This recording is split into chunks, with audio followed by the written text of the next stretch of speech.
Sup, my fellas. Don't forget to leave feedback, and enjoy the story. We see monsters, because 1,000 years ago spatial rifts began to open on the earth, from which all sorts of evil spirits came out in flocks, and just then, under the light of the blood-red moon, the era of monsters began. Monsters began to mercilessly devastate the earth. The creature erupts a wave, and corpses lie, because no human weapon could resist these giants. 10 years later only 100 million people remained on the earth, and when the human race was on the verge of destruction. Squeezing our hands, we see that a ray of hope has appeared, and the acquisition of our own beast gave people faith that they could win. There are two sides, because with each new generation of masters developing and improving their abilities, humanity step by step revived civilization and was able to get a chance to defeat the monsters. We see an explosion, and the main character was the best of the resistance assassins, and he was killed. Harry is sitting near the cage, because he moved to a dimension where monsters live peacefully and became the weakest spirit of the E-rank beast. A green monster appears. It was the spirit of the black lizard beast. Rick is touched, because from now on he will watch him and his development, and over time he will become stronger. The main character glows. He is standing on the ground.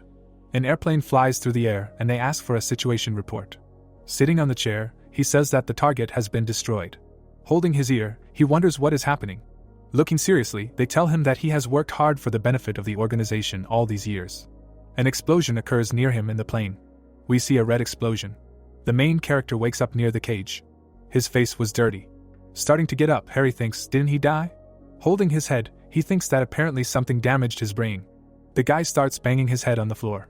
We see monsters, because 1,000 years ago, when the blood-red moon shone in the sky, spatial cracks opened up everywhere, and the era of monsters came to the earth. Hordes of creatures began to mercilessly humiliate everything that fell on the eye. The guy remembers people who are running away. We see a monster and also corpses, because the weapons of people were useless in the fight against these monsters, and after 10 years, only 100 million people remained on the planet, and soon the entire human race was waiting for complete extinction. He squeezes his hand, because hope appeared, and gradually many people received their spirits. There are two sides. With each subsequent generation of B-Soul Masters, people inherited and developed skills. Humanity successfully created a new civilization that can resist monsters. Standing at the back of the crowd, he was E-rank. Sitting in class, we understand that he has no family or friends and must rely on the beast soul to establish himself. But he was not mixed up. Harry lies on the floor, because he is humiliated whenever they want, and is just a piece of trash, mercilessly thrown out by the world. Closing his eyes, he wonders if God took pity. A silhouette appears near him, asking, were they betrayed? Coming closer, the twin says that he should leave the cruel world to him. The protagonist opens his mouth and asks if he wants revenge. They answer that he died and his place was taken. Looking seriously, they ask him if he needs to continue living in order to die after another betrayal. We see his eyes, and it hurt him because he could not choose, but now he wants to live by his own rules. Touching, he says that it sounds nice, but if he continues to live in his trash body, sooner or later he will end up the same way. With his mouth open, Harry wants to show the world that his fate is in their hands. Closing his eyes, they call him strange. A guy sits on the street and is asked to avenge him. Opening his eyes, he realizes that he can move. Standing up, he thinks not to worry, because he will keep his promise. Looking into the distance, Harry thinks the law of the hierarchy of this world is such that the owners of E-rank beasts do only low-paid work, barely making ends meet. Looking into the distance, he understands that he can return to his previous job and become a killer again. We see a black lizard, because he mastered the evolution of beasts. A screen and a beast appear near him. Rick puts his hands on his hips and greets him, and from now on will accompany him and watch his strength grow. Crouching down, he is told that now partners and bonds are built on trust. Walking further, Harry says that he will ask for help when the time comes, but now there is business. We see buildings and someone asks him not to ignore him. The girl puts her hand on her chest and she is asked if she will run away anymore. Folding her hands, she asks the question, what is needed? Ben holds flowers in his hands and offers to date. Looking down, she asks the guy if he thinks she is interested in despots. She is told that she is S-rank and did not awaken him like that. Raising a finger, Ben says that he beat up the scum. Opening her mouth, she asks what he did to him. She is told that he was too arrogant and dared to cross the road. Holding roses, the guy says that there are only 2 left, and she has no choice but to start dating. Someone runs past the guards. The guy is grabbed by the neck. The girl covers her mouth with her hand in surprise. Looking seriously, they call his name. Smiling, he finds him. The guards jump to attack. The protagonist hits them. Rose petals fly away, and Harry sits on the ground. Pointing a finger at him, he asks to kill him. We see different monsters. Rick flies around him and says that his beast is an ordinary lizard and evolution points are awarded for absorbing others. And for winning the battle you can get a chest with a reward. They ask him if it is necessary to use transformation to win.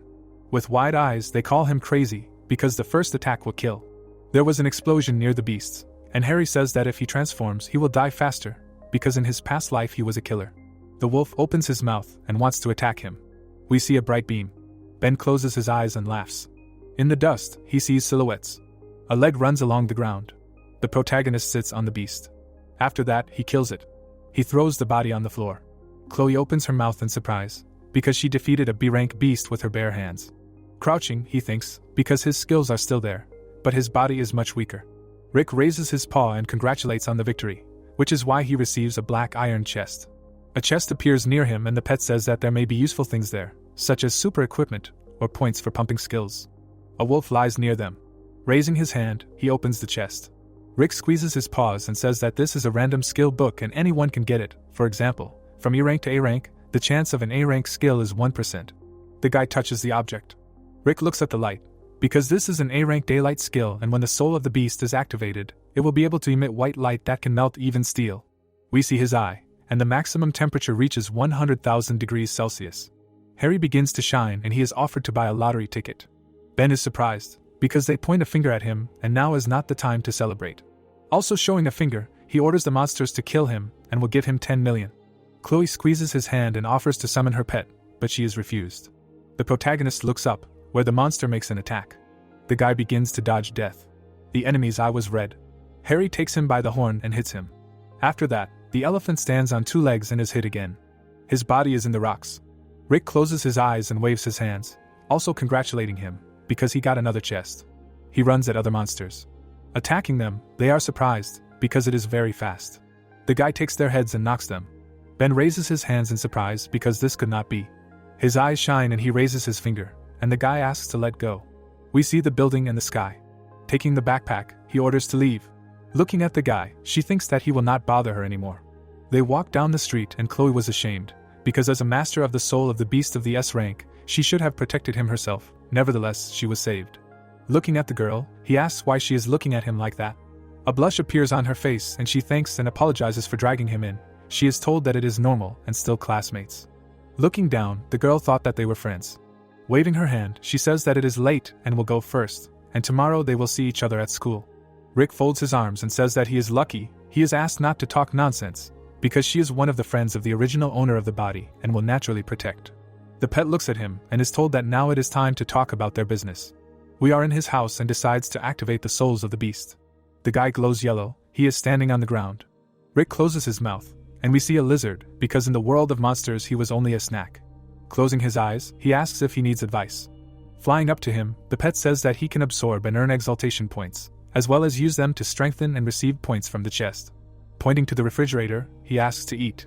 Flying up to him, Rick says that he needs to eat meat, because animal souls are the same as ordinary animals. First of all, he needs to eat a lot of protein, and also keep fit and eat raw. The lizard looks at the raw chicken. His eyes lit up and he is asked to eat faster, and immediately becomes strong. The lizard bites the chicken's chest. He had a big belly, and Rick says that he successfully absorbed fresh chicken meat and 5 points were increased. Chris looks at them and asks to use them to grow. Then he looks at his belly. Squeezing his hand, he says that he ate it and did not blink, and at night he will have a meat party. We see the silhouette of the lizard, because he absorbed 100 wild rabbits and his characteristics improved, and also became larger. The main character is sitting at the table. Holding a pen, Harry thinks that he is not so insignificant, but it was not enough and he needs to get more points, and when he gets even more, he will need to find a secluded place so as not to attract attention. Having started writing, he thinks about reincarnation. His face was serious, because he will climb to the top of the world. The guys come up to him and greet him. Narrowing his eyes, he remembers him, because he often intimidated him. Chuck smiles and he was the master of one of the 2 S-rank beast souls in their school. The guy opens his mouth and asks how much more can he repeat and let him go. Having broken the pen, he asks to leave. They point at him and ask if he does not understand the words. Standing next to him, he says that the lowest rank is disgusting and can easily kill a lizard. Opening his mouth, they tell him that trash should stay in the trash, and Harry says that he plans to live happily ever after. Looking angrily, he decides to make him change his mind. Smiling, the protagonist offers to try. The teacher walks, holding the bag. Chuck looks at her, because he was lucky and should not hope for luck. Rick flies near him and says that the guy is arrogant, but he is calm. Closing his eyes, Harry says that he will finish him off someday, and he thinks that he is probably becoming a master. Clara raises her hand and says that she will now distribute the school resources for cultivation and is called the Crystal of the Beast's Soul. The pet folds her hands, and we see the animal, because the crystals of the beast's soul are the transformed blood and flesh of a monster after its death, usually divided into ranks. Inside them there is enormous energy, which is suitable for absorbing the souls of viziers. Harry, gaping, likes it, and they tell him that the higher the rank of the soul crystal, the higher the price. Only low-rank crystals cost 1,000. She places her hands on the table and says that the school will distribute the beast soul crystals according to the ranking of awakened beast souls. This was done in order to show how the world of beast soul masters is cruel, and everything is based only on strength. Calmly looking at him, they tell him that the strong are at the top, the weak are eliminated, and the strong survive. Opening her mouth, Clara says that Chuck has an awakened beast soul, is an S-rank king of reptile skeletons and receives 10 high-rank beast soul crystals. The guy turns his head, because that man was a master of 2 S-rank beast souls in their school. Before them there was a high school student who awakened a beast soul. He approaches the teacher and is told to never relax, and if he gradually develops with his talent, he can become a beast soul master. Holding the tablet in her hands, she says another guy, he has an awakened soul of an A-rank giant stone beetle and receives 5 mid-rank soul crystals. Looking at the screen, she reads the description of the main character, and he receives 5 soul crystals of the worst rank. Harry watches and is asked the question, how is he going to break the school record? They point a finger at him and say that with such a useless beast soul he will not become a master, and it is better to go as a wall builder. Clara closes her eyes and gives the crystals, asking him to try. Chuck smiles and says that he will only buy a bag with radiation inside for these crystals and is not at all suitable for growing a soul and does not want such trash to approach anyone. Rick opens his mouth and says that lower soul crystals are formed when a monster is destroyed by a nuclear weapon, and their flesh and blood after death are contaminated with nuclear radiation, but contain enormous energy. The teacher holds the crystal and wants to give him a high-rank B-soul crystal, but the guy asks to replace it with a lower one. Opening his mouth, he knows that he is in a hurry to increase the power of the beast soul, but you cannot feed a large number of extremely harmful crystals. Harry holds the crystal in his hand and Chuck looks at it, and wonders how she could be kind to such a brat. The pet flies around the crystal and says that a high-grade crystal is worth 10,000, a low-grade one is worth 100 coins and can exchange it for 100 low-grade soul crystals, but normal people don't carry that much. Chloe comes up to him and offers to go home together after school because there's something she needs to say. She closes her eyes and hears from the principal that the guy who bullied her has left school. The kids look at them and wonder why she, the owner of the S-level 9-tailed snow fox beast soul, hangs out with such trash. The girl laughs and smiles, and the guy was lucky, even though he has a weak soul. Clenching his fists, he wonders why everyone is kind to him. Harry walks and the kids stand around him. Standing next to him, Chuck asks what kind of vile means he used to get close to the girl. Opening his mouth, he says that last time he made the rich man detain her, so that later he could heroically intervene and become a savior, but in the end this fool dropped out of school and disappeared. The protagonist holds onto the strap and is told that such a beauty suits talent, and he is worthless. Taking him by the clothes, the student orders him to stay away from her and, in addition, wherever they appear, he must run away with his heels flashing. Approaching the face, Harry says that he does not want to, and he is told that for such an arrogant person he will do a little and open the girl's eyes to the fact that she is just trash. Smiling, he suggests that he undergo a 7-day test of the beast and eat a bag of lower crystal, and if he loses, he will disappear from his sight. Standing next to him, Harry asks if he is sure he will overcome it, and he is asked why he should be afraid to argue with trash. Smiling, he agrees to the offer. Evening comes and we see the building. Chloe is waiting for him and they ask her why she called. Smiling, she says that he has 10 high-quality crystals and wants to share half. They ask her what to share. Opening her mouth, Chloe says that crystals and her that he only received low-ranking ones, because he is E-rank. Holding the bag, the girl says that in that fight, when he stood up for her, he was cool and was not inferior in strength to B-rank and wants to thank her. He refuses. Squeezing her hands, Chloe says that the difficulty of the beast test is not a joke and even B-ranks can fail and let him absorb the crystals, because he will definitely help during the test. Putting her hands behind her back, she says that he underestimates her and can pass even soul crystals. Holding on to the strap, Harry offers that if they can pass the test, he will accept the offer. She agrees. Opening his mouth, he says that if he fails the test, the game will not be worth the candle and therefore they need to prepare well. Chloe smiles at him, and he thinks that he will be shocked by his strength. Waving his hand, they tell him that she cares about him. Closing his eyes, they tell him that this is nonsense and to take him to the palace of the beast soul. We are near the palace of the beast soul. They walk along the corridor and Rick says that the palace is intended only for masters of the beast soul and in this place the test will be held. But first it is necessary to exchange crystals. Putting the crystal on the table, the seller thinks that the buyer has gone crazy, because he is exchanging it for trash. Putting down the bag, he says that the commission fee is 500 coins. Taking the bag, Harry says that there is a fine line between genius and madness. We are in an abandoned warehouse outside the city and see a black lizard. They put a crystal on his paw. Rick looks at it and says that he successfully absorbed nuclear radiation and received 1,000 evolution points. The lizard's eye was red, because it was a chicken and only gave 5 points, and for absorbing a low-grade crystal, 1,000, and these 100 stones are equal to 1,000 revolutions. We see the silhouettes of the levels, because they were divided into 9 stars, and the current level is a 7-star beast. The lizard's eye lights up, and there is nothing difficult in the beast's test. A week passes and the guys are standing near the palace of the beast's soul. The guys are talking about ranks. Chuck comes up and raises his hand, asking if his lizard was able to break through to the first level of the battle beast. Folding his hands, the student says that his beast soul has already reached the level of a 5-star battle beast, and will easily pass the test. Smiling, Harry asks a question: is he ready to eat a bag of low-grade crystals? Grinning, the guys behind are surprised. The teacher holds a planet and says that the exam will start soon and that they should take their ID and entrance ticket with them. The protagonist starts walking, and Chuck says that he is finished after the test is over. We are on the 3rd floor. The man holds a piece of paper and asks the guy to prepare for the exam. Looking at the papers, he asks if he has awakened the E-rank beast soul. He is answered in the affirmative. Taking him by the shoulder, he thinks that he will not be able to pass the exam. A helmet is put on the protagonist and the combat simulation will start soon. Harry's eyes glow brightly. Standing in the wasteland, he realizes that he has no advantage on the ground that he could use. Someone starts approaching him. It was a wolf with red eyes. It was a 3-star. The monster opens its mouth and drools fly out. They try to attack him, but the guy turns away. Rick, emitting a bright light, asked his master if he was going to merge with the beast soul, and the latter only silently looked forward. Looking back at the monsters approaching him, the boy explained that against such low-level beasts it was not necessary and that he would simply use this opportunity to thoroughly stretch his muscles.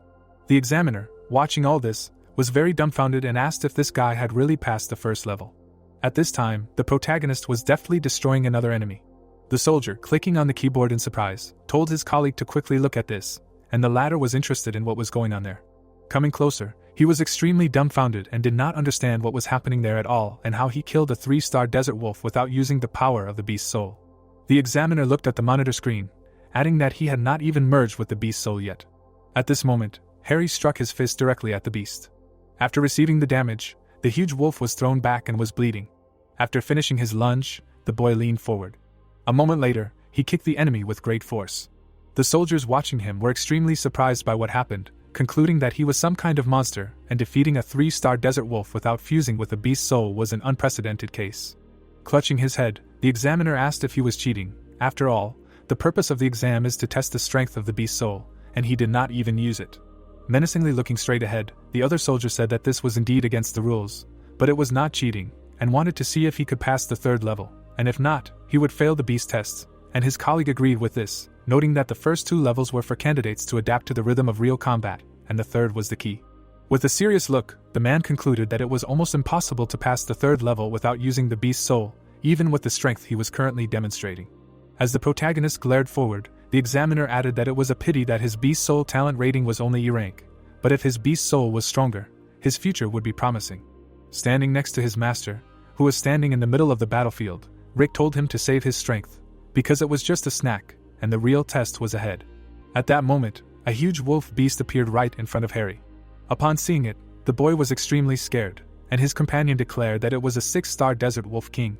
A moment later, the protagonist took a fighting stance, saying that defeating a beast of this level required a high level of beast soul talent, and it was not for nothing that they said that only candidates with beast souls of rank A or higher could pass the beast test in their first year.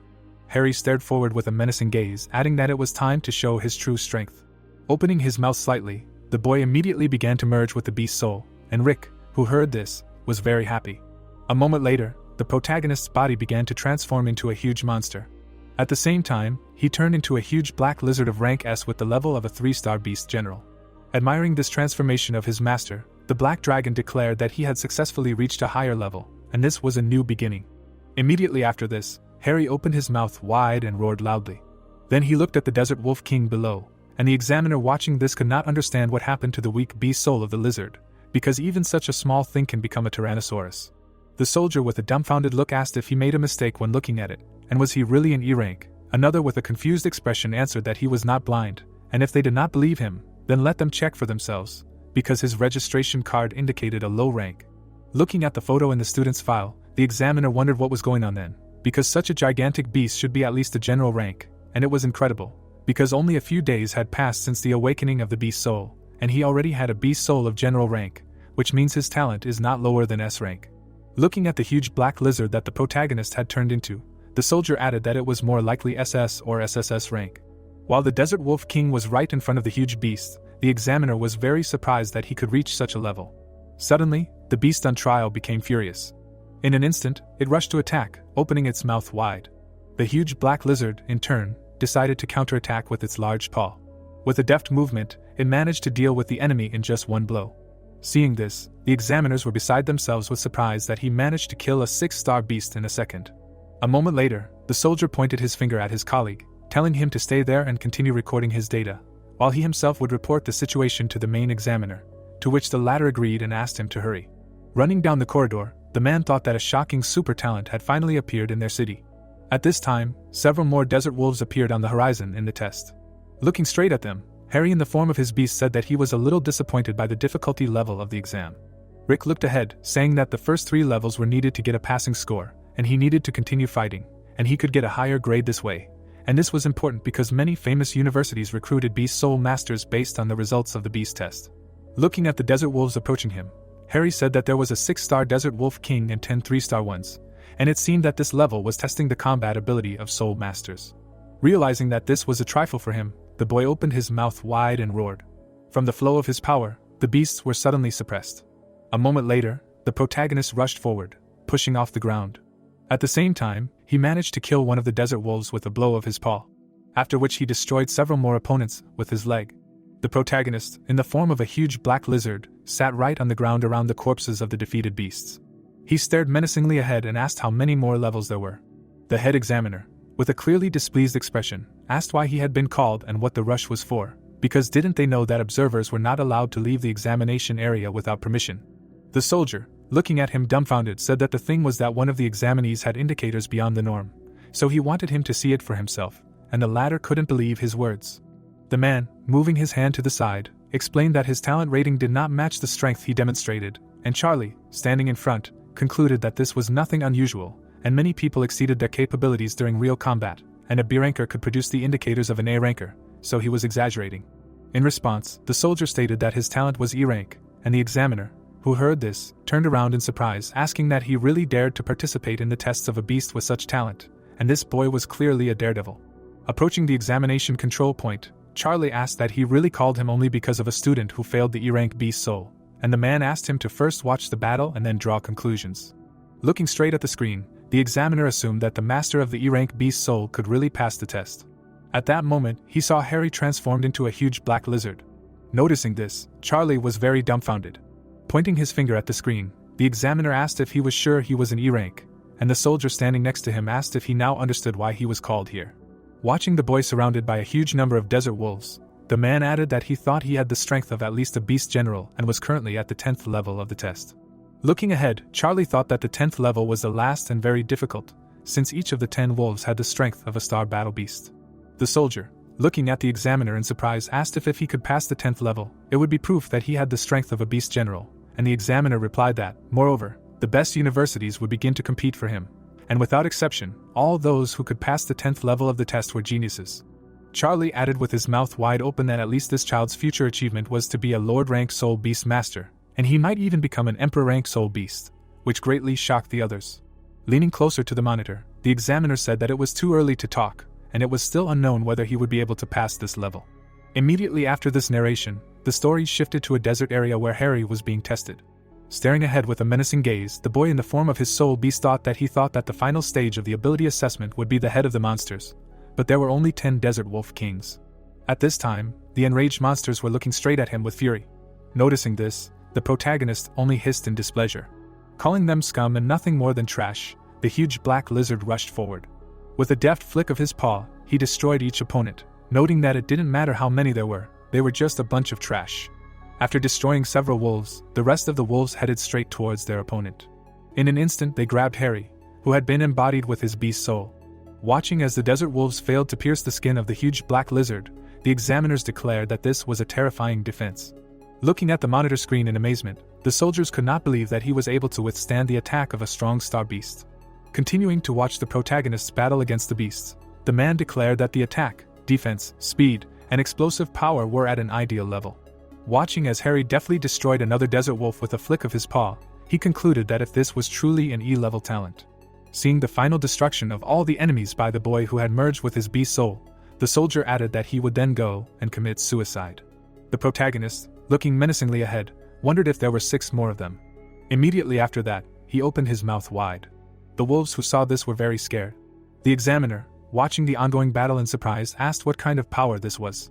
A moment later, the protagonist, in the form of a huge black lizard, began to emit a beam of yellow energy from his mouth. At the same time, an unknown glow appeared right in front of the desert wolves. In an instant, the beam of yellow energy erased all the beasts. Continuing to emit a beam of yellow energy from his mouth, destroying everything in its path, Harry declared that he would get rid of them in one fell swoop. Having finished his attack, the boy who had merged with his beast soul raised his head up.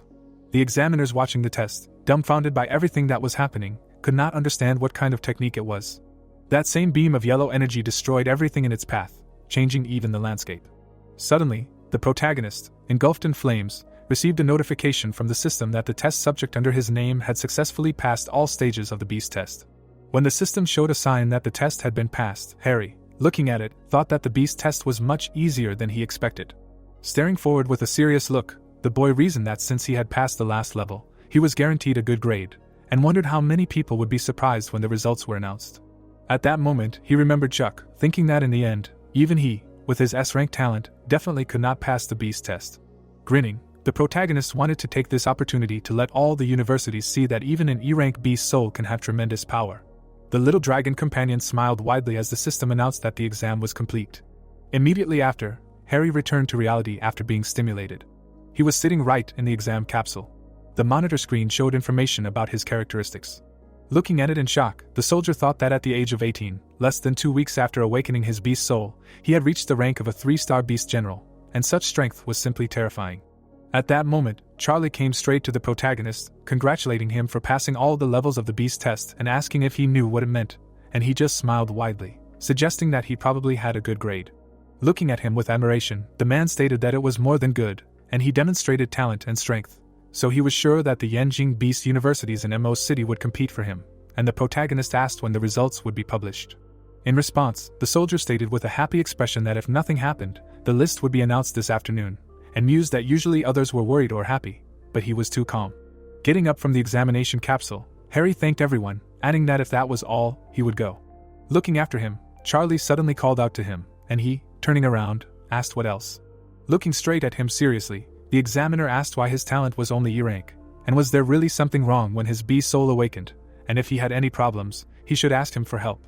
Negatively shaking his head from side to side, the protagonist explained that his beast soul was indeed weak when he awakened, so he was assigned an E-rank, and he was worrying in vain. Seriously looking straight ahead, the soldier asked the head examiner how he thought this guy told the truth, and he answered that it did not look like he took, but he was surprised by that character. Watching Harry leave, Charlie concluded that after achieving impressive results, he did not behave arrogantly, which is very commendable, and in the future there will be another master of the beast soul with great power. Immediately after cooling down, the story is transferred to the square in front of the exam building, where the students were talking to each other, when suddenly Chloe's voice was heard, who said that she was there. Turning to the side, the boy saw a girl waving at him. Looking at his classmate, who was quickly moving towards him, the protagonist asked her how she passed the exam. Smiling widely, Chloe answered that, of course, she passed, and the grades were not bad, and her friend, who heard this, asked how many levels she passed. Continuing to smile widely, the girl answered that she had passed as many as 9, and Harry, who looked at her in surprise after hearing this, noted that this was actually not bad, thinking that he did not expect her to pass 9 levels, and it seemed that her strength had increased more than he expected.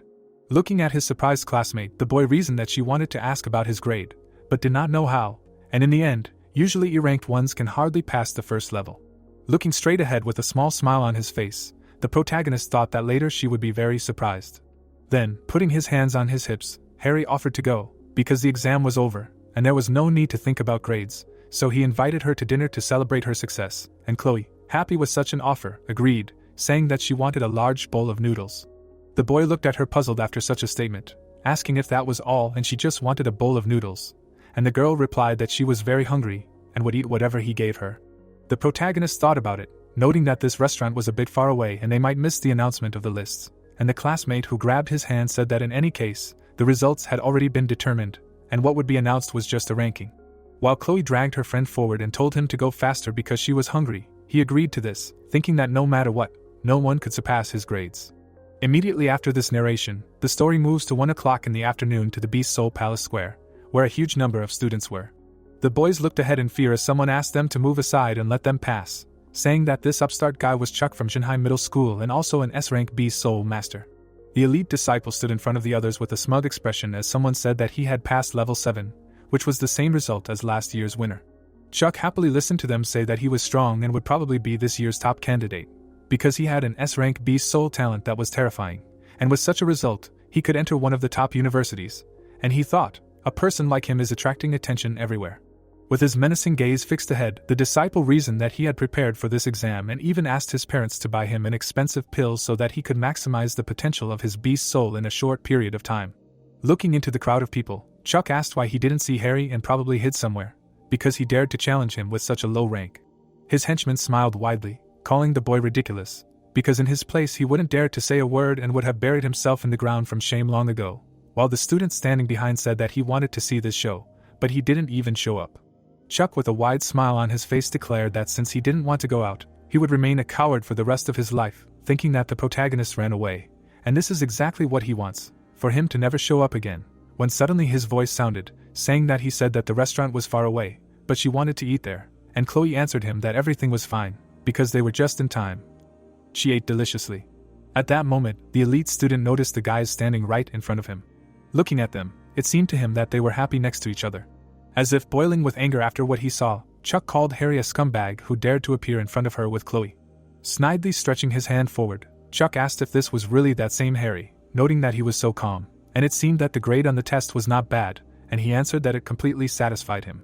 At the same moment, the henchman with an arrogant expression asked if he was really happy with it, and this was great modesty, because, probably, it was difficult to pass the first level, and the other added that it was possible to overcome the first level without any skills, and are there really people who could not?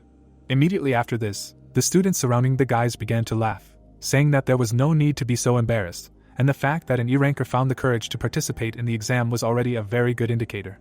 Looking smugly straight at the boy standing in front, the elite student asked him that he had not forgotten about their dispute, and he replied that he had almost forgotten until he told him. Looking smugly at his opponent, the protagonist asked that since he had reminded him, was he ready to lose to him, and Chuck, angry at such words, did not understand how he could even lose to such trash as an E-rank. At that moment, the hands of the clock struck 2 o'clock in the afternoon, and the students shouted that the list had been posted and the results had finally been announced. Immediately after that, a huge crowd of guys moved forward, gathering to quickly look at the lists and want to know who was in first place. Chuck looked at the topic window with a smug expression, thinking that he was definitely this year's champion. Seeing his result, the guy was very dumbfounded and could not understand what was happening. Looking furiously straight ahead, the elite student could not believe that he was in third place, and could there really be 2 more in front of him? Noticing that Chloe had taken second place after passing 9 levels, Chuck was extremely dumbfounded. Looking down in fear, he thought that she was only in second place and had only passed level 9, because he didn't expect that her talent seemed to be higher than his. Biting his lip in curiosity, the elite student thought that if she had passed 9 levels and only taken second place, then what kind of monster was in first place? Seeing the final results of the exam, Chuck was shocked. The projection showed Harry's image, announcing that he had passed 10 levels of the beast test. Seeing this, the elite student seemed to melt, almost doing the splits. Dumbfounded, Chuck couldn't believe how this was possible, and how he had managed to pass 10 levels with his E-rank beast soul. The students who saw the exam results looked at each other in surprise, asking who the protagonist was and how cool he was to pass 10 levels. And there were only that many in the exam, so he was a real monster, and they didn't know what kind of beast soul he had awakened, but its power had reached such an incredible level. Chuck grabbed his head, not understanding what was going on, while his classmates looking at him whispered that he was definitely a dark horse and had even overtaken 2 geniuses with S-rank beast souls, and Chloe was also very strong, because she had passed 9 levels. Unfortunately, she had encountered a monster, and the most shameful thing was that he had stuck his nose up more than anyone else before the results were announced. And he himself was only on the 3rd leaf. With a smirk on his face, looking at his opponent, Harry declared that he had said that he had lost something, and asked if it was time to fulfill the conditions of the bet. With an innocent expression, the boy wondered whether he would rather eat a bag of low-grade crystals dry or serve it with seasoning. Upon seeing him, the other students were amazed, saying that here he was, the person who ranked first. The girl looked straight ahead in surprise, thinking that his ranking was higher than hers, and that was why when she said her results, he was not surprised. But the question was how he did it. Chuck suddenly jumped up from his seat, saying that it was impossible.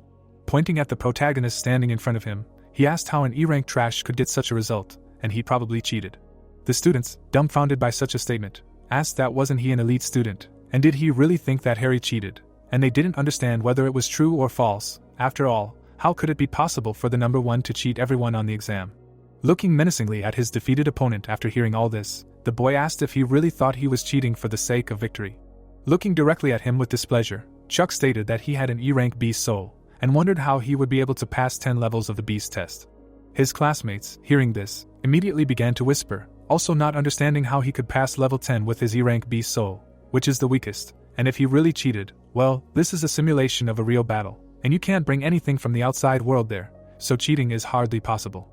Rick, flying next to his master, noted that doubts had appeared.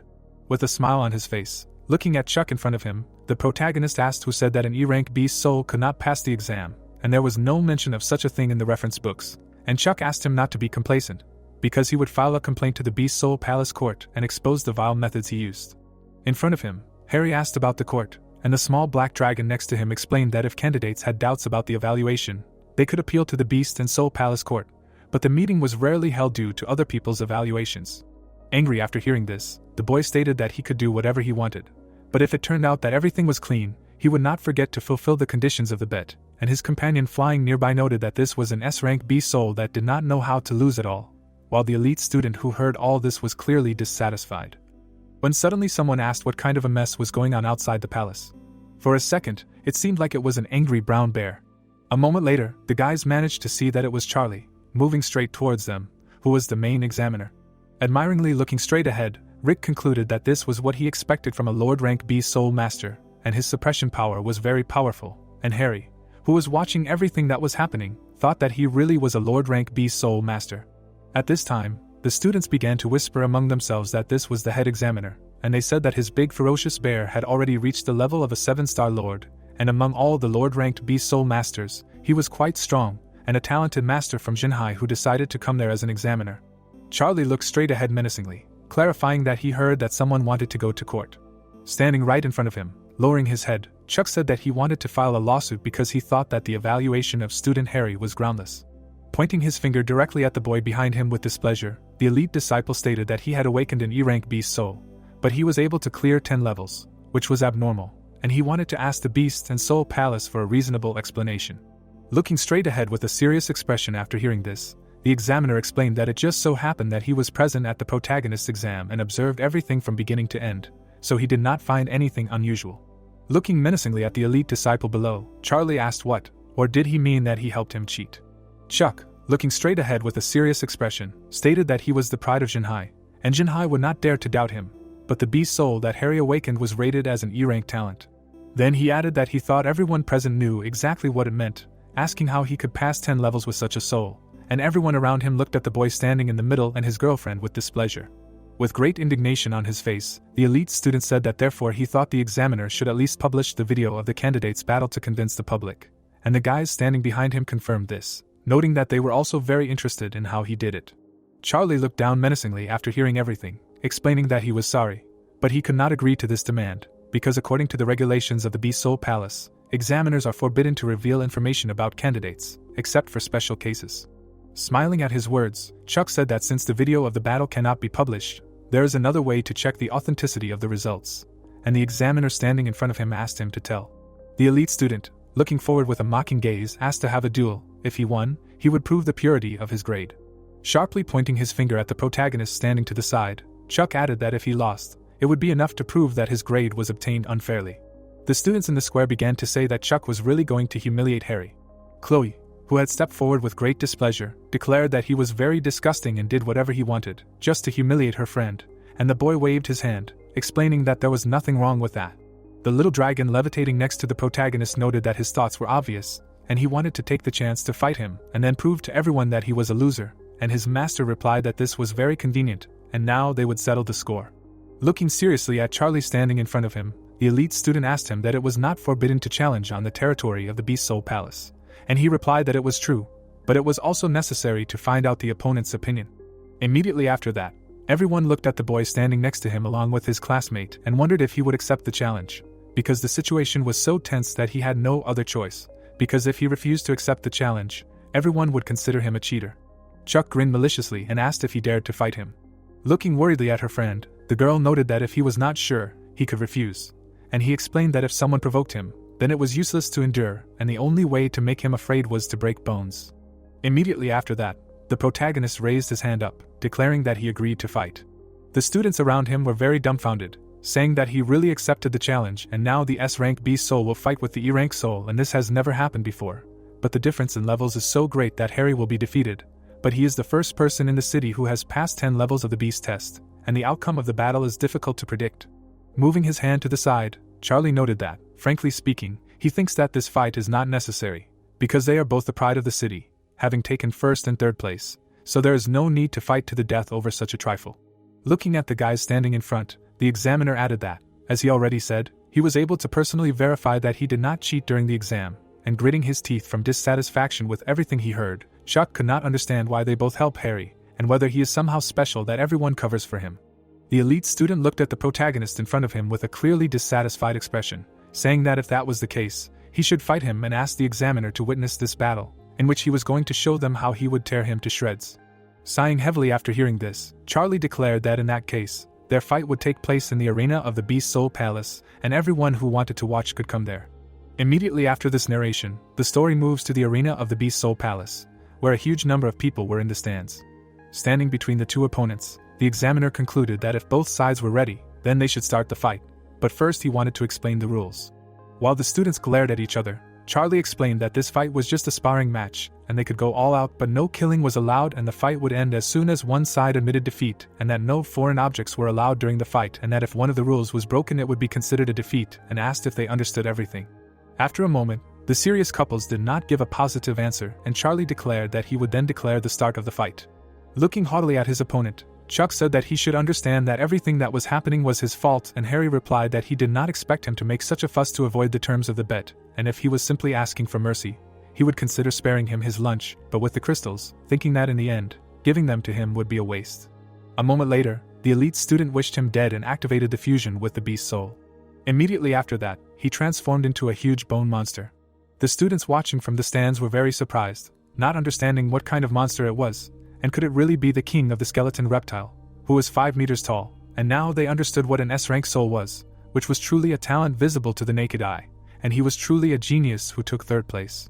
Suddenly, the king of the skeleton reptile slashed his tail directly at the opponent, and he dodged it by jumping up. Looking straight ahead with displeasure, the beast called his opponent trash, and asked if he was afraid of merging with his beast soul. Surprised, the guy asked why he did not transform, and the girl sitting next to him assumed that if he could crush the soul of the S-rank, it would mean that he did not cheat. Watching her friends fight from the stands, Chloe was very worried, thinking that Harry's beast soul was just a small E-rank lizard, and although it was unclear how he had passed 10 levels of the test, but if Chuck dared to harm him and Charlie did not stop him, she would do it. The protagonist's companion, who was right next to her, said that although she could not hear him, she did not have to worry, because Harry would not lose to this guy. At that moment, the boy grinned maliciously, saying that since he was waiting for him to merge with his beast soul, then he would satisfy his desires. A moment later, his eyes sparkled with a bright yellow light. When the protagonist activated the fusions, a huge amount of yellow energy enveloped his body. Suddenly, Harry turned into his beast spirit. The small bone king of the reptile below was very stunned by the size of his opponent. The students in the stands were very surprised, not understanding how it could be an E-rank soul beast, and they were probably all crazy.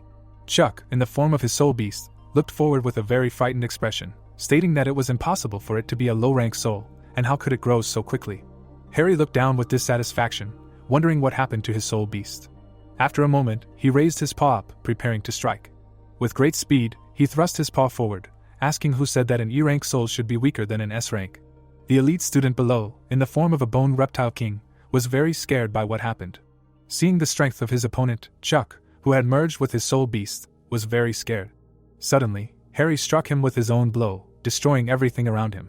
The elite disciple in the form of the Bone King reptile, who dodged at the last moment, thought that if he had hit him with his claw, he would have become crippled. At that moment, he noticed his opponent raising his paw up. Frightened by this, Chuck thought that his opponent had the strength of a beast soul general, or even higher. Watching the huge black lizard, the elite disciple could not believe that this was possible. It was impossible to rise to such a level in just a few days. In an instant, the opponent's paw was right in front of him, and seeing this, Chuck, who had merged with his beast soul, realized that he would not be able to dodge. Looking straight ahead with displeasure, the elite disciple realized the pitifulness of his situation. Taking a fighting stance, the skeletal reptile king declared that he could not lose to such an E-rank trash.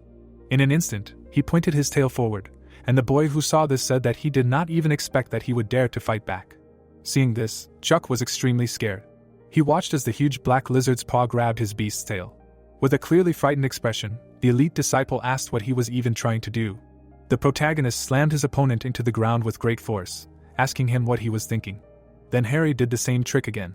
He managed to slam the Bone King reptile into the ground a huge number of times. After receiving so much damage, Chuck, who had merged with his beast soul, did not know what to do. At this time, the boy, in the form of his spirit beast, was about to strike again with his paw.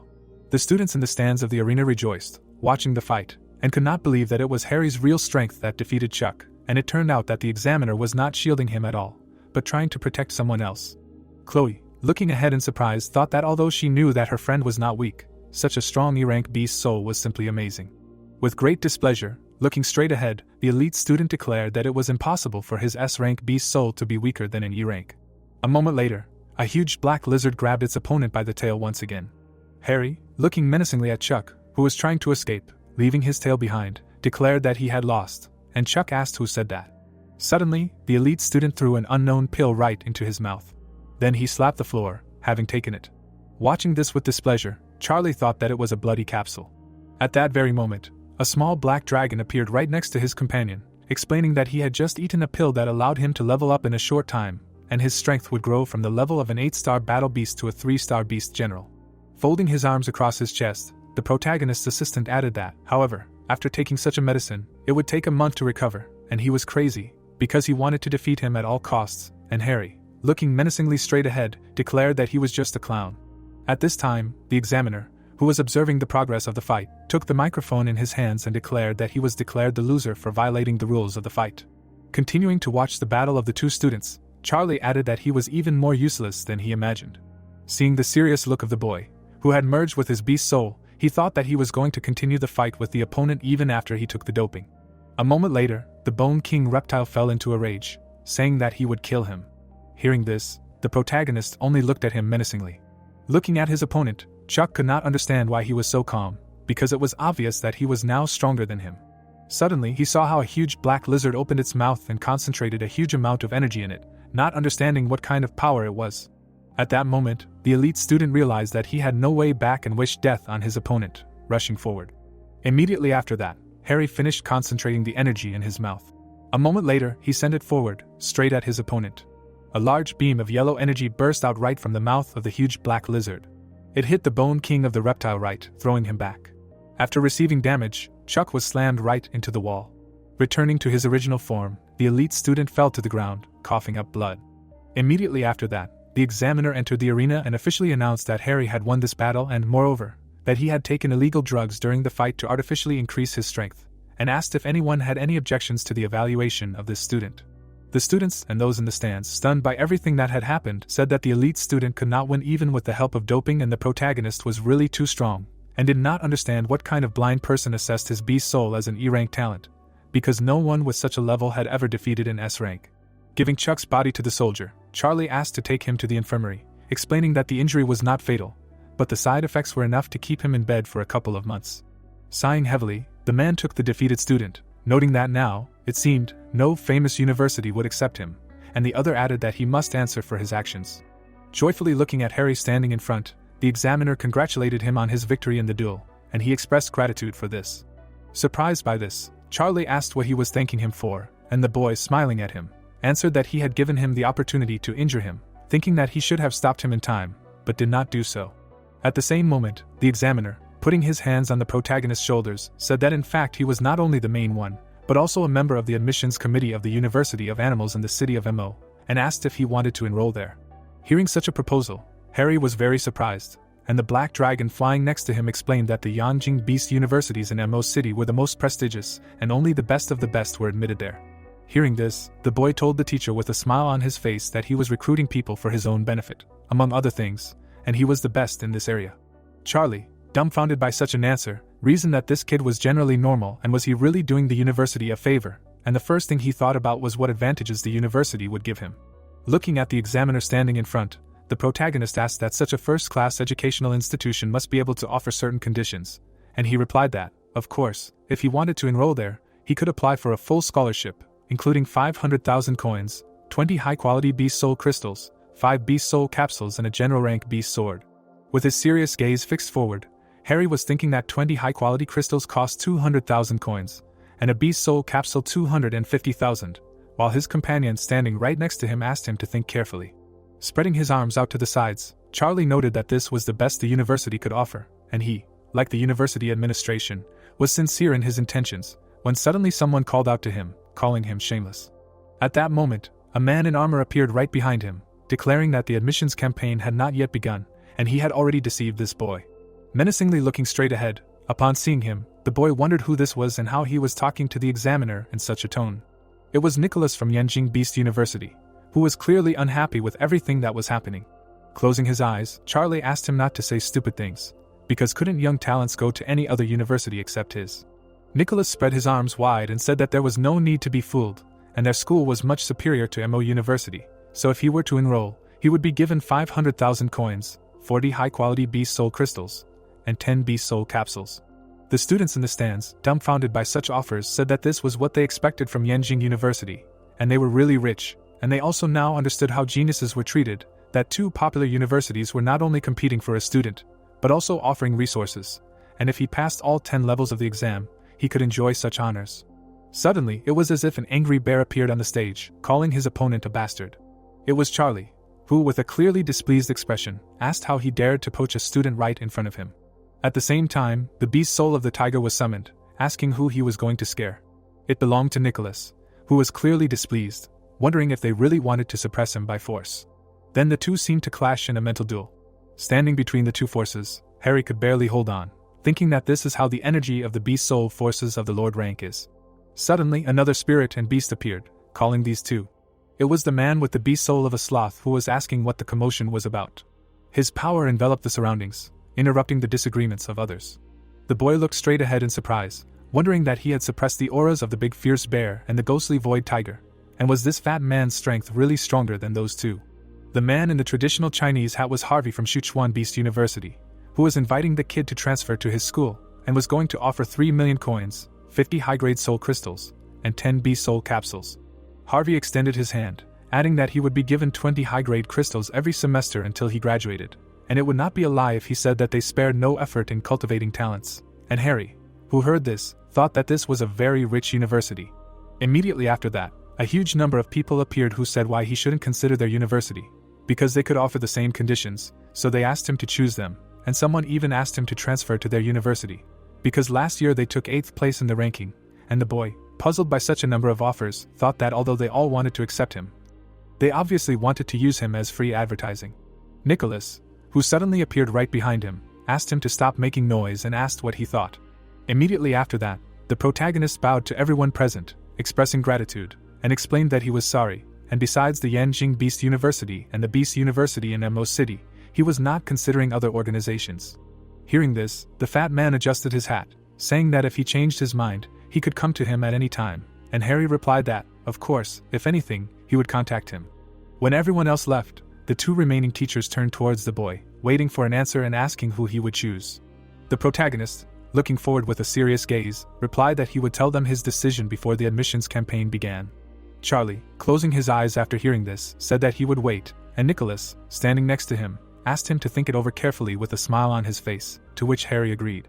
Then the two left and continued arguing that someone had taken him away from him, and there was no need to disgrace themselves, because he really did want to fight, but the other one was definitely not afraid of him.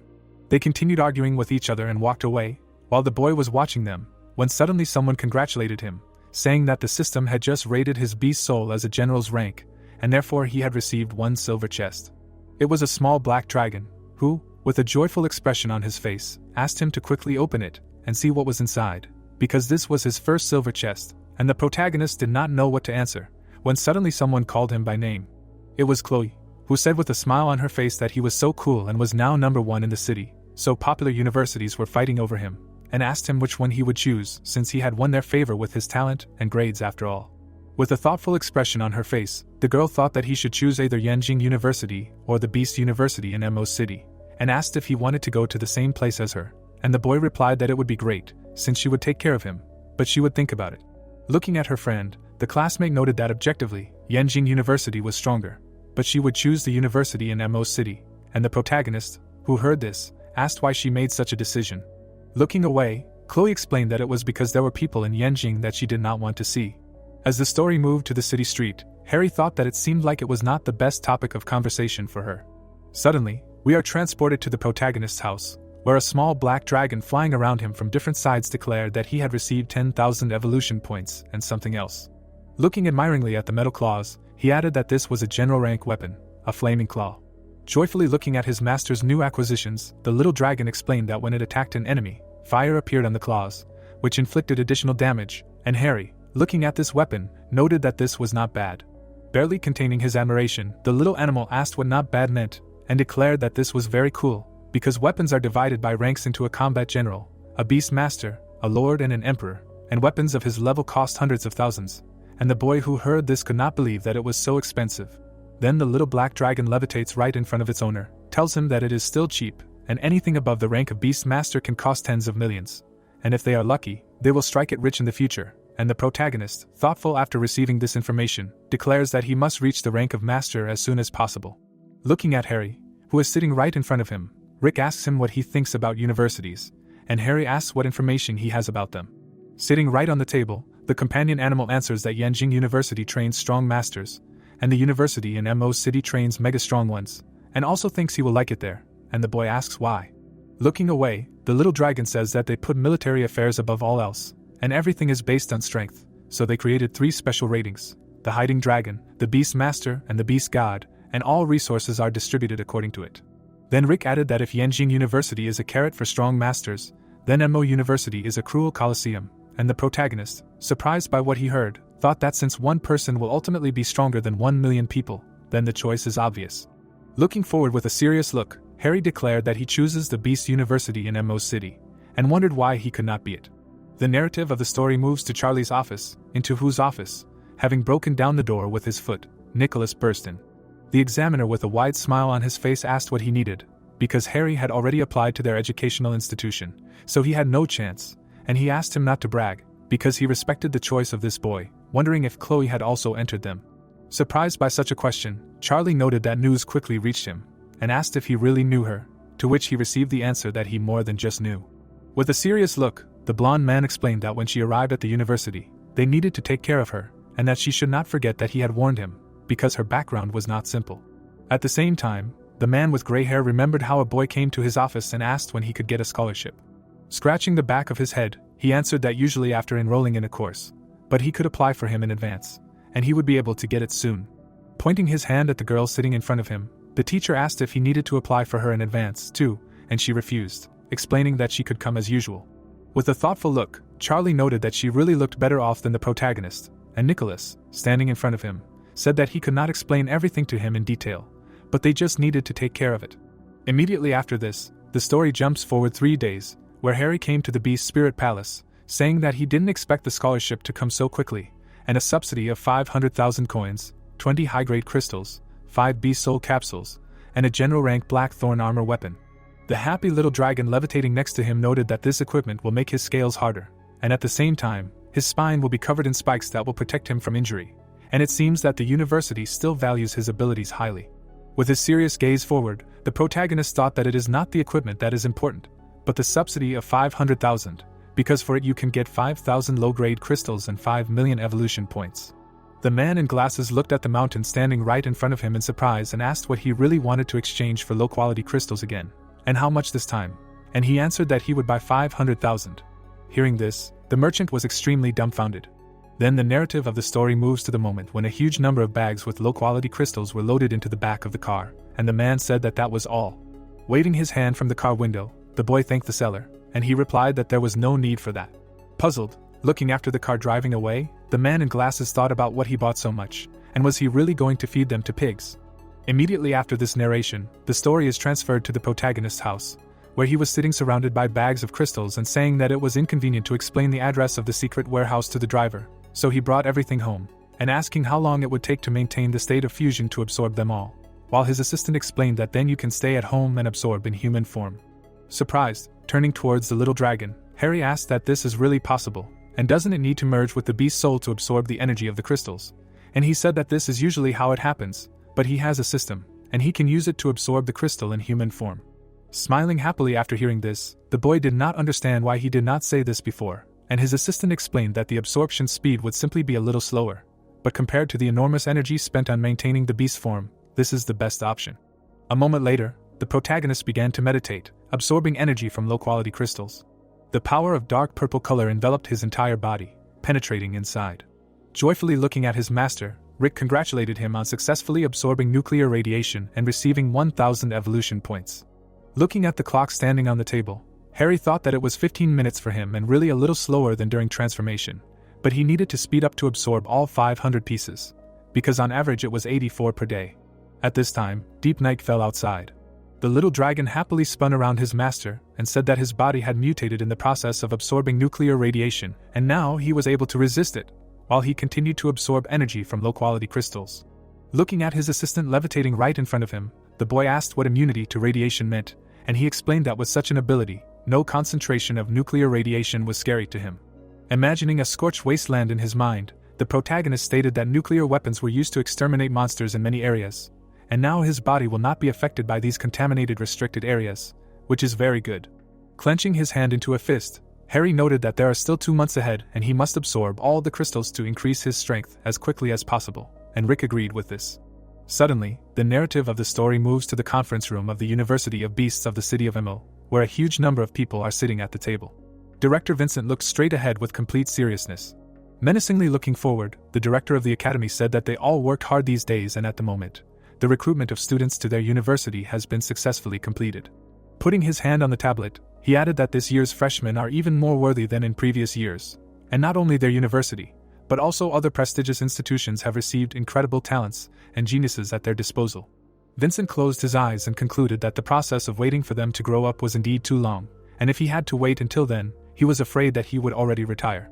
In front of all the other heads of the Beast University of Imo City, the director of the academy proposed to discuss the matter that was bothering him with the other heads of the universities. Vincent put his hand forward and announced that he had decided to hold a national freshman competition to find out which of these talents was a real beast. People were sitting in the conference room, and they could hear that it was a good idea to hold a competition so that talents from different universities could gather together and compete with each other, a good opportunity to show the students that there would always be someone one step above. But freshmen should not waste their time on this, right? Looking straight ahead, the man said that in fact, everything had already been decided, everyone could participate. Frowning, he added that he hoped they would give him a list. The boy extended his hand forward and asked how many people should be registered, to which Vincent replied that there were about 12, 10 main ones and 2 in reserve. The man lowered his head and said that in his opinion, it was better to choose according to the Qianlong ranking. He crossed his arms and added that there was no water in it. An arch appeared, and it was said that according to one of the 3 lists, newly arrived students could also challenge. Vincent closed his eyes and said that if they followed Qianlong's list, there might be some omissions because it only determined the actual combat ability. This is also the case with the guy, the champion of Imo City. His beast soul colorful glass butterfly is an auxiliary type, although he has reached the 7-star beast general. But if he fights alone, he will be at a disadvantage. Maybe he can't get into the top 10 rankings. But does that mean he is weak if he teams up with a fellow 9-star beast soul general rank? His ability can compete with the beast king rank. Raising his hand, the guy said that he understood what he meant. He uses Qianlong's ranking as a reference, but he does not adhere to it completely. After all, in the competition there may be battles in pairs, right? To which the director replied that it is correct. Vincent stretched out his hand and said that this was the first national competition, and it would be broadcast to the entire country. So he hoped that everyone would do their best and strive to surpass them, to which he was answered with approval. Looking at the man, the boy asked that he was very pleased with the new students this time. Let him take a look. Looking at the tablet, he said that this young lady named Chloe is good. Why is he recruiting talents even at the E rank? To which he was told to look below. The boy looked at him in amazement and said that the student is Harry, Beast Soul, Black Lizard, talent E rank, exam result is 10 levels, How is this possible? To which the man replied that if he was not an examiner, he would not believe it. After all, this was his first time participating in the test. He smirked when he heard what was so special about him, to which the teacher replied that he was a genius. He was looking forward to seeing his strength after training. A view of the building opened up. The hero, sitting on the bed, heard that in human terms, he was like a monk, cultivating, not moving for a month. Raising his hands up, Rick said that in the process of absorbing nuclear radiation, he mastered the S-level skill, nuclear breathing. Looking at him, the protagonist asked again, to which Rick replied that nuclear energy breathing can emit light particles with nuclear radiation. Infrared rays can reach 55 degrees Celsius. Wants to spend 1,000,000 evolution points on training. Grinning, Harry replied that of course, and then thought that exchanging 1,000,000 evolution points for an S-level skill is profitable. To which the guide replied that he successfully acquired the S-level skill, nuclear breathing. Looking to the side, the pet said that this month he absorbed 2,500 crystals. Now he has 1.5 million evolution points. To which the hero replied that he sees, the monk's practice is worth it. Let's see how much these evolution points can improve his level. The pet closed his eyes, hearing that he needs to spend 500,000 evolution points to improve his body. The thought came that for a monster, size is the most important thing. Stretching his hand forward, the protagonist said that let him increase the hardness of the scale armor for 2,000 points, the sharpness of the claws for 200,000, and the power of the nuclear reactor for 300,000 points. Let him increase it. Harry looked at the notification. Looking at the hero, Rick said that now he is the leader among the masters of the level of the General of Beasts. A little more, and he will become a king. To which the hero replied that he thought that 1.5 million points would help him break through to the king level in one go. But in the end he managed to jump from 3 stars to 7. Maybe he is just too greedy. Pointing to the package, the pet said that he still had 2,500 crystals left. If he absorbed them all, he could get at least 2.5 million evolution points. Frowning, the protagonist said that he did not know if this amount of points would be enough for him to break through to the level of the King of Beasts at once, did not expect that from the level of the general his development would be in the millions, and then thought that the higher the level, the more points are required, to which Rick replied that even if this does not work out, then high-quality crystals and capsules can be sold and replaced with low-quality crystals. Raising his hand up, Harry said that yes, the goal before the start of training is the rank of the King of Beasts. The hero held a letter in his hands. Waving her hand, the girl turned to him. Charlie grinned, hearing that and why is he here, to which he replied that he returned home on business. Standing in front of the hero, he added that he would just pick them up and take them to the university, to which the protagonist responded approvingly. Walking on the train, the girl asked what he had been doing for 2 months, had not responded to any messages, to which Harry replied that he had been practicing all this time, it was impossible to contact anyone. Looking to the side, he asked that she had probably been training too, to which the girl replied that of course, she had not only reached the rank of general, but also received 3 stars. Closing her eyes, she added that 2 months ago he was a 3-star general and had now become stronger, so no matter how hard she tried, he would not catch up with her, to which the hero said that she was already very strong, and her level had increased significantly. Looking to the side, the teacher said that they had arrived. Putting his hand on his side, he said that they should come in, to which the girl replied that there was everything here. Looking straight ahead, the protagonist thought that the regular seats on this train cost more than 100,000, and Charlie's teacher had a separate room, and a Lord-ranked master was treated specially. Looking at him, the teacher said that if everything went well, they would arrive at the university by evening, to which the protagonist asked what it meant if everything went well. Frowning, Charlie said that along the way, they might encounter monsters fighting each other, they call it a beast tide.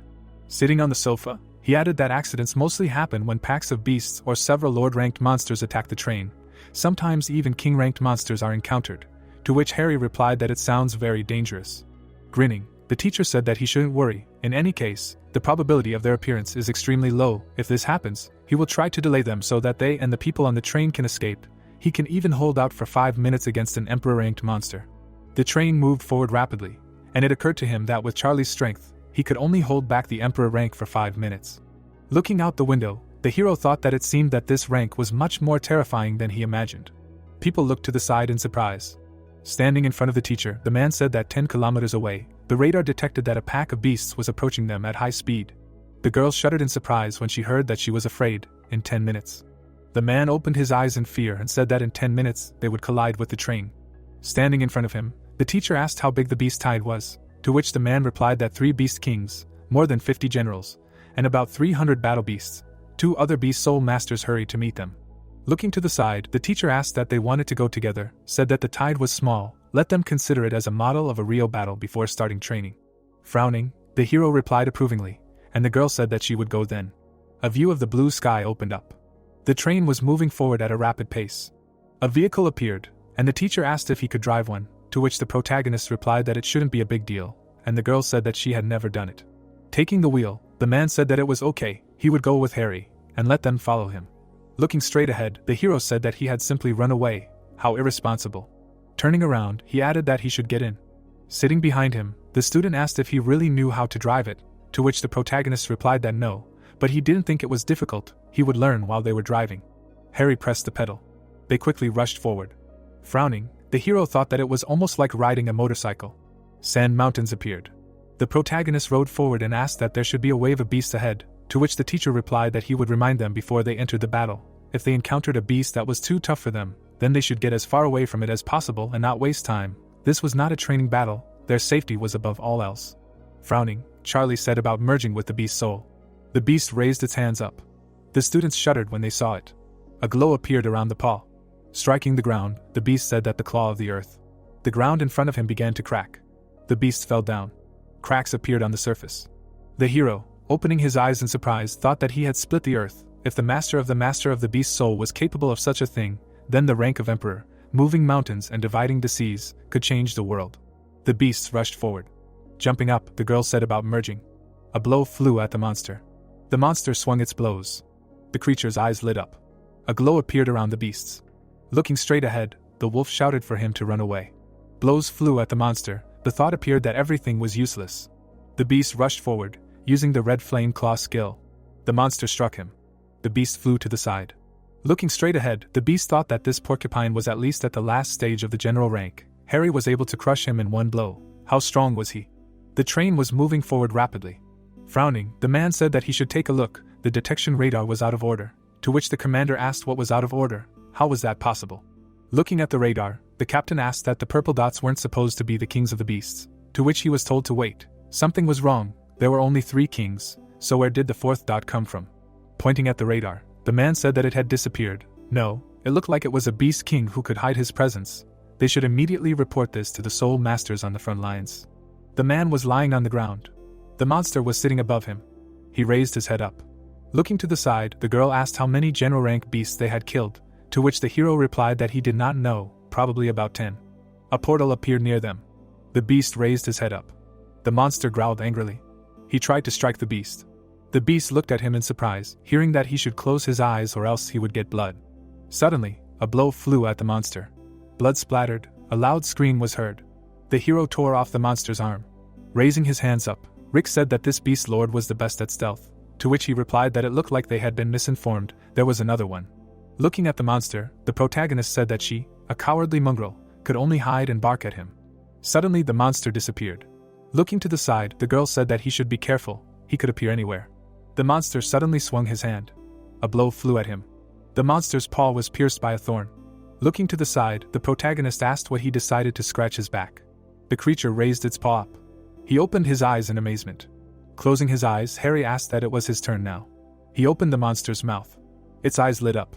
Opening his mouth, the hero said that he should try his nuclear breath to taste. Suddenly he shot a beam. A bright glow flared up around. The teacher looked in amazement. Crouching down, the protagonist asked, interestingly, how much the crystal core of the Master of Beasts could be sold for. Standing in front of him, the man asked how he killed him, to which Harry asked again, didn't he see? Raising his finger up, Charlie asked him to tell him honestly what level his strength was now, to which the hero replied that he had just broken through to the rank of Overlord, so a 1-star Beast Master. The man looked at him in surprise and asked how he did it. During the test he had a 3-star general, how he had grown in 2 months. Putting his hand to his face, the hero replied that he had a secret, just let him not tell anyone. In fact, he can absorb the nuclear radiation of lower soul crystals. The girl looked at him in surprise and asked if he was okay, to which the protagonist responded approvingly.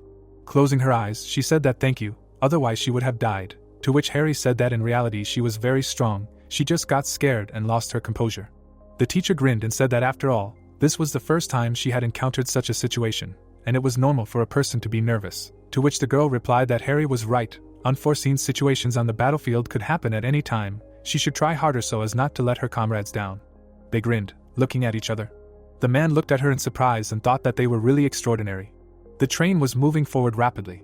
Frowning, the teacher thought that he did not expect that this boy could absorb nuclear radiation as energy, a genius among all the Beast Soul Masters, as the director said, an exceptional talent.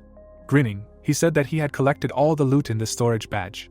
When he was in the Beast Soul Palace, he would sell everything and give the money to him. Looking at the badge, the hero heard that, sure, he had never used one before, he could apply for the same, but he would have to pay 1 million for 10 cubes of space. It would be better to buy lower crystals with this money, and he could borrow the badge if needed, to which the protagonist replied that thanks for telling him. This thing could come in handy, so he would think about buying it in the future. Putting his hands on his hips, Charlie said that he shouldn't worry, their university doesn't deprive real talents of resources. If he can enter the top 10 of the Qianlong ranking, he will be able to choose a separate room in the dormitory, and he will also have the opportunity to represent the Beast University in Mo's city at national competitions, to which Harry asked again and said that he understood. Rubbing her eyes, the girl turned to the teacher. Sitting on the bed, she said that the university is so rich, and the dorm rooms are designed for several people, it will be inconvenient for them to practice. To which the teacher replied that the dorm is a place for sleeping and resting, students can visit the training rooms for free, which are open around the clock. Closing his eyes, the hero thought that he was lucky that such rooms exist, otherwise he would have been quickly exposed, and then heard that if he still wants a separate bedroom, he can donate 5 million to the school. The protagonist frowned and asked what 5 million is. It's a ripoff, and the girl asked why so little. Looking at her, Harry thought who the hell she was. The light was burning in the windows of the dorm of the Animal University of the city of Mo. The protagonist stood in front of the door, thinking that before conquering the Qianlong ranking, he would first settle in the dorm, and that it was good that Chloe decided to use the university's housing, and also that even though she had money, she couldn't squander it like that. The protagonist opened the door slightly. In front of him stood a dark-haired guy who asked if he was the new roommate, and then greeted him and introduced himself. Mike smiled widely when he added that his beast soul was an 8-winged beast, and that he was a freshman. The boys stood at the door when Harry said his name and said that he was from Jinhai City. Then he was asked if he was the talented guy who also had an E-rank beast soul, after which the protagonist wondered if they knew him there. Frank stuck out his tongue and said no, but he had read his file, adding that he was cool. The protagonist stared straight ahead when he asked if he had seen his file, and where, and if anyone could view first-year students' personal data. The guy was lying on the bed when he answered that he had his own methods, and that there was nothing in the university that he didn't know. Then Mike explained that the fat guy was very good at absorbing information. Frank looked smart when he said that he could tell him anything that interested him, and that of course information had a price, adding that such an obvious thing was not usually said. Harry looked at the guy carefully when he asked about his place in the Qianlong ranking, realizing that he was an informant. The dark-haired boy extended his hand to the protagonist when he asked how he could find out the list so quickly, since it was only his first day at the university, adding that if he was so interested, he could give him another one, and that it included all the first-year students who would most likely be in the top 10. Then he was asked how much he would sell it for. Frank showed the protagonist 4 fingers when he explained that since he was his roommate, he would give a 20% discount, then the total would be 4,000 coins, and then he began to say the card number, after which Harry thought that he was a kind informant, and then wondered where he got such a thing. The fair-haired boy was sitting in front of the monitor. The characteristics of the students were listed on a piece of paper. The protagonist looked down thoughtfully, thinking about how there were a lot of hidden geniuses in Mo's City University, since half of the freshmen were already overlords, and how even Mike, who seemed like a funny guy to him, was an 8-star beast general, and how he wondered how strong Frank was. The protagonist looked away when someone exclaimed that the last roommate had arrived. Harry looked towards the boys. Jack looked down with displeasure when he greeted them and introduced himself, adding that it was nice to meet them, and the boys thought about how evil he was. Mike and Frank opened their mouths wide, exclaiming that he was this year's champion in Mo City, and that they were very lucky to be in the same room with the winner. The protagonist stared ahead, thinking that if he remembered correctly, his beast soul was a colorful glass butterfly, and that his talent rating was SSS rank. The boys were standing opposite each other when Frank exclaimed that if he was interested in any information, he would give him a 20% discount, and that if he himself knew something useful, he would buy it at a reasonable price. Then Mike said that he had enough bargaining, offering them to go eat, and then turned to the protagonist. Harry looked ahead with a smile and answered affirmatively. Clouds floated above the houses when he thought about how difficult his neighbors were, and that one of them was an 8-star general, another was a 2-star overlord, and the third was an informant. The boys walked together when Mike said that he had always dreamed of entering this university, and that he had succeeded, adding that he felt like he was dreaming. Then Frank replied that the main thing was that he did not dream when it was time to pay the bills. 2 girls were standing in front of them. The boys looked in one direction when the informant began to talk about the girl on the left. Bella touched her hair when he said her name, telling her that her S-rank beast soul is the snow silkworm. Chloe looked away when Frank said her name, adding that her S-rank beast soul is the 9-tailed snow fox. Mike looked at his comrade in surprise when he asked how he knew everything in such detail, to which he replied that he did not understand the power of information. The girls looked away carefully. Chloe waved at the protagonist, exclaiming that they had not seen each other for a long time. The protagonist shook Bella's hand when he asked her what she was talking about, reminding her that they had seen each other during the day and had recently broken up. Then his girlfriend replied that he was right, and then introduced her neighbor, whom he greeted. They stood in front of Frank, who wondered if they really knew each other. Harry pointed to his neighbors, introducing them when Mike asked if he wasn't their informant, and how he didn't know about it, to which Frank replied that he was gathering information, not matchmaking, so he didn't need to know what was going on between them. The girls turned away from the boys when the informant said that they were going to eat, then offered to come with them, to which Chloe replied that not today, since she had arranged to have lunch with her neighbor, so some other time. Then the protagonist said goodbye to her. Frank's mouth dropped open behind him when he asked how he met her, adding that it seemed like they were close. The protagonist turned his head to the side when he asked if there was anything he didn't know, and if he wanted him to sell it to him at a 20% discount, since he was a neighbor. The lanterns were shining brightly as Harry thought that life on campus would be fun. The blonde boy was sitting with his arms folded 2 hours later, thinking that although he wanted to go back to the dorms and rest, he couldn't relax because there were a lot of cool students at the university. Rick appeared, exclaiming that there was a high concentration of energy there, which was good for practicing. The protagonist's eyes were closed as he explained that this was a free room for beginner-level training, and there were paid ones for mid-level and high-level ones, in which the energy concentration should be even higher. And then he thought about how the rooms were too expensive, and how an hour of mid-level costs 1,000, and high 5,000. A system window appeared in front of Rick as he said that it was an incredible coincidence that the boy absorbed all the low-level crystals, and that only high-quality, and the B-Soul capsule remained. Then the protagonist suggested that he check how many evolution points he would get by absorbing a high-quality crystal. Harry looked away in displeasure when he was congratulated for gaining 1,000 evolution points, and the boy replied that the result was exactly the same as absorbing low-quality crystals, and that he had wasted 10,000 coins. Rick was in front of him when he said that it was okay since he still had the capsule. Something lit up in the protagonist's body. The animal raised its paw up when it congratulated him on successfully absorbing the Beast Soul capsule and on receiving a new talent. The protagonist looked ahead carefully, wondering if he had a talent column in his stats, assuming that it was a hidden parameter. Harry looked down thoughtfully when Rick said that the talent could increase the absorption speed by about 5%. Then the guy replied that he really felt like he was absorbing energy faster. The protagonist looked angry when the animal added that since he was there, he could not limit himself to taking 1 capsule a month, and that he could absorb as much as he wanted. Then the young man said that the Beast Soul capsule was a good thing, but it was too expensive, and that the price for 1 piece was 50,000. The clouds were floating above the building the next day. Frank had some papers in front of him when he was asked where the two were since it was only morning. He replied that they must be in the training room. The boy's bed was near the door when he thought that it seemed like he wasn't the only one who was training hard. The protagonist looked ahead seriously, deciding that he needed to go to the Beast Soul Palace and buy a batch of lower crystals. He brought the phone to his ear and greeted the one who asked him if he was awake, adding that he should come get the money. A man stood in front of him, who said that all the crystal cores had been collected, and that the portion given to him was 2.2 million. Then Harry thought about how much that was, realizing that this would solve his problem. Charlie looked at the boy carefully as he added that he also exchanged 1 million for 10,000 lower soul crystals and that the crystals and the rest of the money were in this badge that he would lend him for a while. The protagonist then thanked the teacher, thinking that he was someone he could truly trust. The protagonist looked ahead with a smile as he asked the man if he could help him with something, explaining that he wanted to exchange the remaining 1.2 million for Beast Soul capsules, to which Charlie replied that the money was enough to buy 24 of them and that it would last for 2 years, then wondered why he needed so many at once. They stood opposite each other as Harry asked him not to worry, adding that he knew when to stop. The teacher then said that was fine and that he would go to the Beast Soul Palace when he had time, and that he should train hard because the Qianlong rankings would be announced soon. Charlie touched the boy's shoulder as he added that if he made it into the top 10, he would try to get him a place to represent their university in the competition, and the protagonist exclaimed that he understood. The protagonist was shown in profile as he thought about how his goal was not to be in the top 10, but to be at the top of the list. The building was illuminated by the sun a little later. Harry sat cross-legged as Rick congratulated him on successfully absorbing the nuclear radiation, adding that 1,000 evolution points were obtained, and that this time it only took 10 minutes. The blonde boy stared ahead as he guessed that it was because of the 5 reward capsules he absorbed, and that not only was the speed of absorbing energy from the air increasing, but the speed of assimilating the crystals as well, to which the beast replied that to be honest, he himself was not sure, and that when the teacher sent a batch of capsules, he would be able to check it. The protagonist glanced at the crystal as he agreed with him, saying that for now they would continue to absorb them to increase their strength. A pile of rocks was shown when it was stated that time had passed. A pile of minerals became smaller as the days passed. 2 piles of crystals were shown. The piles of rocks became smaller when it was stated that more time had passed. The protagonist was holding a bag in his hand a few days later.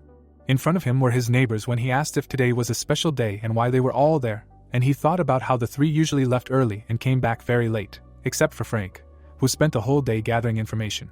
The informant looked at Harry when he wondered if the boy was so carried away by training that he even forgot that today was the first-year meeting, and the protagonist exclaimed that he really forgot. Frank smiled widely when he said that the 3 of them were training like monsters, suggesting that they wanted to enter the top 10 of the ranking.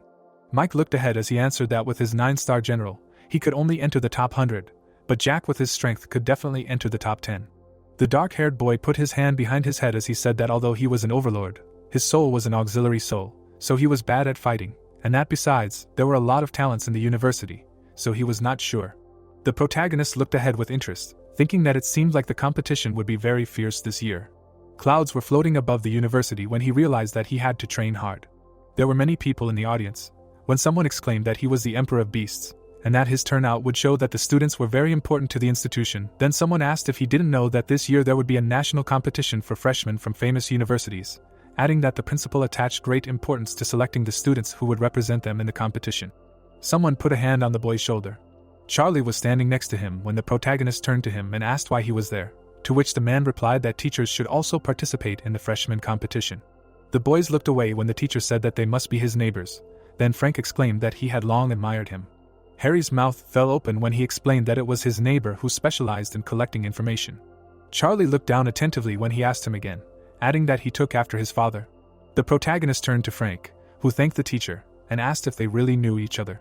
The teacher stood next to the protagonist when he explained that his father held a high position, and that the young man would soon find out about it himself, adding that it was time for him to go. Mike turned his head to the side and asked who he was, and was told that he was a large, fierce bear who possessed an 8-star Lord rank soul and was one of the promising candidates for the Emperor rank. A man appeared on the stage in front of the boys as someone exclaimed that Principal Vincent had arrived. Frank brought his hand to his mouth, yawning as the protagonist realized that he was the principal's son, adding that it was incredible. The mustachioed man looked forward, saying that he welcomed the teachers and students, and then introduced himself by stating his name and position, adding that he was glad to see them all there and that they were freshmen of their university, as well as the future hope. Vincent was shown in profile as he announced that the Qianlong ranking would soon be officially opened and that they would be facing the first stage of the struggle, warning that the higher the ranking, the more generous the rewards would be. Harry stared ahead as the headmaster exclaimed that fate was always in their hands and that talent meant nothing because as long as they fought, they could change their fate. The mustachioed man opened his mouth wide as he said that the strong had to fight and that the Mo City Beast University was the school with the highest death rate. However, since every single one of them had chosen them, that meant there were no spineless weaklings or cowards there. The headmaster was in front of the students as he addressed them and asked if they realized this. The boys opened their mouths wide and answered in the affirmative. Dark silhouettes were seen in front of the building as it was announced that the list had been posted.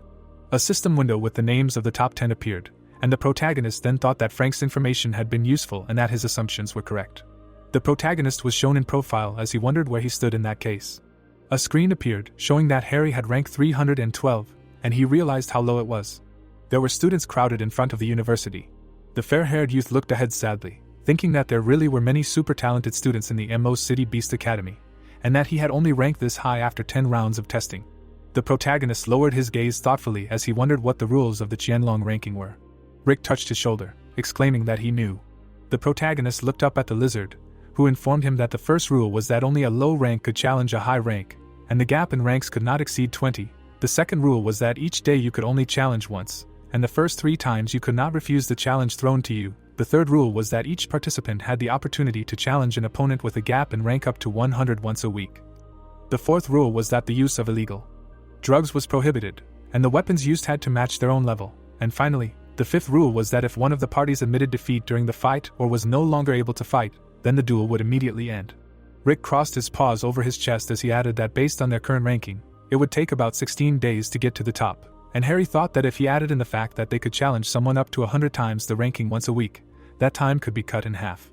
The blonde boy looked over at the students who were asking about William, who had been ranked first as soon as the list was posted, and talking about how if he was still ranked first in 7 days, he would be admired, and that there would probably be a big change in the rankings in 3 days. The boy lifted his foot off the ground, thinking that there would indeed be a lot of people competing for a higher spot, and that the situation was getting tense, and that he couldn't concentrate on training because of it. Frank stared ahead as Mike said that the protagonist was strange for continuing to train calmly at a time like this, and the young man replied that he wanted to buy the information from him for $1 million, but he refused. He imagined the smiling protagonist, who said that when he reached the top of Qianlong, they could discuss the price of his information again. Harry walked past the students when the informant thought that it was obvious that his goal was to fight for the first place in the ranking, and then he wondered about what kind of terrifying power he possessed. The lizard opened his mouth wide when he said that these were the capsules that Charlie sent, and that there were 24 in total, and then asked if the boy wanted to take them all at once. The protagonist looked ahead with a smile as he replied that he would try in parts. He covered his mouth with his hand when he took 10 pieces. The protagonist pursed his lips, looking down. Harry sat with his hands folded in front of him as Rick congratulated him on successfully absorbing and gaining several new skills.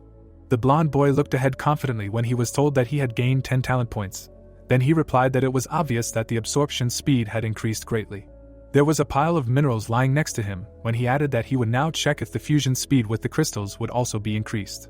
The protagonist sat with his eyes closed.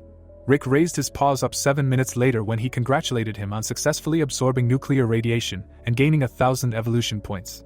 The protagonist opened his mouth, looking down when the lizard added that it had been 10 minutes before and was now 7. Then the boy said that his guesses were correct and that the absorption efficiency had also increased. The phone vibrated in his pants pocket. Harry brought the phone to his ear, answering that he was listening. Then he was informed that William and Adam would have a duel in the third arena in 10 minutes, and that he should hurry. The blonde boy opened his mouth wide when he asked about the first and third place fighting, and then exclaimed that he would be there soon. The arena of the Beast University of Mo's city was empty. The protagonist looked straight when he was addressed and invited to come. The teacher waved to him. The men stood in front of the protagonist when Jasper addressed his comrade, saying that he treated this guy like a treasure, adding that he even brought him to the competition, and then offered to tie him to himself. Then Charlie replied that he would rather help those in need than talk non-stop. The teachers looked at the guy when the tall man explained that he was his friend, who was one of the teachers. Then Harry greeted him. Charlie looked at Jasper, who said that he was always talking about him, and then asked the boy if he had chosen a mentor yet, and why he shouldn't become his student. Then his friend replied that he invited him to watch the fight and not to lure students to his side.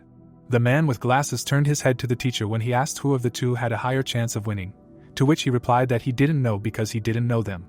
The protagonist stood in front of them when Jasper asked him what he thought. Then the guy replied that he didn't know them either. Adam took a step forward when everyone shouted that they were out and that this was the third in the ranking. The red-haired guy looked forward intently. The boy crossed his arms over his chest. He lowered his smug look when it was announced that this was William, the first in the ranking. There were spectators in the stands when someone announced that this match would be between Adam, who was ranked third, and the guy ranked first in Qianlong, and then the start of the match was announced. William looked forward with his arms crossed when he said that he was the one who challenged him first, and then asked if he thought he would chicken out. Adam lowered his stern gaze when he exclaimed that he was the first one. The guy looked askance when he asked again, saying that he should teach him a lesson since he was so overconfident. A huge centipede appeared when he used the Beast Soul Fusion skill. The students sat behind the protagonist, who thought that this was the king of the SSS-ranked golden-winged centipedes, and that its overwhelming power was at least that of an overlord. Adam's eye gleamed as he exclaimed that it looked like there was an opponent he would be looking forward to. The huge beast opened its mouth wide as it used the Beast Soul Fusion technique. Harry stood in the stands. He stared ahead as he wondered about Adam being a Beast Master too and who would win. Beasts appeared in the arena. Charlie looked at his comrade, who said that these kids were full of energy, and that at their age he could only dream of such strength. Then the teacher replied that they had already brought this up and that this year's first years were far from ordinary, each one was better than the other. Light emanated from the beast's mouth. A bright sphere formed there. A stream of fire rushed towards the opponent. The centipede looked ahead. It deftly dodged the explosion. The beast stood in front of him as William asked if this was all he could do. The tiger put its paws out to the sides when he told him not to delude himself and to win first. The animal suddenly took off. The beast's eye glowed green. The tiger swung its clawed paw at him. Green liquid splashed in all directions. The protagonist stared ahead, thinking that Adam's red flame tiger was superior to his opponent in strength, speed, agility and explosive power, and that there was a chance that even William would not be able to dodge his attacks. The teacher stood nearby when Jasper said that the third place was acting cautiously, checked the enemy from a distance, then quickly closed in and caught him off guard. Then his comrade added that this guy's fighting experience was simply amazing. The man with glasses raised his hand to his face as he said that watching the distance, one can wonder if William really deserves the first place in the Qianlong list. Then Charlie asked the protagonist if he was scared to watch. warning that the fight for the top of the rankings would be very difficult. Jasper looked thoughtful, thinking about how it was not easy to get into university with the soul of an E-rank beast. But was his desire to lead Qianlong too arrogant? Harry looked indifferently ahead as he said that it was a trap, then he was asked again, after which the guy explained that Adam fell into William's trap. Sweat appeared on Jasper's face as he wondered how he knew. The tiger stretched out its paw forward. The beast's pupils narrowed when it thought about the last blow left. It broke away. Adam looked shocked. The centipede grabbed him. The tiger opened its mouth wide and told them to leave it behind. William's green eyes flashed. The animals were engulfed in flames. The centipede opened its mouth, frozen. It spat out a green liquid. Adam inhaled the poison. Jasper turned to the boy and said that he had indeed lured him into a trap, then asked the boy how he knew about it. Harry was shown in profile when he answered that the best way to lull an enemy's vigilance was to show weakness, and that William could hold on to the top of the rankings, not to mention whether he was worthy of it, summing up that his fighting skills were not inferior to Adam's. The teachers looked in the same direction when Jasper thought about how he never imagined the protagonist would be so perceptive, since they usually ignored the details. But he, without relaxing, was completely immersed in the process. Charlie put a hand on his back when he said that the youth would be smarter than him, adding that he should watch his language since he himself was most likely standing there, not thinking about anything. The men put their hands on their hips when he exclaimed that even if he himself did not notice anything, he had an attentive student. Then his comrade replied that he should not underestimate him. The tiger's eyes glowed when he ordered him to stop. Bright flames engulfed the animals. The centipede was in front of Adam. The tiger rushed towards the opponent, swinging. He delivered a powerful blow with his elbow. The spectators looked shocked when they started talking about how William would lose, and how Adam could turn things around in his favor in such a situation, and also how one SS rank beast soul could not win, so he was still inferior to the opponent in skills. Jasper stood next to Charlie when he turned to the protagonist and asked him how he thought William could lose. The protagonist opened his mouth and answered in the negative. He looked forward confidently when he added that Adam would lose. The men stood to the side of him when the teacher asked him again, asking why he thought so, because no matter how you look at it, he had every chance of winning. Harry's mouth opened wide when he said that the man had definitely noticed and was most likely testing him. The animals stood facing each other when Charlie replied that nothing could be hidden from the boy. Then the boy explained that Adam's attacks were fierce but hasty, and that the poison should soon take effect. The tiger opened its mouth, breathing heavily. The centipede's eyes glowed when William advised the opponent to give up, since he did not have a single chance, adding that it might not be too late to go to the infirmary and remove the poison, but he could not vouch for the consequences. Adam bared his sharp fangs, exclaiming that he would never do that. He rushed towards the opponent. The centipede's eyes sparkled green when he called him a fool. William attacked the tiger with his tail. Adam hit his face on the ground.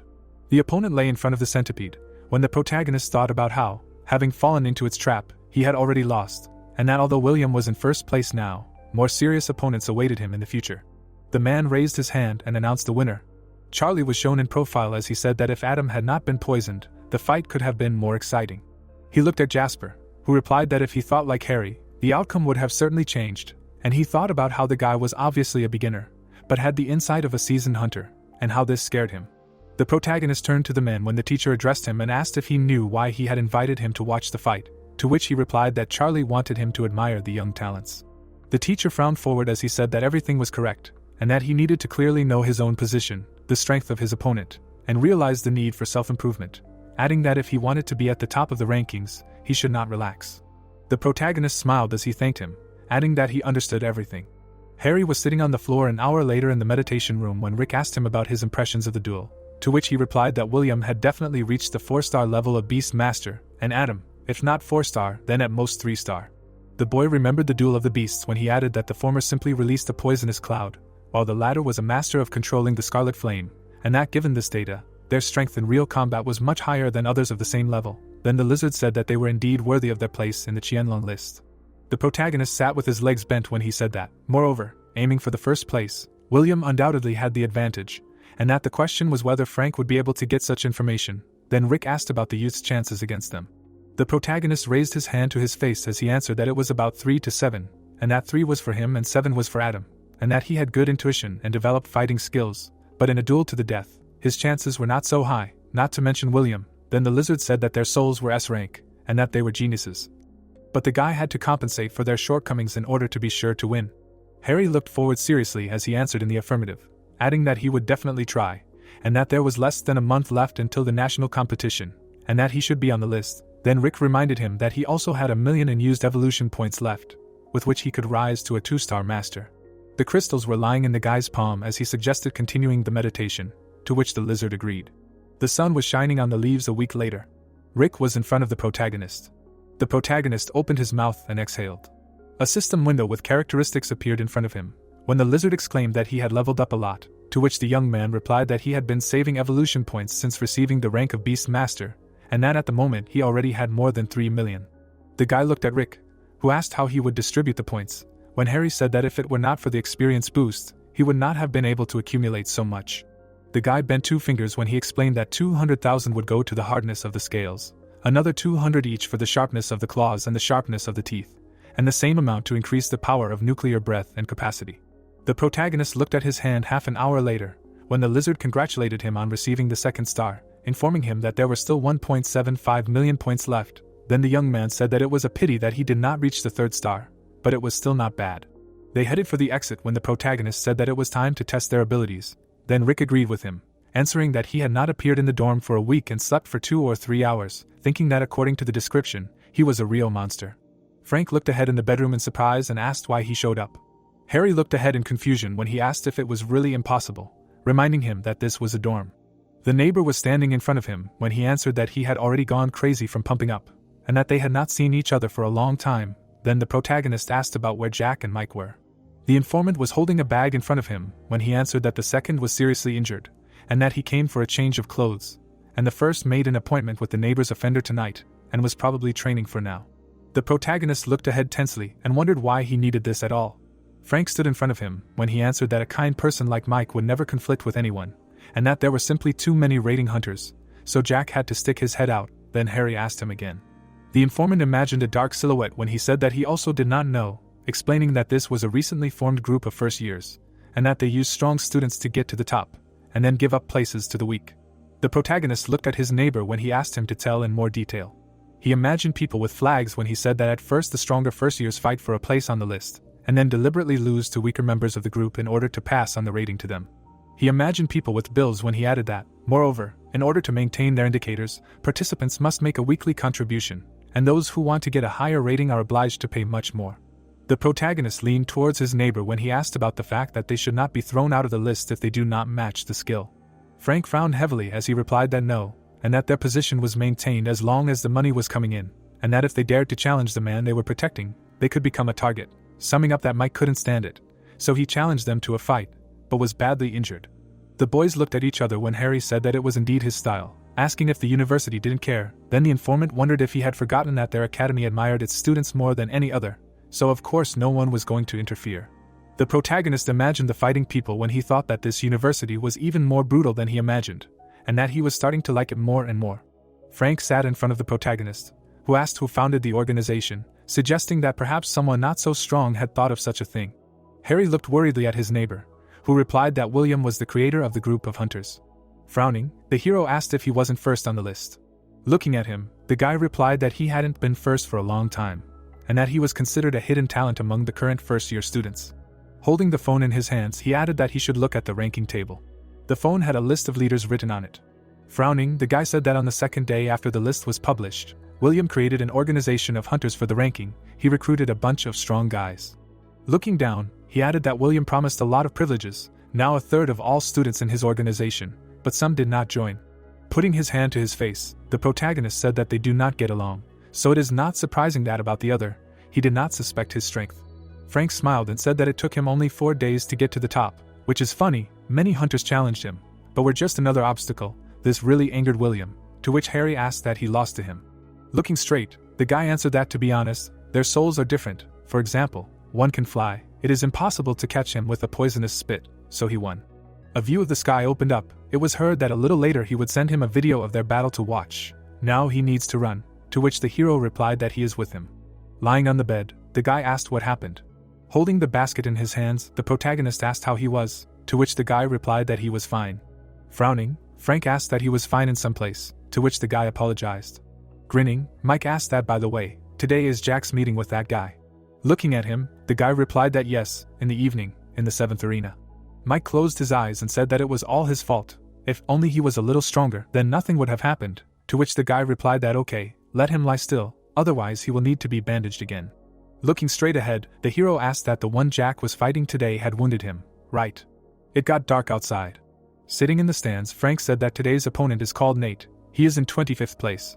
But he is stubbornly fighting for him. He hopes that Jack will cope, because in this fight the opponent did not show all his strength. Looking away, the protagonist asked that he didn't seem to care about his ranking at all, to which the guy replied that yes, it was too hard for him to fight for a place on the list, so all he could do was upgrade his intelligence. Grinning, he asked that he didn't think that his father helped him with everything, that he relied solely on himself to collect information and then sell it, that he wanted to become the largest seller of intelligence services in China, to which the protagonist replied that it seemed like they, the rich, didn't have it easy either. Raising his head up, the guy said that, to tell the truth, he had a brother, he was incredibly talented, but he entered Yanjing University for the sake of conspiracy. He really wanted to be his assistant, which is one of the reasons he collected information. The hero thought about his brother. Looking around, he thought that it was hard to imagine what kind of person his older brother was. Looking at the arena, the guy said that well, that's it, it's already begun. The guy raised his hand up. He smiled and asked what he was going to stand up for that trash. The fighter crossed his arms. He frowned and said that they had gone too far. Pointing to the side, the guy asked what he was talking about fighting that weakling. That was hilarious. He was so weak that he asked others to stand up for him. Clenching his fist, the fighter asked what the hunters really had no conscience, to which he replied that what difference did it make when the university itself didn't care, heard that he was one of the strongest in this city, and knew what he thought. Grinning, the guy said that for him he was the same trash as that Mike.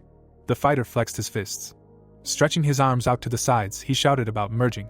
Surprised, his eyes widening, the guy asked what god. Frowning, Nate added that too. Pointing upward, he shouted that his spirit, what a cute butterfly, was afraid.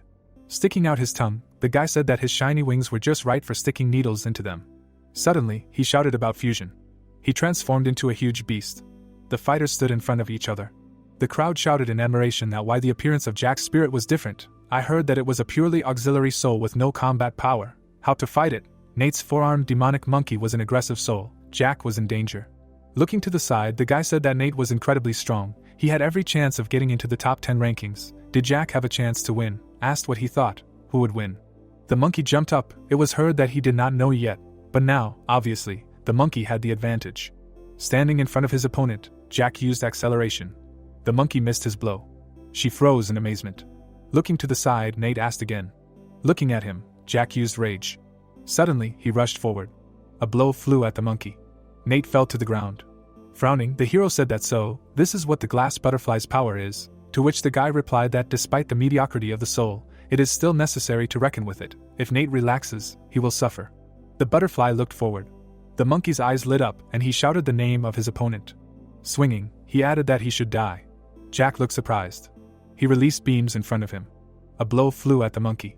Frowning, the guy said that yes, he has gone crazy, to which the protagonist replied that no, these are attempts to push Jack to the edge of the ring in order to limit the space for movement and create an opportunity for an attack. Jack looked forward. The monkey rushed towards him. It was heard that fighting in a confined space deliberately limits the combat zone, which is different from fighting in the field, so Nate is trying to close the distance and reduce the effectiveness of the butterfly's attacks to a minimum. Frank looked surprised and asked what was going on. Jack's situation is terrible. Swinging, Nate said that he was sure that he was not capable of more, that he should stop running. Stretching his hand forward, he added that he would accept defeat. Looking at him, the guy used weakness. They rushed towards each other. The monkey's eyes lit up and he said that he could not move. Standing in front of him, the moth replied that he would not be able to reduce the space. Space appeared around him, and he added that the outcome of the fight was already predetermined. Smiling, Nate said that although he would be cooler than that scum, he would not stop being trash. A glow appeared around him. Looking straight ahead, Jack said, "Damn," and attacked from the air. Red beams flew off the monkey and he shouted a stream of punches. Jack parried his attacks. Suddenly he fell to the ground. Smiling, Nate said it was time to torture him a little. Suddenly he struck his opponent. The monkey's eyes lit up. Blood flew out of Jack's mouth. Standing still, the monkey said that he knew he could fly. Looking at his hand, he added that that's why he prepared an air punch. Throwing attacks, Nate asked what was still trying to fight. A punch flew at Jack. The monkey's eyes lit up. Frowning, Frank said, "Oh shit, where's the referee? Why isn't anyone announcing the results of the fight? That bastard is going to kill him." The blows flew at the moth. It was heard that this was a failure. The auxiliary soul could not protect anyone weak, but likes to stand up for others. Hopes that he will remember today's lesson for a long time. Idiot, let him stop. Victory is already his. Stretching his hand forward, the man said that based on the results of the duel, he will take Jack's place in the ranking and become the 18th. Raising his hands up, Nate said that he would like to continue. He will wait for the call at any time, but now his place is next to his scum friend in the infirmary. Looking straight ahead, he heard that he was addressed. The guy was walking forward. He frowned and asked that he had completely lost his conscience. Smiling, Nate replied that what difference did it make to him? It concerns only him and Jack. If he wants to fight, let him go to William. Adam angrily clenched his teeth and asked what he said. He will twist him into a ram's horn now, believe it or not. With his arms outstretched, the boy asked what was threatening, said it was a pity that the man higher on the list couldn't challenge the man lower. Adam frowned and said he was. Frank glared and said the hell of it. He looked at him in surprise and turned to the hero. Looking straight ahead, the protagonist said that if it came down to it, let him fight him. Frowning, the guy asked what kind of weirdo this was. Standing in front of him, Harry replied that he was Jack's friend. Pointing forward, he added that he was ranked 312th, so he should accept the challenge. Putting his hand to his face, the guy shouted that he was ranked 312th. Gritting his teeth, he added that he wanted to fight. According to the rules, he had no right to challenge him. He was tired of living. The hero grinned and replied that he really couldn't do it now, but in 12 days he would get to him. Looking straight ahead, Nate asked what 12 days were, and then thought that in order to challenge him in such a short amount of time, he would have to go through extreme tests one after another every day. Sticking out his tongue, he said that since he was so confident in himself, he would wait. If he failed, he would personally come and break his bones. Looking straight ahead, the protagonist said that he shouldn't worry, he would wait. Frank rushed forward and addressed the guy. Lying on the ground, Jack said that he should forgive him. He lost. Looking at him, Harry replied that he should rest and recover. He would leave the rest to him. Looking away, he added that thanks for standing up for him, to which Adam replied that they were not happy with the behavior of the hunters before. Looking down, the guy said that he sees is not one of the timid. He decided to challenge Nate. Sitting on the ground, the hero asked that if you are afraid of everything, then what was the point of coming here? Said that he should forgive. They need to go to the infirmary. Standing behind them, the guy answered approvingly. Grinning, he thought that friendship with Harry would not be superfluous. A ward in the infirmary appeared. Standing next to the guy, Frank asked what was going on in the ring. He was not joking, to which the protagonist replied that what, so it seems he thinks he will not be able to cope with Nate. Frowning, the guy said he didn't know, asked what his real strength was. Lowering his head, the hero said that they would find out in 12 days. The guy sat silently. Grinning, Fred asked that he really thought highly of himself, since he challenged Nate and skipped 50 positions in the ranking to beat him. Raising his hands up, the protagonist replied that he should talk less. The guy opened his mouth wide and shouted that he was so impatient, well, as he wanted. Suddenly he transformed into a beast. They stood in front of each other. Grinning, Fred said that he should take care of himself. He spun sharply around the hero. His eyes lit up and the guy said that he should not twitch and die in his arms.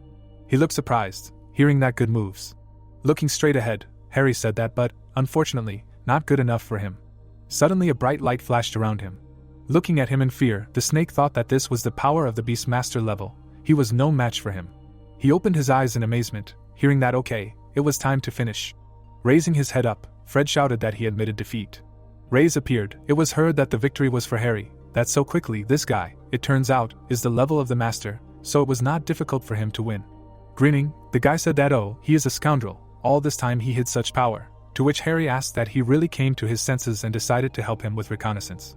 Closing his eyes, Frank said that no, he had a great idea how to make money, interesting, to which the hero replied that let him talk, and then thought that money would not hurt him. Smiling, the guy said that the story about him and yesterday's battle quickly spread throughout the university, so now he is incredibly popular. He is going to open a betting office. Harry will be able to remain undefeated for 12 days or not. The guy froze in amazement, and said that in order to prepare well, he needs to know his true strength, to which the protagonist replied that he is approximately a 2-star beast master. Stretching his hand forward, he asked what it means. He is stronger than Jack, and then thought that he was pretending on purpose. Grinning, Frank asked how sure he is that he will last undefeated for all 12 days, to which Harry replied that he is approximately 95% and higher. Opponents below the top 20 do not pose any danger to him. Closing his eyes, the guy said okay, he will bet 10 million. The winnings will be divided 60 to 40. To which the hero asked if that is too much. Smiling, he answered that of course not, he is the key to their success. The view of the university cafeteria opened up. Nate was sitting at the table. He froze, hearing that it was a great job. Turning around, the guy asked what the hell had brought him here, to which William replied that he had heard someone had challenged him after yesterday's duel. Closing his eyes, Nate said that there had been some clown from the 312th place. What was so interesting about that? Crouching down, the guy replied that it looked like the news hadn't reached him yet, This kid had already risen to the 262nd, and they said that he was a beast master. Sitting in front of him, Nate asked again. William grinned and said that he had overheard it and decided to inform him. Sticking out his tongue, the guy replied that it didn't matter who he was, he shouldn't worry, he wouldn't let him stick his nose into the organization's affairs. Waving his hand, William said that then he would expect good news from him. Frowning, the boy thought that the Beast Master was eager to see him in action. Arena number 53 appeared. Putting his hand to his face, the hero thought that as far as he knew, this time the opponent would be a guy with the soul of a moon shadow leopard, ranked 242nd and known for his speed. Looking at him, Frank thought that he. Grinning, he added that he completely trusted him and was even more inspired than yesterday. Standing in front of the boy, the protagonist asked him what he should continue to pretend, to which Frank replied that naturally, after the opening of bets, the odds change in real time, how could they make money if he did it quickly? Looking straight ahead, Harry asked what he meant by a rigged duel. Raising 2 fingers up, the guy replied that of course not. What made him think that it would be rigged? It was just a business strategy. He would still have to win in the end. The idea was to take advantage of all the advantages, first convince the audience of the high probability of his loss, and then win, so they could earn much more. Looking at him, the hero said okay, and he added that their earnings depended only on him. Frowning, the protagonist thought that yesterday he demonstrated the power of the Beast Lord, and Frank was doing a great job of promoting his bets. Now at least half of the university knew that he was going to challenge Nate, so it was no wonder there were so many spectators. A question was heard that he was Harry. Standing in front of the hero, the guy said that he was really unlucky to accept a challenge from the Beast Lord. Stretching his arms out to the sides, he added that he was not going to admit his defeat so easily. Let him show what he was capable of. Suddenly the guy transformed into a beast. The hero suddenly activated the fusion. The beast's eyes lit up, and he thought that it would be nice to suppress the Beast Lord. Crouching down, he added that he was a 9-star after all, he should be able to handle it. Suddenly, the beast struck a sharp blow. The hero's eyes lit up. Looking to the side, the guy thought that he had wounded him. His advantage was in speed. The protagonist swung. The thought appeared that he would simply do as Frank said. He struck and added that he would play around a little. The beast dodged his blow. He swung sharply at him. Looking straight ahead, the guy thought that this seemed to be the whole point of the Beast Lord's true power. People looked at him in amazement. It was heard that how is it that the Lord cannot handle him, and how is he going to fight Nate? Yesterday someone organized a bet. Will Harry be able to win within 12 days or not? He is afraid. With such power it will be difficult for him to win. Putting his hand to his face, the guy thought that it seemed that the goal had been achieved. There were more and more people doubting Harry. The better he showed his acting skills, the more money they could earn. The hero was hit with many blows. Stepping on the ground, the opponent thought that if he continued in the same spirit. Swinging, he added that he might even be able to defeat the Beast Lord. Suddenly, a blow flew at him. The beast crashed into the wall. The guy fell to the ground. People looked at him in admiration. The main character stood still. His eyes lit up. Frowning, the guy thought that maybe it was a coincidence, but the blow at that very moment. He opened his eyes in amazement, and added that he could not have avoided it. The crowd indignantly shouted that what the hell, the Beast Lord turned out to be stronger than an ordinary soul owner. What are we even talking about? Harry is so strong that he can take him out with one blow. It turns out that in the first half of the fight he was just pretending and did not show his true strength. Frank looked away. Running up to the hero, he said that it was done well, to which the protagonist replied that yes, he played like a real actor. Closing his eyes, the guy said that it was even better. Most people were wary of him now. They didn't think that their plan would be figured out quickly, so they would continue. Lying in the room, Harry thought that today after the fight he had received not only 2 treasure chests, but also the beast's artifact. Grinning, he added that he could sell it and continue to defeat weaker opponents, plus a generous reward for opening the chests and a share of the bets. The hero moved forward 100 positions. Entering the room, he thought that over these few days he had unexpectedly encountered several pumped-up opponents, had to admit defeat before the fight and give up the treasure chests. Looking at him, the guy asked why he was so sad, said that they still had a chance, they should be happy. Closing his eyes, the protagonist asked if there was any information about tomorrow's opponent. Frank handed him the tablet and said that he had prepared it especially for him. Harry took the tablet in his hands. Frowning, he said that he looked powerful, to which the guy replied that of course, after losing to Nate, he joined the hunter's squad. All the students thought that he would fail.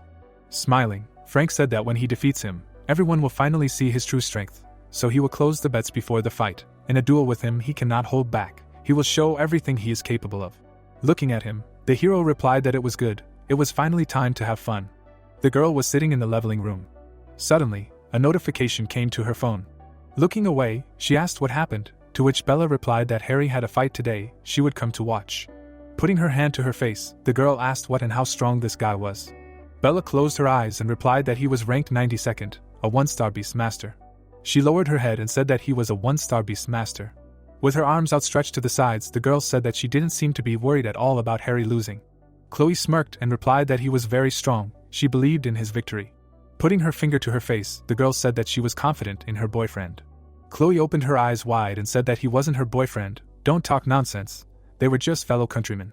With her arms outstretched, Bella replied that it was good. She also wanted to know why she wasn't participating in the raiding battles. She should be able to handle at least the next 50. Looking away, the girl replied that the teacher said that there was no point in fighting for a reward. First you need to level up and then act. Bella closed her eyes and said that the reward? Her teacher had a lot of money, or something, to pay for the best room for pumping every month, to equip the energy collection system with high-level crystals. Waving her hand, she added that okay, she would go and have a look then tell her, to which the girl thanked her. Arena number 26 appeared. Looking at the arena, the hero asked why there were so many people today, to which the guy replied that about half of them had placed bets, the rest had just come running for the hype. Frowning, he added that the betting would close, so let him give it his all, to which the protagonist replied that he could rely on him. Stretching his arms out to the sides, the rival asked where Harry was. He looked around. Standing in front of him, the hero replied that he was here. Joe frowned and asked what he was threatening Nate, and dared to say that he would not lose even once in 12 days, to which he asked again, what and what, it is impossible. Looking straight, the guy said that of course, it is possible, unfortunately, his self-confidence will be his undoing, he will bring him down to earth. Frowning, the protagonist replied that he should try. Suddenly they activated the merger. The animals stood in front of each other. People looked in surprise. It was heard that Joe was so strong, one of the strongest first years. Although Harry is the master of the animals, in the last competitions he was not particularly impressed. Now everyone calls him a chatterbox. Be that as it may, she bet on Harry's loss. She does not even imagine what is in the heads of those who count on his victory. Looking straight, Joe said that by the way, he forgot to say, he deliberately bet on his defeat, 5 million. The hero looked at him in surprise and asked what he had bet 5 million on him losing. The beast grinned and asked what had happened. He should have bet on winning. The protagonist hung his head and said it didn't matter, he just wanted to say thank you. Joe looked at him in surprise and asked what for. Standing in front of him, Harry replied that he would find out soon. The rival said how fast he was. The intelligence guy said that his soul belonged to the power category, his eyes wide open. Suddenly, beams appeared around him. They swung at each other. The hero flew to the side. Gritting his teeth, Joe thought that even though he only had 1 master star, he could match him in speed with 2 stars, he wouldn't die, he would suffer badly. Suddenly, he opened his eyes in surprise. The protagonist struck, and the thought appeared that everything was possible. The beast released flames, thinking that he had forced it himself. The hero's eyes lit up and he replied that he was unlucky. Opening his mouth, he added that he was caught exactly when the audience did not need his acting. While delivering a blow, the protagonist said goodbye. Joe flew to the side and asked how so. He fell to the ground. Looking straight ahead, Harry heard that the duel was over, he had won. The spectators' eyes widened in amazement. People were perplexed. The beast was lying on the ground. People raised their hands up. It was heard that damn, they did not believe their eyes. Harry really won, that's great. He decided to bet 200,000 on him, and his intuition did not fail him. With her eyes wide open, the girl thought that he had knocked Joe out with 1 blow, even though she was a beast lord with a 2nd star. But it would be hard for her to resist him too, no wonder Chloe was so confident in him. Looking at the hero, Rick said that he won and got a golden treasure chest, to which he asked what could be opened now, and the pet replied that of course, only he could see the contents. Grinning, he added that the chest was successfully opened, 50,000 evolution points and a beast master level artifact were received.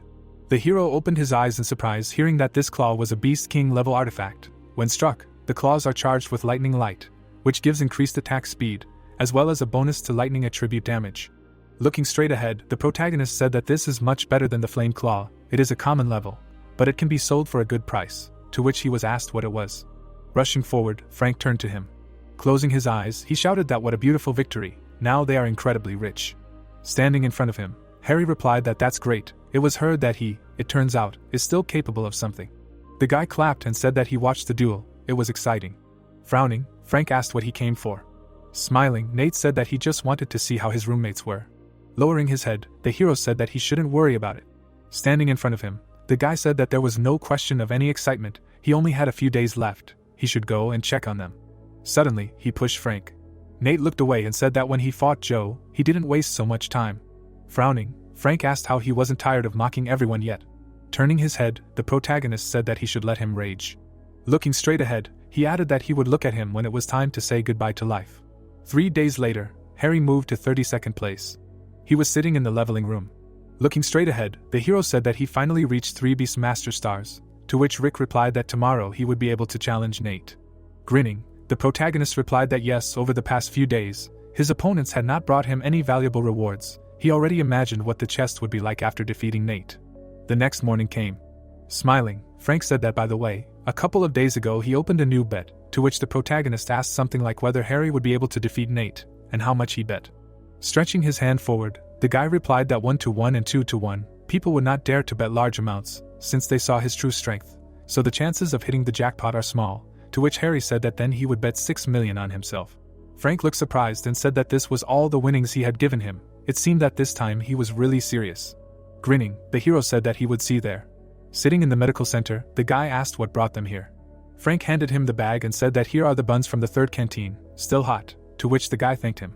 Looking straight ahead, the protagonist asked how Jack was doing, to which Mike replied that he was not doing well, the wounds were deep. Fortunately, he was at the level of the Overlord, otherwise he would have already been expelled. Looking to the side, the guy asked what had suddenly come, to which Frank replied that they had brought breakfast. Here, let him eat. Looking straight ahead, Harry thought that in the battle with Nate, not only Jack's body was defeated, but also his spirit. The guy was lying on the bed. A thought appeared that his bruised pride would not allow him to live in peace, and he would begin to doubt his abilities. No one would help him here, only by entering into a fight with himself. Standing in front of him, the hero added that one can realize the value of life. Grinning, Frank said that today Harry would definitely avenge them. The guys asked again in surprise. Frowning, he said that in 12 days he had not lost even once, and all for today's fight, to which they asked when he had become so strong. Frowning, Jack said that although Nate had used techniques last time, he glared and added that he did not think that was all he could do, that he should be careful. Looking at him, the protagonist replied that thanks for the advice, but he would not lose. Arena number 3 appeared. Sitting in the stands, Frank asked who was standing there. They were watching the guy. Nate raised his hand up. Looking straight ahead, Harry said that even William was here. It seemed that this fight was very important to the hunters. Smiling, the guy said that someone just wanted to see how quickly he would fall. The hero glared at him. William looked down. Nate put his hands on his hips and shouted that everyone had gathered today to watch the fight between him and Harry, to see who was stronger. Pointing to himself, he added that he could tell right now that he would be the winner. Stretching his hand out to the side, the boy said that he would. Looking straight ahead, the protagonist heard that he would be the last one to dare cross the hunter. William clapped when he heard this. He smiled and said that it was not bad. Mike gritted his teeth and asked why he thought he would beat Harry. That was too much, to which the boy replied that he should calm down. Standing next to them, the student said that there were a lot of hunters this time, so he just decided to show his loyalty to William. Adam smirked and asked if he would mind if he sat next to him, to which Frank replied that he could sit. Of course, he did not think that he would come too. Closing his eyes, the guy said that he had bet 10 million on Harry. Naturally, he had come to watch. Looking away, Frank asked why so much. Wasn't he afraid that he might lose? The thought occurred to him that this guy, it turns out, had a lot of money. Adam grinned and asked that, well, they had organized a bet. He had enough time to earn some money, and then put all the money on Harry, to which Frank thought that the guy was no slouch. He snatched his share. Lowering his head, Mike said that they should just see how confident he was, to which the guy replied that William had also made a lot of noise. At the same time, he had established himself in front of the members of the organization. In the end, after they stood up for Harry, he had become the most desirable target. Looking at William, Adam said that he hoped it would not affect him too much. Frowning, he thought that he really wanted to see how William would react if Nate lost. The boy smirked and activated the fusion. He hit his chest and shouted that in this battle he would break his bones one by one until he kneeled before him and begged for mercy. Standing in front of the hero, Nate said that he should show what he was capable of. A glow appeared around the protagonist. He opened his eyes wide. Suddenly, Harry transformed. They stood in front of each other. Suddenly, the monkey jumped up. The hero deftly parried his blow. Nate struck with his fist. The protagonist defended himself from it. With wide eyes, the hunter thought that it couldn't be. His jump strike was at the level of a 2-star overlord. Particles appeared around his hand. The hero prepared for the blow. A thought appeared that things were bad. Gritting his teeth, Nate thought that he needed to change his position immediately. He sharply dodged the attack. The monkey's eyes lit up. He opened his eyes wide and thought, damn, too fast. Suddenly, the hero fired a beam. Nate glared at him, asking what again. A glow appeared in front of him. The protagonist fired a beam. It was heard that who would have thought, was able to defend himself. Reflecting the blow, Nate asked what he thought he could handle him with the help of. Only this ability, how naive. The monkey slid along the ground. A thought came to mind, not a scratch, he absorbed most of the energy. If this continues. Harry continued to attack, thinking that he will not last long. Frowning, Mike asked what Nate withstood Harry's attack. The hero continued to attack. Suddenly, his spikes glowed. The beam turned blue. He struck the monkey. Nate opened his eyes wide, thinking that this energy. Suddenly, he stretched his arms out to the sides. The beast gritted his teeth in pain. Blood flowed out of his mouth. The monkey fell to the ground. The boys looked at him in amazement and asked again. William frowned. Mike put his hand forward and asked what the hell. When did Harry manage to become so strong? To which Frank replied that he didn't know, but he had always been like this. And he added that Nate was no match for him. It was a pity someone's bet didn't win. To which Adam said that they shouldn't rejoice too much. Looking down, he added that he didn't think it was that easy. Taking a step forward, Nate said what he had to say. Standing in the smoke, he added that it had exceeded all his expectations. The beast wiped the blood from his face. Looking straight ahead, he said that it meant that the time for games was over. Suddenly, he swung his fist. The hero prepared to attack. The monkey dodged the beams. Looking straight ahead, the protagonist thought that at least a lord with at least 3 stars could develop such a speed. The monkey raised his hands up. Looking down, the beast told him to die. Suddenly, he struck. The hero held his hands. They began to wrestle. Throwing him aside, Nate told him not to forget, he had 4 hands. Blood was running down his hands. Looking straight ahead, the beast said that the taste of blood. A blow flew at the hero. It was heard that it was not bad at all, right? The protagonist raised his head up. Smiling, Nate said that this was just the beginning. He rushed forward sharply. Harry looked in amazement. Suddenly, a blow flew at him. Blood was pouring out of his body. The hero jumped aside. He clenched his teeth tightly. Standing in front of him, Nate thought that he still had enough strength to laugh. The hero's claws appeared. It was heard that he knew. Raising his hands up, the protagonist said that he was not the only one with artifacts. The monkey looked at him in fear and thought, what the hell? He let him get closer on purpose to lure him into a trap. Suddenly, a blow flew at him. Lightning flew around his body. Harry made many attacks. His spikes lit up brightly. Bright lightning flew around him. Nate opened his eyes wide and shouted that no. The hero's eyes lit up and he said that it was the end. He hit the opponent with a beam. A powerful explosion flared up. The guys looked at him in amazement. The protagonist stood in front of the opponent. Lying on the ground, Nate said that he had not lost yet. Looking up, he said something. Looking at him, Harry replied that since he had not lost, then let him continue. Gritting his teeth, the opponent asked what he wanted. Looking down, the hero replied that he wanted to do the same to him as he did to Mike and Jack. Suddenly, he made an attack. The monkey raised his head and screamed loudly. The protagonist continued to strike. People looked at him with admiration. It was heard that Harry was so cool, it served Nate right. Let him get what he deserved. Frankly, it was high time to teach him a lesson. Hunters are a sore spot of the academy. Standing in front of his opponent, the hero asked him what he was giving up, said that this was the only way, otherwise he could forget about the national competitions. The monkey was lying on the ground. Its eyes lit up, and it screamed that it thought it was possible to mock it forever. Looking straight at him, the protagonist asked what to mock, said that he was behaving exactly the same as he was. Looking at him, William turned. Frowning, he said that there was no need to go too far. Crossing his arms, Adam asked where he had gone too far. Was it not too much honor for them, hunters, to occupy places in the ranking list and do whatever they wanted? The guy grinned and exclaimed. He closed his eyes and asked who gave the loser the words. Looking straight ahead, William said that he should think carefully. A glow appeared around him, and he added that he really needed enemies in the form of hunters. Looking at him, the hero asked what he thought. There was a misunderstanding between them, to which the guy asked again. Grinning, the protagonist said that yes, he had declared war on their stinking organization a long time ago. People looked at him in amazement. Adam grinned when he heard this. Looking down, the guy asked, what? He himself understood what he was saying. The spectators narrowed their eyes when they heard that what was that noise. He had not yet declared the end of the fight. Let them not complain later that they were kicked out of the arena. A glow appeared around the hero. It was heard that the fight was over. A thought arose that it was cool. The judge was a master of the beast master level. Standing in front of him, Nate asked that he wanted him to surrender. Stamping his foot, he shouted that he should listen. There were no boundaries anymore. His eyes lit up and he added that he should just come and kill him. He was not afraid of death. Suddenly a blow flew at him. The monkey fell to the ground.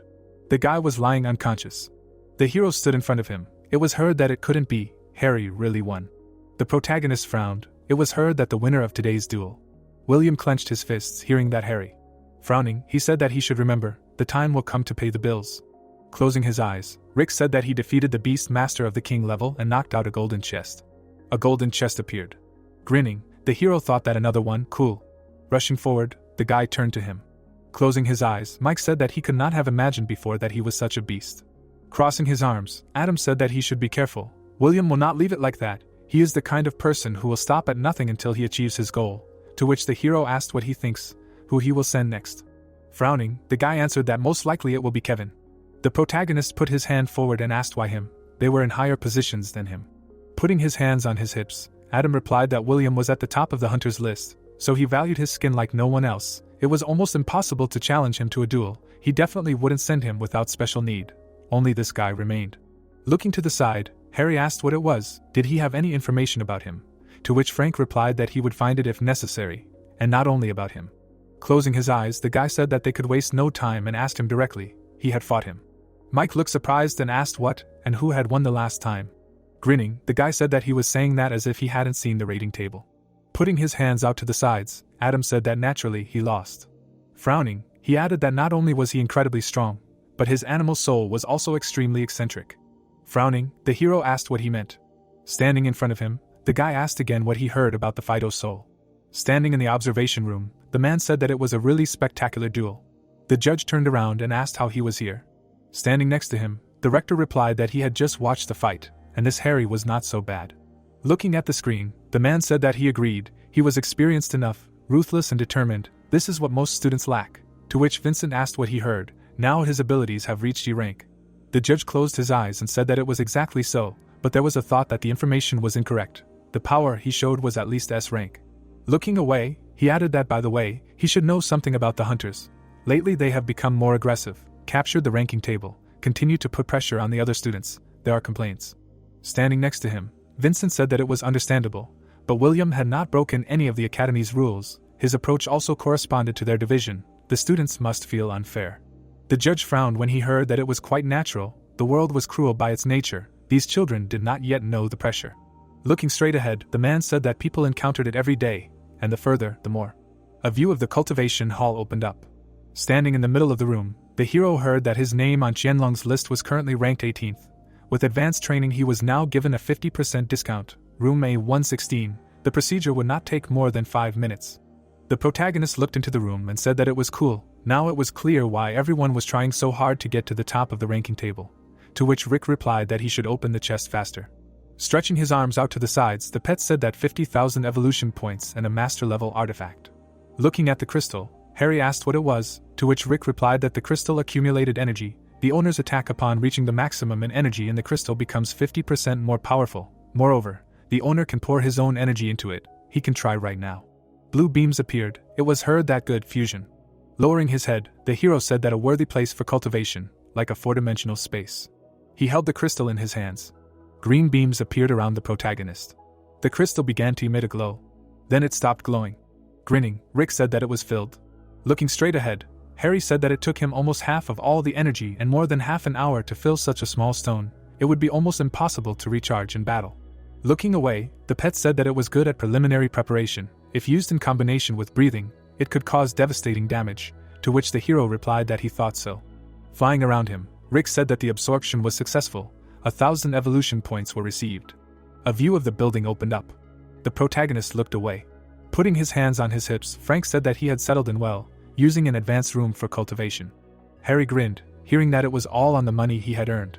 Frowning, the guy said that now was no time for jokes. As expected, the guy had declared war on him. What would they do? He was of a higher rank than him.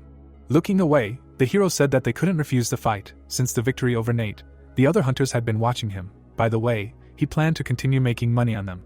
The guy looked at him in surprise and asked if he wanted to place bets again, to which the protagonist replied that this time. Raising 2 fingers up, he added that he would bet 20 million on himself. Frowning, the guy asked what 20, then he would bet 30. The protagonist looked at him in amazement and asked that he was not afraid of losing. That was too much. Gritting his teeth, Frank said that he had nothing to lose. He believed that he would win. As he left, he added that the duel was scheduled for tomorrow at 7 o'clock in the evening. While he went and announced the opening of bets, they would meet before the fight, to which Rick replied that it seemed to him, or that he had not breathed once while speaking. Closing his eyes, the hero said that they would leave it to him. He did not think that tomorrow there would be a similar excitement as last time. Frank ran forward. Frowning, the guy said that he did not believe that Harry would win this time either. In any case, Kevin was ranked 4th, plus he had an unusual herbal soul, and the other added that finally a person had appeared who could defend the honor of the first years. No matter whether they won or lost, he was betting on Harry. Looking away, the student shouted that it was 100 yuan. He still had the nerve to say such a thing. Stretching his hands, Frank thought that the current odds were 1.5. Frowning, he added that this showed that the majority was still against Harry. Now their fortune depended only on him. Raising his hand, the hero said that he should forgive him for making him wait. Sighing, Frank replied that it was amazing. The duel started at 7, and he had been training until 5:30, to which the protagonist said that it was okay, training had never hurt anyone. Turning around, the guy said that he really had no equal in this. They would go, they needed to enter the arena a little earlier.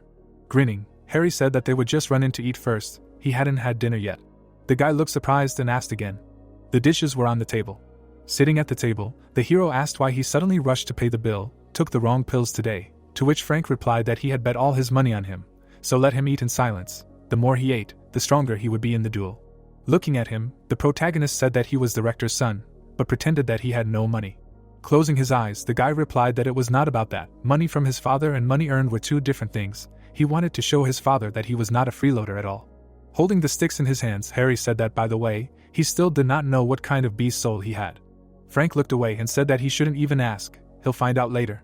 The first arena appeared.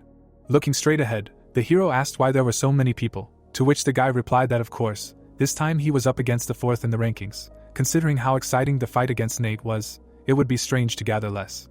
Looking at the hero, Frank said that he should come in, he would find Mike and Adam, to which the protagonist responded approvingly. Harry opened his eyes in surprise. William was watching him. He smirked, looking down. Looking to the side, the hero thought that he was going to destroy him. It was a pity that he had chosen the wrong person. The guy was walking towards him. Stretching his hand forward, the student asked that it was he who had defeated Nate, to be honest. Kevin adjusted his glasses and said that he was not quite suitable for the role of his opponent. Crossing his arms, he added that he would give him advice, that he should not provoke people who were not equal to him in strength.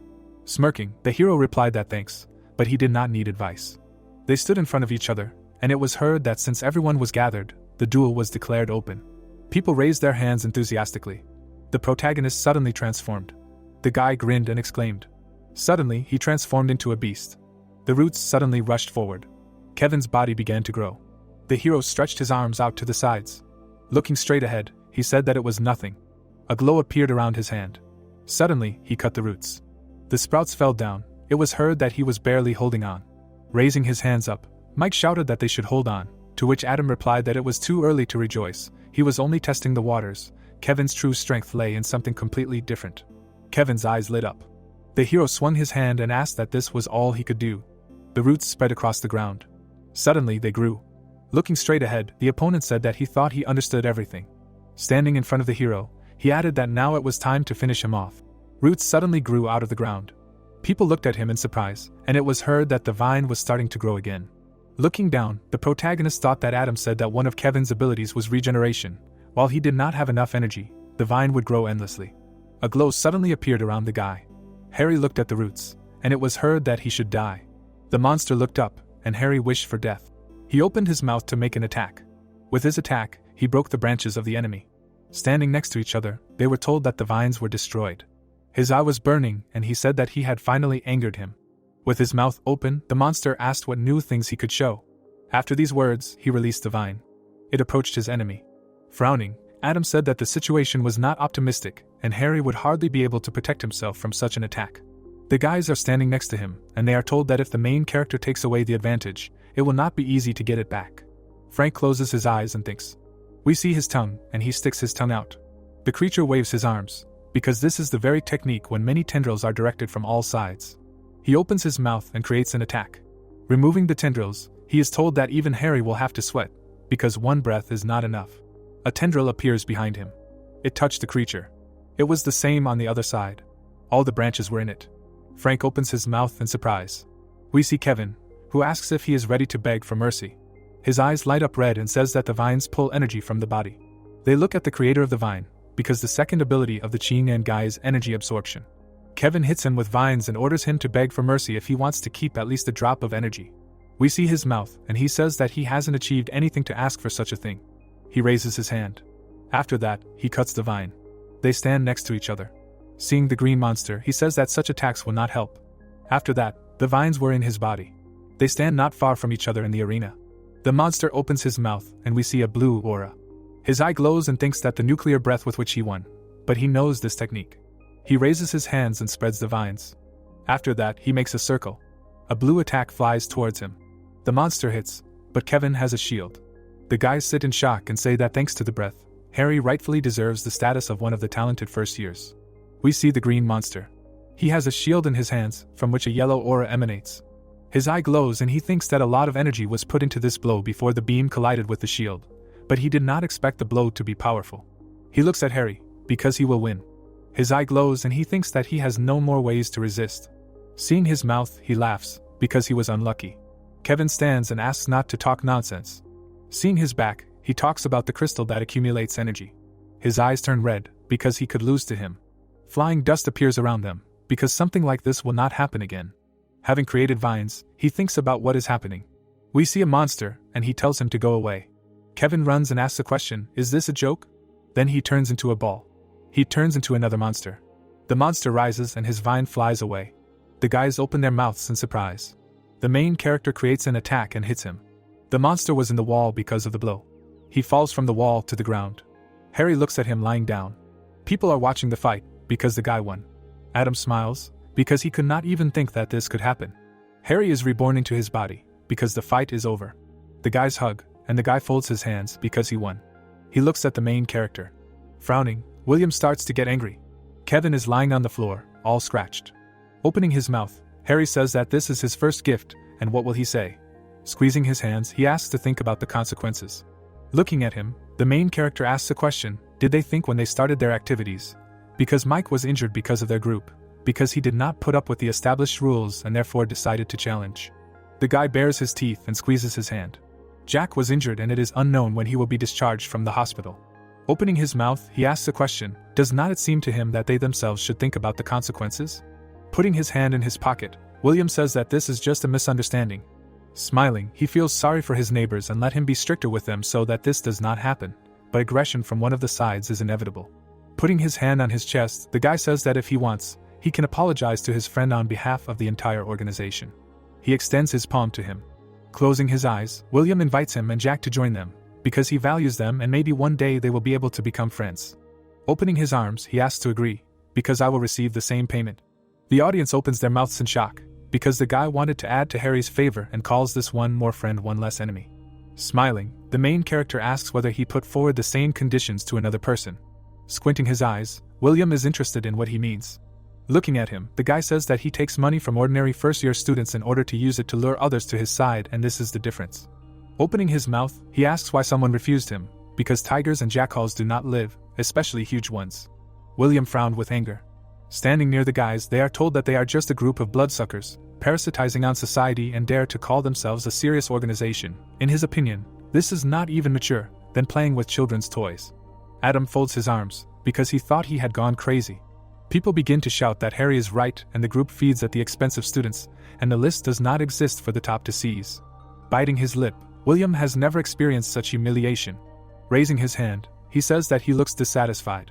Standing with his back to us, the main character says that he does not care who he fights. Turning his head, he says that the game has already begun and let him think carefully before making a choice. Grinning his teeth, he looks at him. We see the inscription near the entrance. Sitting at the table, Adam asks not to worry, because the boss is treating him. Looking at the menu and reading the ingredients, he says that he is uncomfortable. Frank asks to order whatever he wants. Turning his head, Mike calls him generous, and they tell him to say thank you to Harry, because they received 45 million. Holding a glass of wine, he asks to share it, what to refuse. They open their mouths in surprise, because he has training tomorrow and does not respect them at all. The protagonist takes the glass and drinks. Hugging him, they pour him more. Adam comes up and congratulates him on the victory and 4th place in the ranking, and also that he should not be modest. Jack holds a mug and says that the wounds have not healed yet, and therefore they had to replace alcohol with tea. They answer him that they are neighbors and are not going to stop there. Frowning, he says that today he humiliated William in front of hundreds of students, and will not let him go so easily. Frank closes his eyes and says that it is not so easy to attack a beast master of such a level from behind. Straightening his fingers, he laughs, because he can rely on him. We see a building in which the light is on and they ask to carry food. Something glows in the door. It was a medical center. Nate is lying on the bed and asks how he could lose. Raising his head, he offers to recruit him. Holding an object in his hands, William says that he will figure it out and let him take a healing elixir that restores limbs. Let him anoint the wound. Opening his mouth, he says that it is too expensive for him. When bringing the elixir, the guy says that he was going to fight side by side with him. Waving his hand, William says that it is time for him to go. He leaves the room. Frowning, he thinks that both are scum. The guy knocks on the vice principal's office. Standing near the door, he is allowed to enter. A man is standing with his back to him. Opening his mouth, he calls his uncle. Nick looks at him angrily, because he didn't think that he had such a worthless nephew. Putting his hands behind his back, the man asked him what he knew, what his mistake was. Frowning, he added that in his excessive arrogance, he feels like a brave man, able to adapt to circumstances, but in reality, he is just a brainless blockhead. The guy looked down, hearing that in the end, the reason why people push him around is his own weakness. Looking straight at him, Nick said that he gave him everything, means, opportunities, but he never advanced beyond third place, shame. Frowning, he thought that as a student of this academy, he never got out of the top list. Why then is he so worthless? Standing in front of the guy, the man asked what he needs. William gritted his teeth and replied that it was okay, he would personally fight Harry and restore his reputation.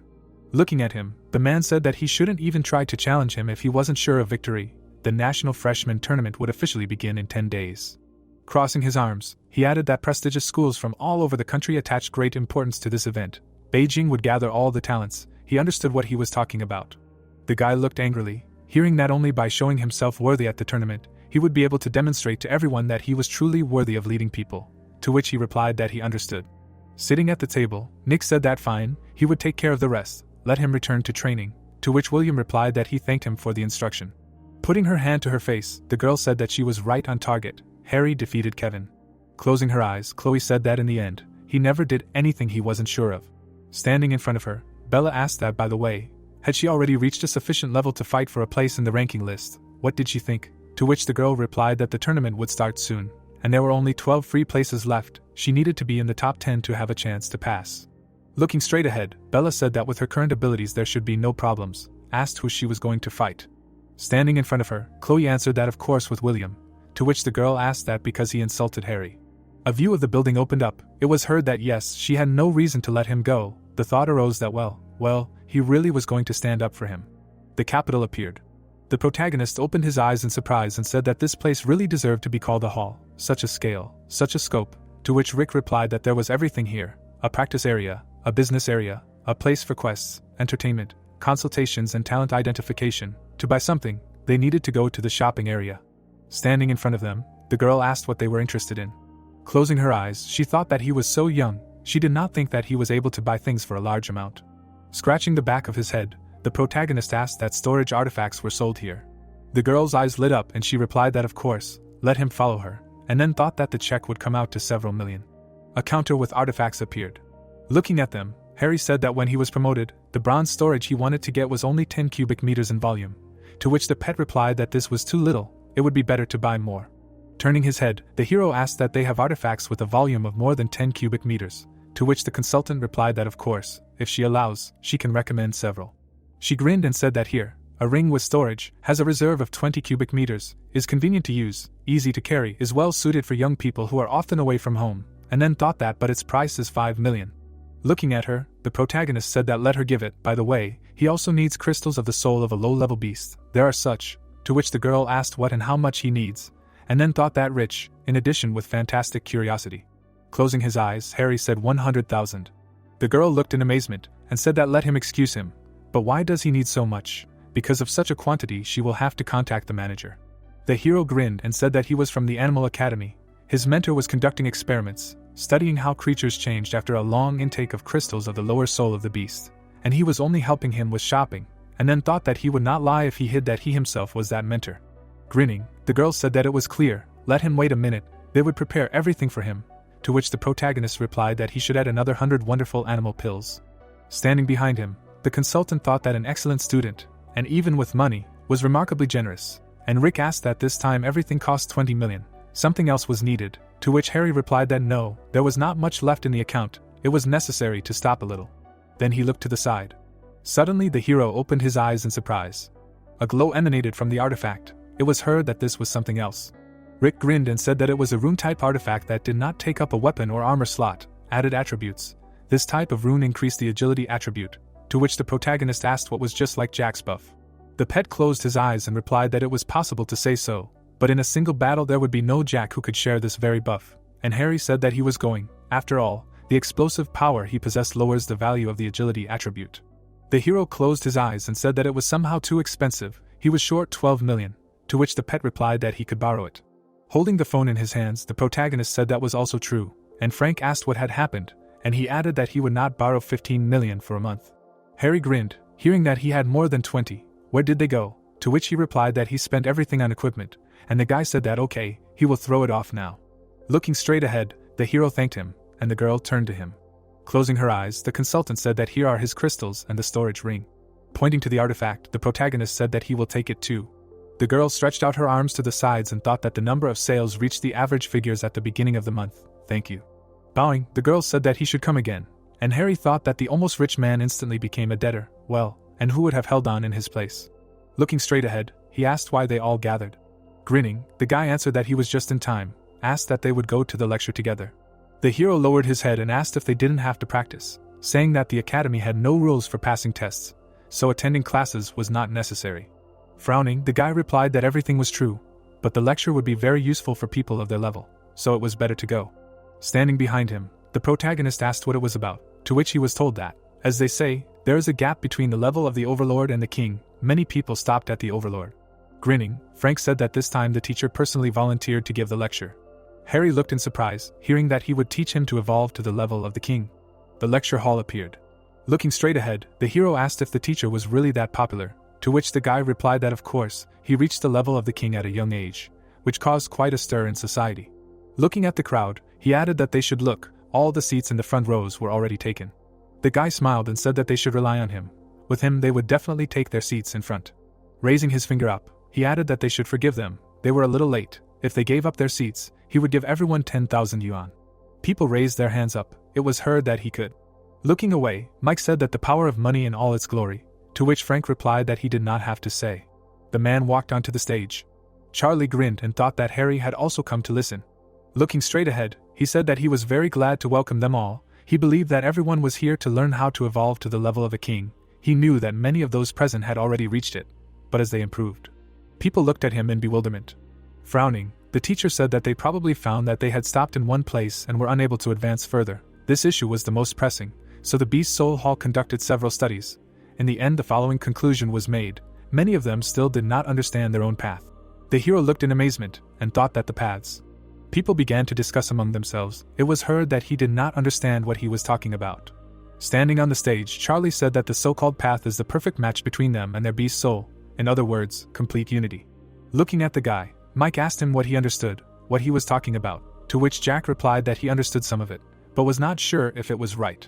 Looking straight ahead, the teacher said that they should not worry, slight misunderstandings are normal. Let him give a more specific example. At one time in the process of cultivation, he spent half a year hiking in places with majestic scenery. His beast soul is an earth-angry bear, so he considered it necessary to feel the power of the earth, its strength, and also to understand every move of the wild bear. The man threw a fish towards the bear. Looking straight ahead, Charlie said that until one day, he finally felt a change. His eyes lit up and he added that the power of the earth and the power of the bear became his own. Suddenly, a bear appeared behind him. The hero looked at him in amazement and thought that every exclamation of his was admired. The man stretched out his hand and said that naturally, every soul is unique. He raised his hand and added that everyone has their own path. They need to understand what suits them best. There is no need to rush with it. Frowning, Charlie said that the best king-level mentor to date also took 3 years to find his path. The protagonist looked at him in surprise and asked again, to which the guy replied that it was true. After finding his own path, he raised his soul level from S rank to SSS in a day, and the 9 stars of the Overlord turned into 6 stars of the King. The teacher grinned and said that before evolution, the mentor was a mediocre soul master. Persistence and tenacity are exactly the qualities that they lack. Therefore, the process of evolution is not as difficult as it may seem at first glance, but at the same time not entirely simple. Harry lowered his head and thought that the path, a truly abstract concept, needed to merge into one with his soul. In other words, needed to find a response in his consciousness. The lecture in the auditorium ended. The guy looked away and asked what kind of soul the teacher was talking about. Did not understand a word. Did he really need to catch several snakes in order for enlightenment to descend? Sitting next to him, Frank replied that he did not understand anything either. Putting his hand to his face, Jack said that some kind of realization came to him before he resisted his own beast soul, so he tried to develop physical skills, but in the fight with Nate he realized that the advantage was not in this at all. Frowning, he added that so, maybe he should still accept the features of his beast. Looking at him, the hero thought that it was amazing how Jack thinks, a real genius. Frowning, he added that he got his bearings so quickly. Standing in front of him, Charlie asked did he learn anything, to which the protagonist replied that yes, but he still can't figure out which path to take. Putting his hands on his hips, the teacher said that he shouldn't worry, he recently evolved to the level of an overlord, it was already unique that it happened so quickly. In addition, he took 4th place in the ranking list, to which Harry replied that he couldn't lose face in front of him, by the way, he had to return something to him. Grinning, the man asked that it was not bad, they must have earned a lot on bets. Looking at him, the guys answered that he could join too. The teacher shook his head and said that he would probably refuse, by the way, if they still wanted to challenge William, they would have to wait a couple of weeks, since he was sent on some mission, and Frank said that yes, he was specifically avoiding him. Looking straight ahead, the teacher said that there was no need to exaggerate, his uncle gave the order. Looking away, the guy replied that it was clear, he had never gotten along with his father, so he allowed himself a lot. Putting his hand on the hero's shoulder, the teacher said that he shouldn't worry, if something happened, he wouldn't leave his students alone, the national tournament was coming soon, let them calmly prepare while there was time, to which he thanked him. Day turned to night. The protagonist meditated in the pumping room. Looking straight ahead, he heard that the effect of 100 pills was powerful. It took only 5 days to absorb 5,000 crystals. Now he had successfully reached the 4th star of the Overlord. Closing his eyes, Harry replied that it was a pity that he had to spend 5 million evolution points on this. Maybe Professor Charlie was right, and all because of not realizing his own path. Raising his hands up, Rick asked that maybe he would try the real combat training mode. He remembered, there was one like that in the training hall.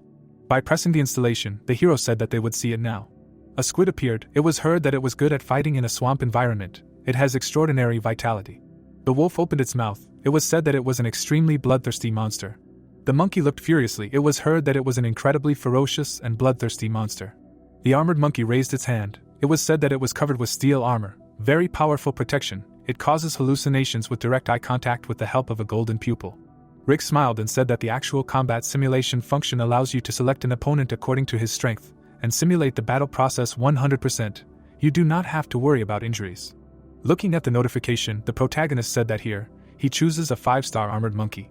Suddenly, he opened his eyes in surprise. Harry found himself in the middle of the desert. It was heard that the simulation of the battle with the armored monkey was successfully simulated. He can begin the battle. Looking around, he wondered what was going on. Suddenly, the monkey swung at him. The hero held back its blow. They began to struggle, and the thought appeared, what strength? Surprised, his eyes widened, the protagonist thought that these were 5 stars too. The monkey's eyes lit up.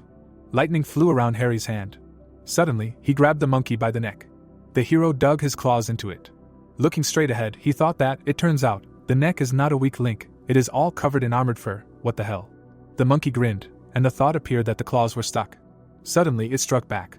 Surprised, his eyes widened, the protagonist thought, how so? A view of the academy's training hall opened up. A blow flew at the hero. The monkey swung its hand. The protagonist fell to the ground. Lying on the floor, he heard that the battle simulation was over, the challenger had died, the test had failed. Getting up, Harry said that this sensation of pain was too realistic. Frowning, he said that if they had fought for real, he would definitely not have survived. Closing his eyes, the hero added that he had underestimated the enemy, he should pay more attention to his strength and speed, besides, his intuition had failed, and he had not been able to accurately determine his weaknesses. Stretching his arms out to the sides, Rick asked what he would try again, or change the enemy, to which the protagonist replied that he wanted to try again, their strength was not that different. He stood in the middle of the training ground, he heard that the simulation of the battle with the armored monkey had been successfully modeled, he could begin the battle. Suddenly, the monkey appeared in front of him. Harry launched an attack and thought that he would seize the initiative. The monkey clenched his teeth. The beam flew past her hand. Suddenly, she jumped up. Looking straight ahead, the hero thought that the old tricks didn't work on him anymore. He raised his head up. Suddenly, the protagonist vanished. He prepared to attack. A blow flew at the monkey. It flew away from the beam. The armored monkey fell to the ground. The hero grinned and said goodbye to it. Suddenly, he struck it. Blood flew out of the monkey's mouth. The protagonist raised his hand up. He froze, transforming into a human. Harry looked away. He opened his eyes in surprise, hearing that the battle simulation was over, the monkey with the golden pupil was dead, the task was completed successfully. Smiling, the hero said that this was his true strength. If he had information, then no matter what level the opponent was, he could still win. A view of the Animal Academy opened up. Sitting at the table, the rector said that the time had come, they would begin. Entering the office, the man apologized for being late. Grinning, he said that he was not feeling well. Nick began to sit down. Stretching his hand forward, he said that he should continue and not pay attention to him. Closing his eyes, Vincent replied that good, it seemed that there should be no one else, then he would continue. This time they should determine the final list of participants. Let him recommend Jack, he thought he needed no introduction. The man looked at his phone. Raising his hands up, he said that he forgot to turn off the sound, my fault. People sat silently in the hall. The man sat at the table, the thought appeared that this old geezer, like snow on the head. The teacher lowered his gaze and thought that he was provoking her, whether openly or secretly. Looking straight ahead, the girl said that she agreed with the director's proposal, and for her part, she was nominating Chloe, an S-rank snow nine-tailed fox, and now her bloodline had grown to SSS rank. Frowning, the man thought that he had never thought that Lena, the person who held the position of vice principal, would suddenly propose a candidate, and Chloe herself, a student who had managed to reach SSS rank in a short time. Looking to the side, the director asked that there was an objection to her candidacy. Raising his hand, the man said that he was nominating a student, and the thought appeared that he was so cunning, he nominated Qianlong, the first on the list. Grinning, Vincent said that 3 positions had already been decided. Looking straight ahead, Nick said that he was nominating William, he was currently in 3rd place on the list, also an SSS rank, he believed that he was prepared enough to participate in the competition. Sitting at the table, the mentors said that this student was really not bad, he had not only strength but also organizational skills, which made him a leader among the first years. Frowning, the director said that the very leader of the hunters list, a few days ago he came to watch the match and saw him, he thought that he reminded them of when they were young, so it was not surprising that they agreed. Closing his eyes, Nick replied that it was not worth it, and then thought that Vincent was a wolf in sheep's clothing, he would not succeed, sooner or later everything would be his. Raising his hand, Charlie said that he was proposing Harry, he recently defeated Kevin and took 4th place on the ranking list, his strength was obvious to everyone, he should become a participant. He looked away, hearing that he should wait, it seems that he is his fellow countryman and student. The man stretched his arms out to the sides and said that, most importantly, he was an E rank. He smirked and added that it was not appropriate to promote his people like that, and the whole city would laugh at them if they let him enter the ring. Suddenly, the teacher slammed the table. Looking at the man, Charlie shouted that he meant that if he was strong, why couldn't he recommend him? Knocking on the table, Nick told him to calm down. Looking straight ahead, he added that Harry was indeed improving very quickly, but could he guarantee that he was stronger than the rest? The reputation of the city and the academy was at stake. Frowning, the man said that it was okay to let an E rank compete, but if he lost, would he bear the consequences? Standing up from the table, the teacher turned. He looked to the side and asked that it was important to rely only on innate talent when choosing participants. Didn't the fact that Harry was ranked 4th speak of his abilities? The men looked at each other and said yes, that was right. Nick lowered his head and said that he had never belittled Harry's strength, he had only voiced his concerns. He glared and added that after all, his beast soul was an E rank. Looking at him, Charlie thought that Nick was a real sly one, he was definitely targeting Harry. The headmaster closed his eyes and said that in his opinion, the vice principal was saying the right thing. Looking at him, Nick thought that Vincent had been bitten by something, that he agreed with his point of view. Sitting at the table, the headmaster said that the academy must certainly take all the risks into account, no matter what educational institution it concerned, such a chance did not come often, and they should not miss it. The teachers looked at him in amazement. Vincent smirked and said that however, it would be too selfish and cruel to deprive a student of the opportunity to speak, so why not add him, as they thought. Looking at him, Charlie said that thank you very much for giving his student the opportunity to participate. Closing his eyes, the man responded approvingly. Sitting in front of him, Nick thought that the brat was lucky. The area near the training center appeared. Looking at the sky, the protagonist said that he had not been in the fresh air for a long time, such a pleasant breeze, it was heard that when he went out, he was just looking for him. Looking at the guy, he asked what happened. Frowning, Frank said that Chloe challenged the student, if he hurried to the first arena, he could make it in time. Standing in front of him, the protagonist asked if Chloe's rating allowed her to directly challenge him, to which the guy replied that he probably did not pay attention, but there is one rule, the top 10 students each month are required to accept 3 challenges unconditionally. Harry jumped aside and asked what then why he tried so hard for 12 days in a row. Rushing forward, he added that why did he stand up faster. Turning around, Frank thought that although Harry said that there was nothing special between him and Chloe, he thought completely differently. If something unpleasant happened to Chloe, he could imagine what Harry would do. A view of the first arena opened up. Sitting down on a bench, the guys heard that this was power, It seemed that he was beginning to understand their feelings. Besides, she was a girl, she felt inferior. They looked in surprise. The thought appeared that they were talking about Chloe. The beast stood in the arena. The thought appeared that this was the beast's soul, Snow Fawn. Suddenly the wolf screamed furiously. The fox, looking at him, heard that someone allowed her to look down on him. She abruptly went down. The fox's eyes lit up. It was heard that he should not even think of blocking his way. The fox abruptly rushed forward. Striking at her, the wolf shouted that he was glad to fight her. Stretching his paw forward, he added that they would see each other. He struck the ground. The wolf gritted his teeth and asked what when. The fox rushed towards him. A blow flew across the ground. Gritting his teeth, the opponent said, "Damn, it was heard that if he does not want to die, then he should lie still." The fox stood in front of him, to which he replied that he admitted defeat. The hero looked in surprise and thought that when did this girl manage to become so strong? One blow is enough to understand that she is higher than the 5 stars of the ruler. Sitting on the bench, he heard that he did not think that such a beauty would be a serious opponent of a high level. He also does not know who could even fight her. After all, in his opinion, given the rules of the fight, the guy is much stronger. Putting his hand to his face, the protagonist wondered what kind of genius he is, and the girl turned to him. She closed her eyes and grinned. Standing in front of the hero, Chloe said that initially she wanted to challenge William to a duel, but she couldn't find him, so she had to fight him. Clenching her fists, she asked who in general allowed him to be bullied. Well, she did a great job. Closing her eyes, Harry replied that yes, she was good. The crowd looked at them. It was heard that Chloe knew Harry. They said that they studied in the same class in high school, and their relationship was not bad. Looking straight, Frank asked that they could imagine how he felt. Putting her hands on her hips, the girl said that he was jealous. Frowning, the hero said that it was lucky, because initially he himself wanted to challenge him. Looking at him, Chloe replied that she only had the best intentions. The protagonist lowered his head and said that it was okay to fight someone else, and the guy asked if that was true. The protagonist smirked and responded approvingly after hearing the guy's name. Frank frowned and said that he was sure that this guy was no match for William and the likes of him. The girl stared at the hero in silence. She widened her eyes and wondered what Harry wanted to challenge. She remembered her teacher telling her once. Standing in front of Chloe, the girl heard that it was okay to challenge the top 10 on the list. Raising her finger up, Lena replied that with her current strength, she could fight anyone on the list, except for the guy in first place. The girl looked at him in amazement. Standing next to the hero, she said that she would accept any decision he made. She believed in his strength, but that guy's strength was great. The girl looked at him in surprise after hearing that he actually had doubts. Looking away, the hero said that he wanted to try. Even if he lost, it would allow him to see his weakness. If he didn't even have the courage to challenge the strongest, how could he be worthy of anything? Chloe's eyes widened in surprise. Taking a step forward, the teacher said that it was well said, he was worthy of being Charlie's student. Smiling, he added that he shouldn't disappoint him, to which the boy replied that he had accepted a good student. Standing in front of him, the protagonist greeted him, to which the man replied that he should stop. They were all on their own, no need to be so polite. Closing his eyes, Charlie asked that he really intended to challenge that guy, but he didn't have the opportunity. Harry looked surprised and asked why.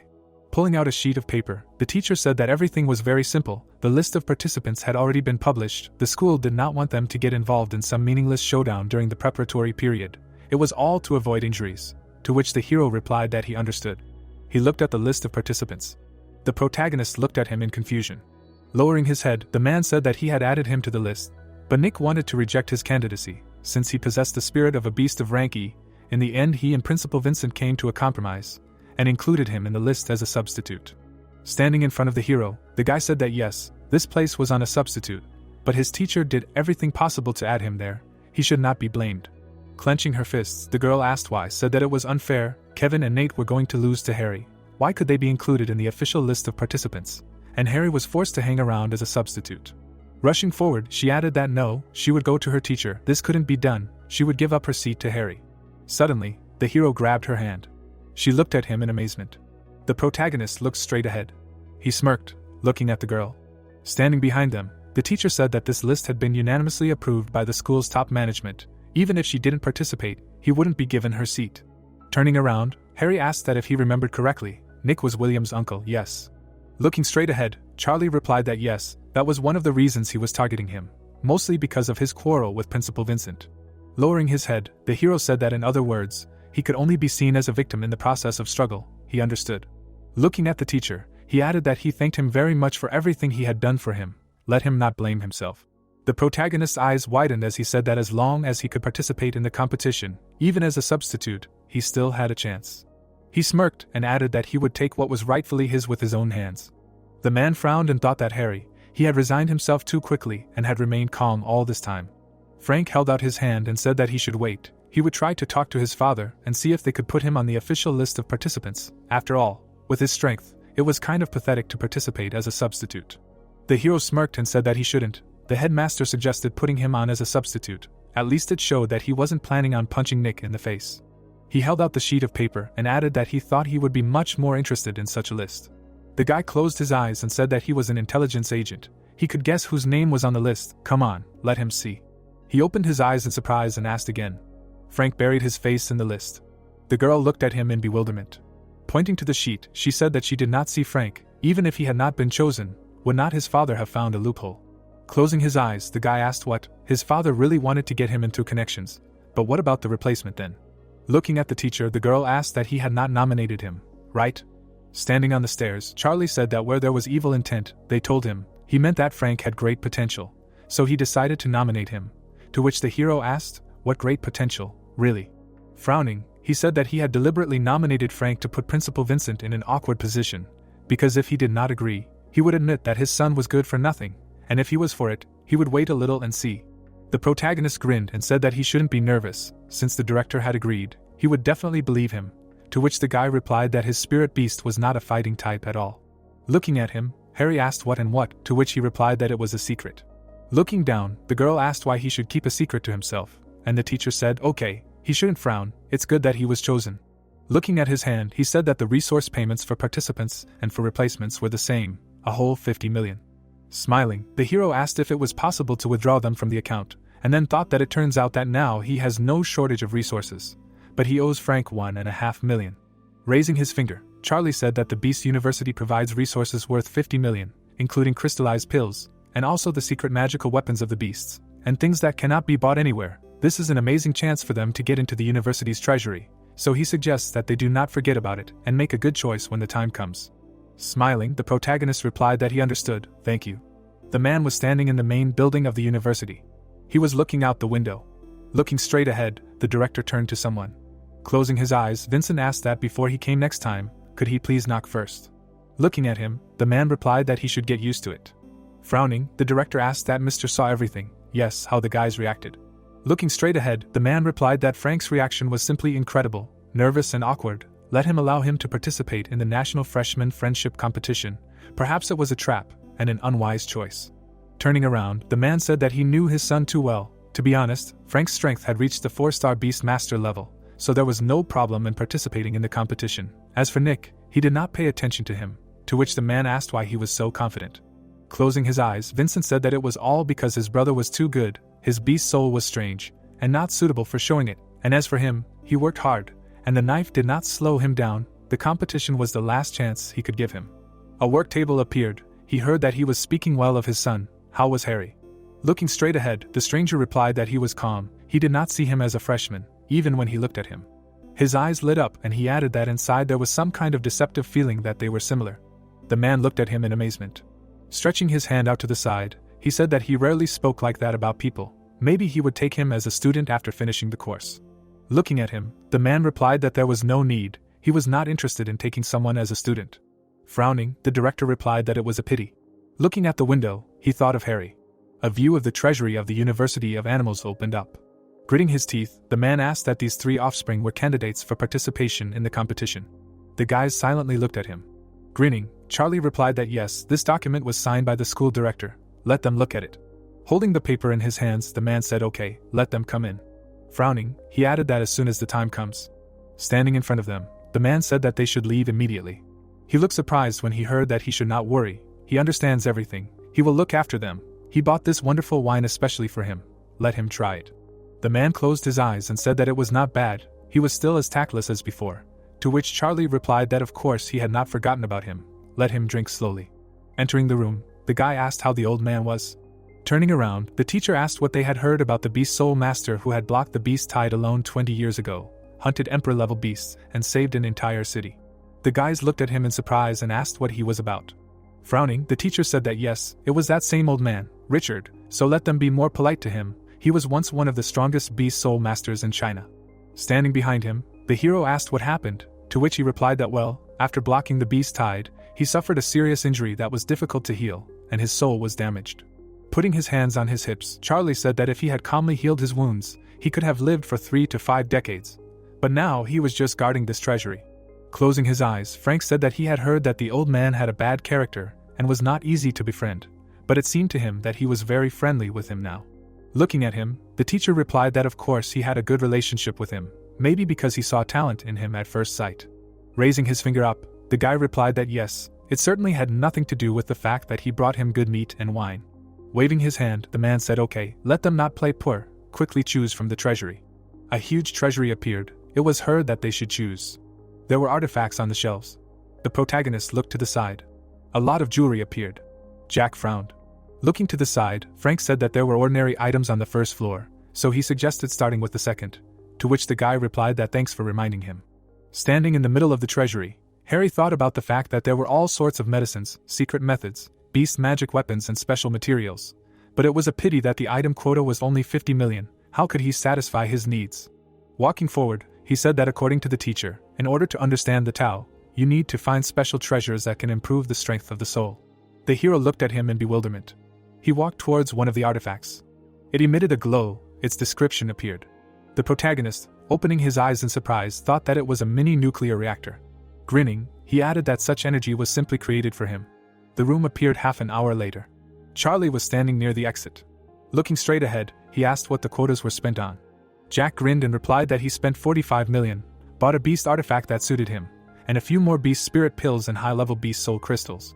Putting his hand to his face, the guy said that he chose an artifact for 50 million, would go out on the street, sell it and earn 20 or 30 million. Looking away, Jack asked why he didn't choose an artifact that suited him, to which Frank replied that finding a beast artifact that suited him was more difficult than going up in the sky. He couldn't waste this quota, such an efficient use of resources. Looking at the hero, the teacher asked what he took. Grinning, the protagonist replied that it was a rare but good thing. Stretching his arms out to the sides, the guy asked what and what. Holding the artifact in his hands, Harry said that the very same mini-nuclear reactor. The guy looked in amazement and asked what the hell, a nuclear bomb. Closing his eyes, the hero asked that he had something against nuclear energy. Looking away, he said that there is a difference between a nuclear reactor and a nuclear explosion. A bomb is like gunpowder. It can explode as long as it is detonated. It is very dangerous. And a nuclear reactor is more like coal that burns slowly, releasing heat. Lowering his head, Frank said that he scared him to death, asked that this thing is not dangerous. Yes, to which Jack replied that if this nuclear reactor was dangerous, it would not have been placed in the treasury, and then asked what he will do with it. Holding the artifact in his hands, the hero said that it is useful for him. Stretching his hand forward, the teacher asked how much he spent on resources, to which the protagonist replied that not much, 30 million. Looking straight, Charlie said that it really is inexpensive. Probably no one else will be able to use this thing, and Frank said that his boy is more and more like a bandit. How many more secrets are there about him that they do not know? Harry grinned and asked what they wanted to know about him. Frowning, the guy said that he knew himself very well, he would never force a person to do something he didn't like. But there was little information about him, even at the university, and he was his roommate. Looking straight at him, the teacher asked, "Okay, what are they going to do next?"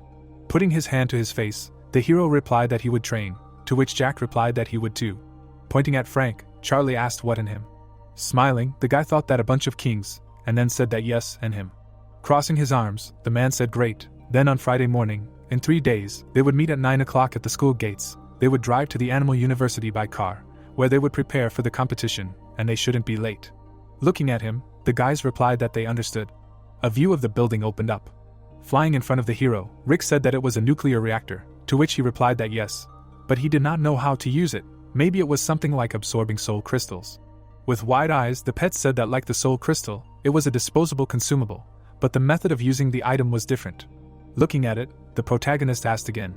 Raising his hand up, Rick said that if he wanted to absorb nuclear energy, he needed to do it in a state of fusion of the beast and the soul. Let him imagine that his stomach was a nuclear reactor. No matter how much nuclear energy was released, he would be able to absorb it all with a nuclear reactor.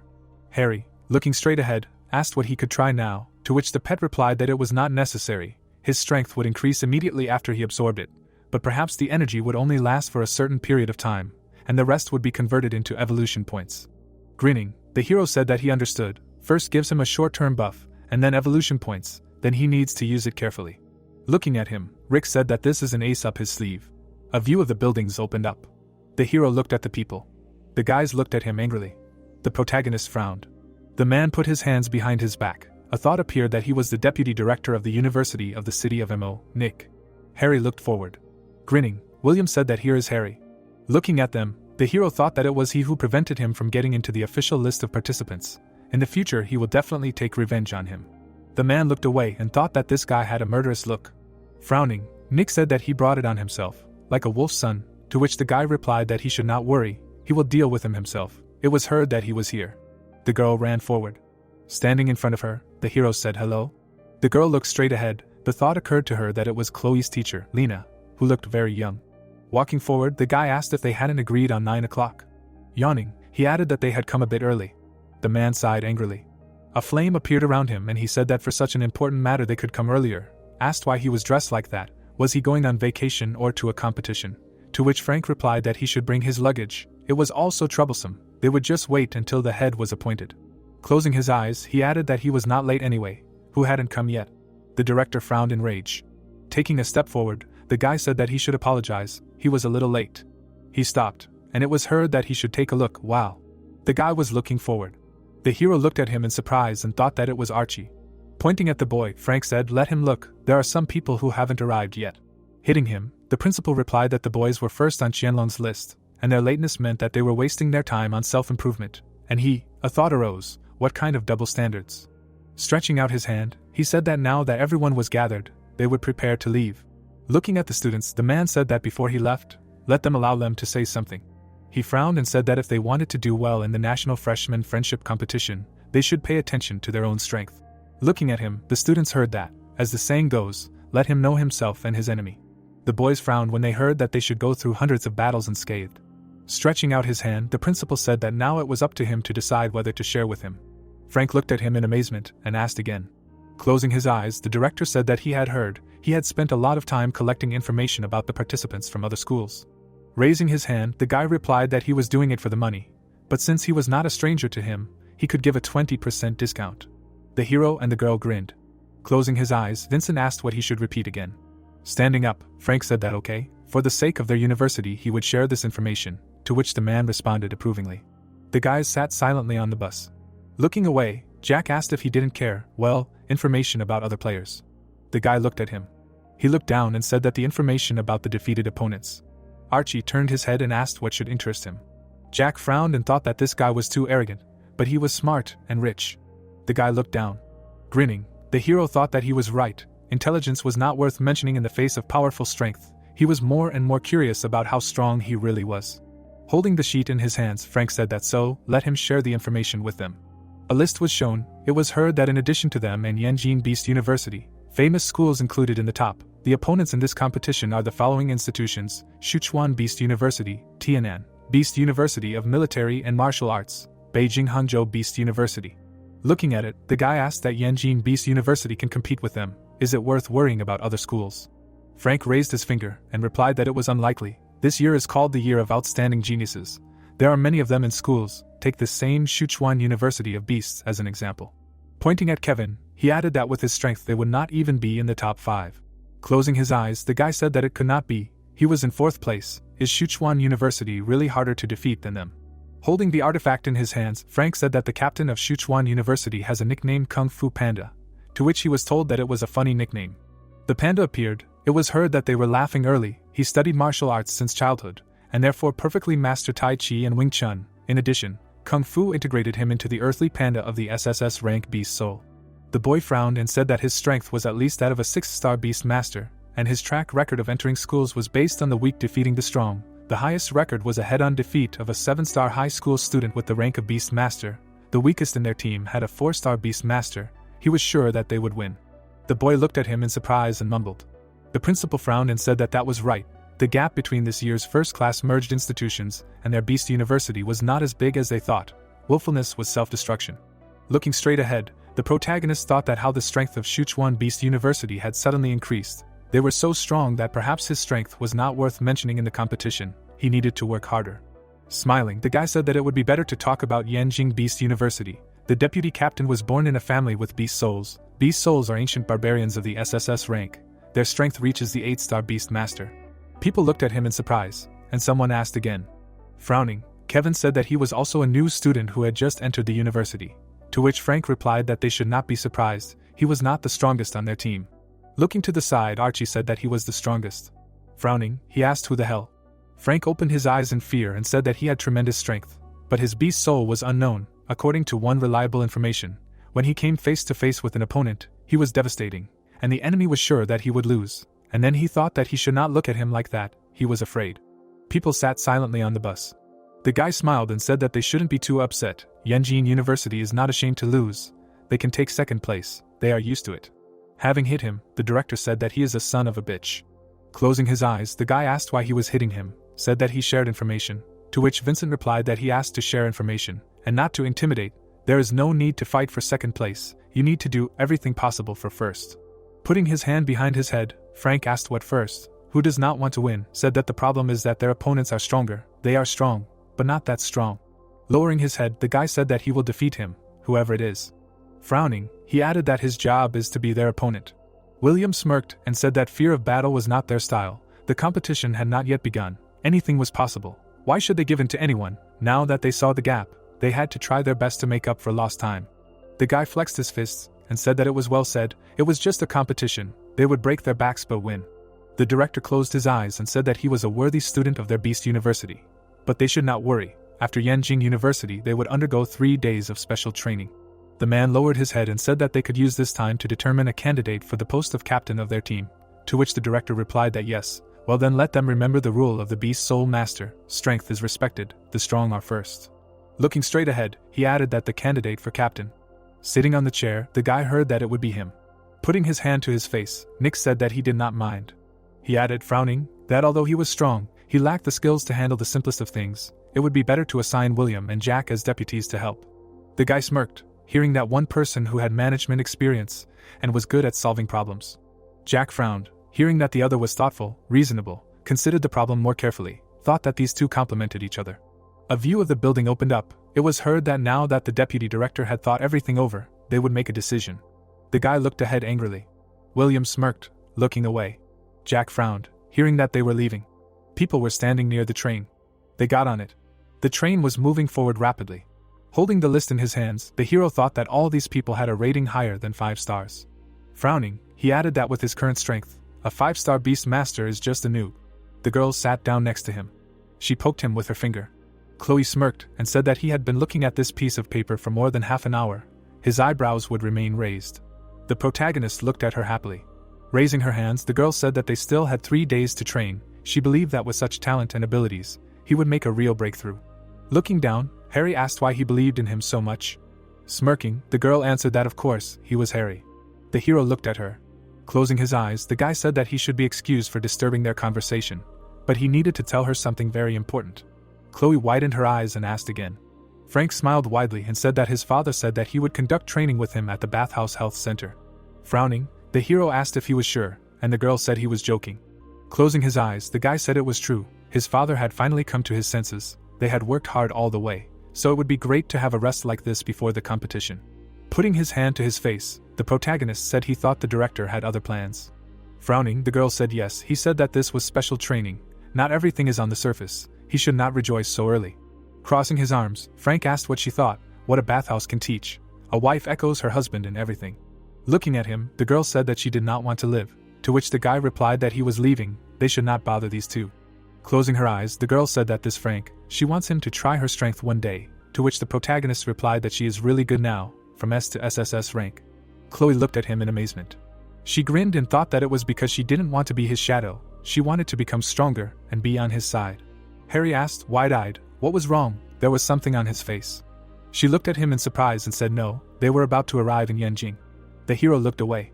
The train was approaching the city. The thought came to mind, Yenjing, what difficulties he would face in this city. Looking straight ahead, the teacher said that they had already arrived, asked if he was ready to go to the hotel to check in. Standing in front of him, the director answered no, they were going to the bath and health center. Smiling, the guy said that he told you so. People were standing in front of the bath complex. The guy looked at him in surprise and asked if it was really a bath center. What did he mean by that? To which Frank replied that it was probably very relaxing. Looking away, he added that if they didn't believe it, then let them look at those young ladies over there. The girl leaned over and grinned. Her clothes showed. Stretching her hand out to the side, the girl said that she was welcome to the bath and health center. Jack gritted his teeth and asked if this was really a frivolous place. The girl grabbed the hero's face and told him not to look, to which he replied that he had not seen anything. Smiling, the man said that they had finally arrived.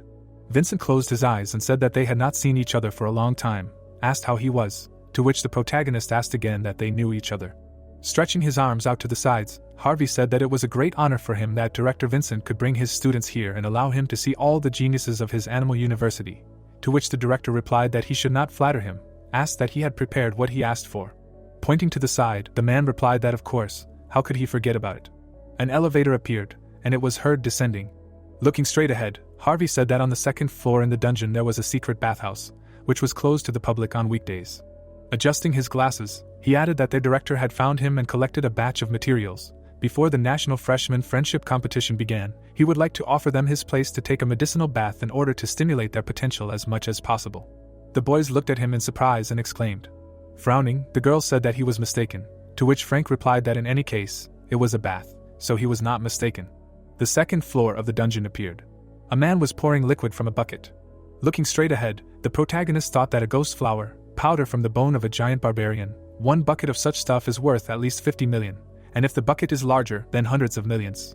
Standing next to the director, he added that although he was very grateful to Vincent for his generosity, no matter how precious the medicinal materials were, they were only auxiliary means to increase strength. Looking straight ahead, the man said, "Okay, the preparations for the medicinal baths are finished, let them hurry up." The students were swimming in the pool. It was heard that first of all, let them make a statement. The medicinal bath cost about 2 billion, he paid this money. If they dare to flush all his efforts down the toilet, then they should not be surprised that he will defeat them. The students looked in amazement. It was heard that 2 billion, where did the director get such money? The protagonist closed his eyes and thought that in just a few minutes, the fatigue disappeared. No wonder that children from rich families grow up so quickly. This precious medicinal bath can greatly improve abilities. Drops of water flew at him. Raising his head, the man said that it was good. Looking at him, Adam asked that he was also here, to which the director asked that he could not enjoy the bath he paid for, and he added that he was right. The principal smirked and asked why all the teachers shouldn't have fun together. Charlie closed his eyes and said no, of course, let them have fun. The girl crossed her arms and said that she didn't have a habit of bathing in a hot spring in front of strangers. The principal smirked and said okay, let her not show off and come here. Raising his hand up, he added that the materials he had prepared were more than enough for 30 people to absorb. He would need her help a little later. This healing bath only served as an auxiliary function. Even if you sat in it for 3 days and 3 nights, you wouldn't be able to significantly improve your abilities and strength. Harry looked at it and thought that the principal had prepared something else. Holding the crystal in his hands, the man said that the monster's crystal core in his hand was taken from the level of the king of beasts, the dragon of light and shadow. Raising his hand up, he added that they knew how huge and pure the power of the beast king was. If they absorbed it with another power, they would explode or die. Frowning, the hero thought that he could actually see the beast king level crystal core. The people looked at the crystal in surprise, hearing that this was actually a medicinal bath. Looking straight ahead, Vincent said that it was prepared for them to absorb the beast king level crystal core. Suddenly, he hit the water with the crystal. Closing his eyes, Rick said what a comfortable energy field was. Wide-eyed, the protagonist heard congratulations on successfully absorbing the beast king's energy and obtaining 10,000 evolution points. Smirking, he thought that one absorption, and already 10,000 evolution points, if they absorbed the energy from the core for 3 days, they could get tens of millions of evolution points. The students were sitting in the bath. The man looked away. The girl looked at him. She smirked slightly. Raising her hand up, Lena said that this is the crystal core of the Bear King with a dark and icy ghostly face. Frowning, she added that it is also Beast King rank, but it is used with some caution. She threw the crystal into the water. Waves appeared on the water. Looking to the side, the principal asked that she must also want their students to get good grades. It seemed that he definitely discussed this with Lena. Maybe they want him to get a Beast King rank crystal core. Holding the crystal in his hands, Nick said that of course, he also hopes that they will get good results. This is the crystal core of the shadow crocodile. He gives it to everyone when he meets. He threw the core into the water. The students looked at him in surprise. It was heard that they understood correctly. In a few minutes, 3 Beast King rank crystal cores appeared in the treatment bath. Looking at his hand, the man said, okay, let them practice. The teachers need to go down already. They have great power, so let them help the students and keep an eye on them. Charlie frowned and replied approvingly. The teacher was watching the students. William looked away and smirked. Holding the artifact in his hands, he thought that the Hinodin his uncle gave him could quickly absorb energy in a fairly short period of time, which was perfect for this situation. Clenching his fist, the guy added that but he had to keep his distance. Suddenly, his eyes lit up. Nick looked at him. Frowning, he thought that he was forcing him to pay for a Beast King class crystal core. The man closed his eyes and thought that he would sew his nephew a wedding dress. Charlie looked away and turned to the principal, to which he replied that he saw everything. Vincent lowered his head and said that he knew what this guy was thinking. It all depends on talent. The higher it is, the higher the absorption efficiency will be. Let him look at Archie. He is faster than others even without any pills. Particles were flying around the guy. The girl closed her eyes. It was heard that there are also those who focus on one type of energy. Energy and attributes are interconnected, and the efficiency is doubled thanks to this. Looking to the side, the man said that yes, he knew that Lena had her own motives. The teacher closed her eyes. It was heard that this crystal core was prepared for Chloe. Looking at the principal, Charlie asked that however the principal knew that William was using Hinodin, so why didn't he stop him? To which Vincent replied that no one could stop it. His intention was for each student to absorb as much energy as possible, but absorbing too much could backfire. Whether he could turn it into his advantage or not depended on the person's luck. Nick, lying on the ground, said that this guy was usually proud of his intelligence, but now he wanted to take advantage of it. He trusted William. Closing his eyes, the principal said that he only pays attention to others, not noticing that his students' results were even more amazing, to which the man asked again. The protagonist sat with his eyes closed. Multicolored particles were flying around him. Charlie looked in amazement and asked that it couldn't be. Is a talent of level E so bad that he can't absorb energy of the king of beasts? To which the principal replied that he should take a closer look. The teacher frowned. Suddenly, he opened his eyes wide and said that his energy absorption rate was too high. Red particles were flying around the protagonist. He lowered his head. It was heard that in this way he was creating a vacuum around himself. Frowning, the man asked how he did it, to which Vincent replied that he, the mentor, was asking him, and who should he ask? Let him not think about it. This guy has his own secrets. Well, who can become strong without his skeletons in the closet? Grinning, Charlie said that it was right. As long as he can develop, it is enough. The man looked to the side and thought that no, why is the energy flowing faster and faster? He looked in surprise and added that it could be Harry, him. How did he do it? William clenched his teeth and exclaimed. Looking to the side, Nick turned to him. Suddenly, the guy's eyes lit up. The guys looked in amazement. The director and the teacher turned their heads. The guy's eyes lit up. He exhaled heavily. William looked ahead. Clenching his fist, he said that he had finally risen from a 5-star to a 6-star beast rank. Looking at the boy, William thought that even if a genius like Archie and his speed at which he absorbed the energy of the Beast Emperor rank was behind him, he was truly the chosen one of heaven. Then he looked at the hero.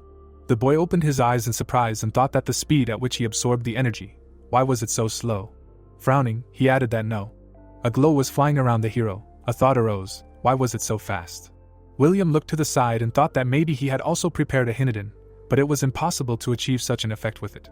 Closing his eyes, he added that how could he lose to a person with an E-rank beast soul? He should be faster. A glow appeared in front of him. It was heard that 3 forces were gathering together. Frowning, the boy said that it was all him. His eyes lit up and he shouted that he had made another breakthrough. Suddenly, blood flew out of the guy's mouth. The students looked at him in surprise. Turning his head, Charlie said that the guy was back, to which the principal replied that he shouldn't worry. Nick was here. He wouldn't let his nephew make a mistake. Particles appeared in front of the man's hand. Frowning, the man asked him if he was crazy, who allowed him to absorb energy in this way. Closing his eyes, the guy replied that he wouldn't accept it. Why was he absorbing energy so quickly? Nick looked at him angrily and said that he was an idiot. He gave him the Hinodin to improve his strength, not to compete with someone. He was busy with himself. Looking away, he added that didn't he understand, this Harry absorbed a lot of energy, but his strength didn't change at all. The protagonist closed his eyes. The guy gritted his teeth and thought, but really, how can he, the owner of a level E beast soul, absorb the power from the Beast Emperor's core? Even if he absorbs it, how much will he be able to level up? Looking straight ahead, Nick said that he shouldn't waste his energy on nonsense. Remember that his biggest enemy is himself, to which the guy replied that this is what his uncle taught him. Particles flew around the guy.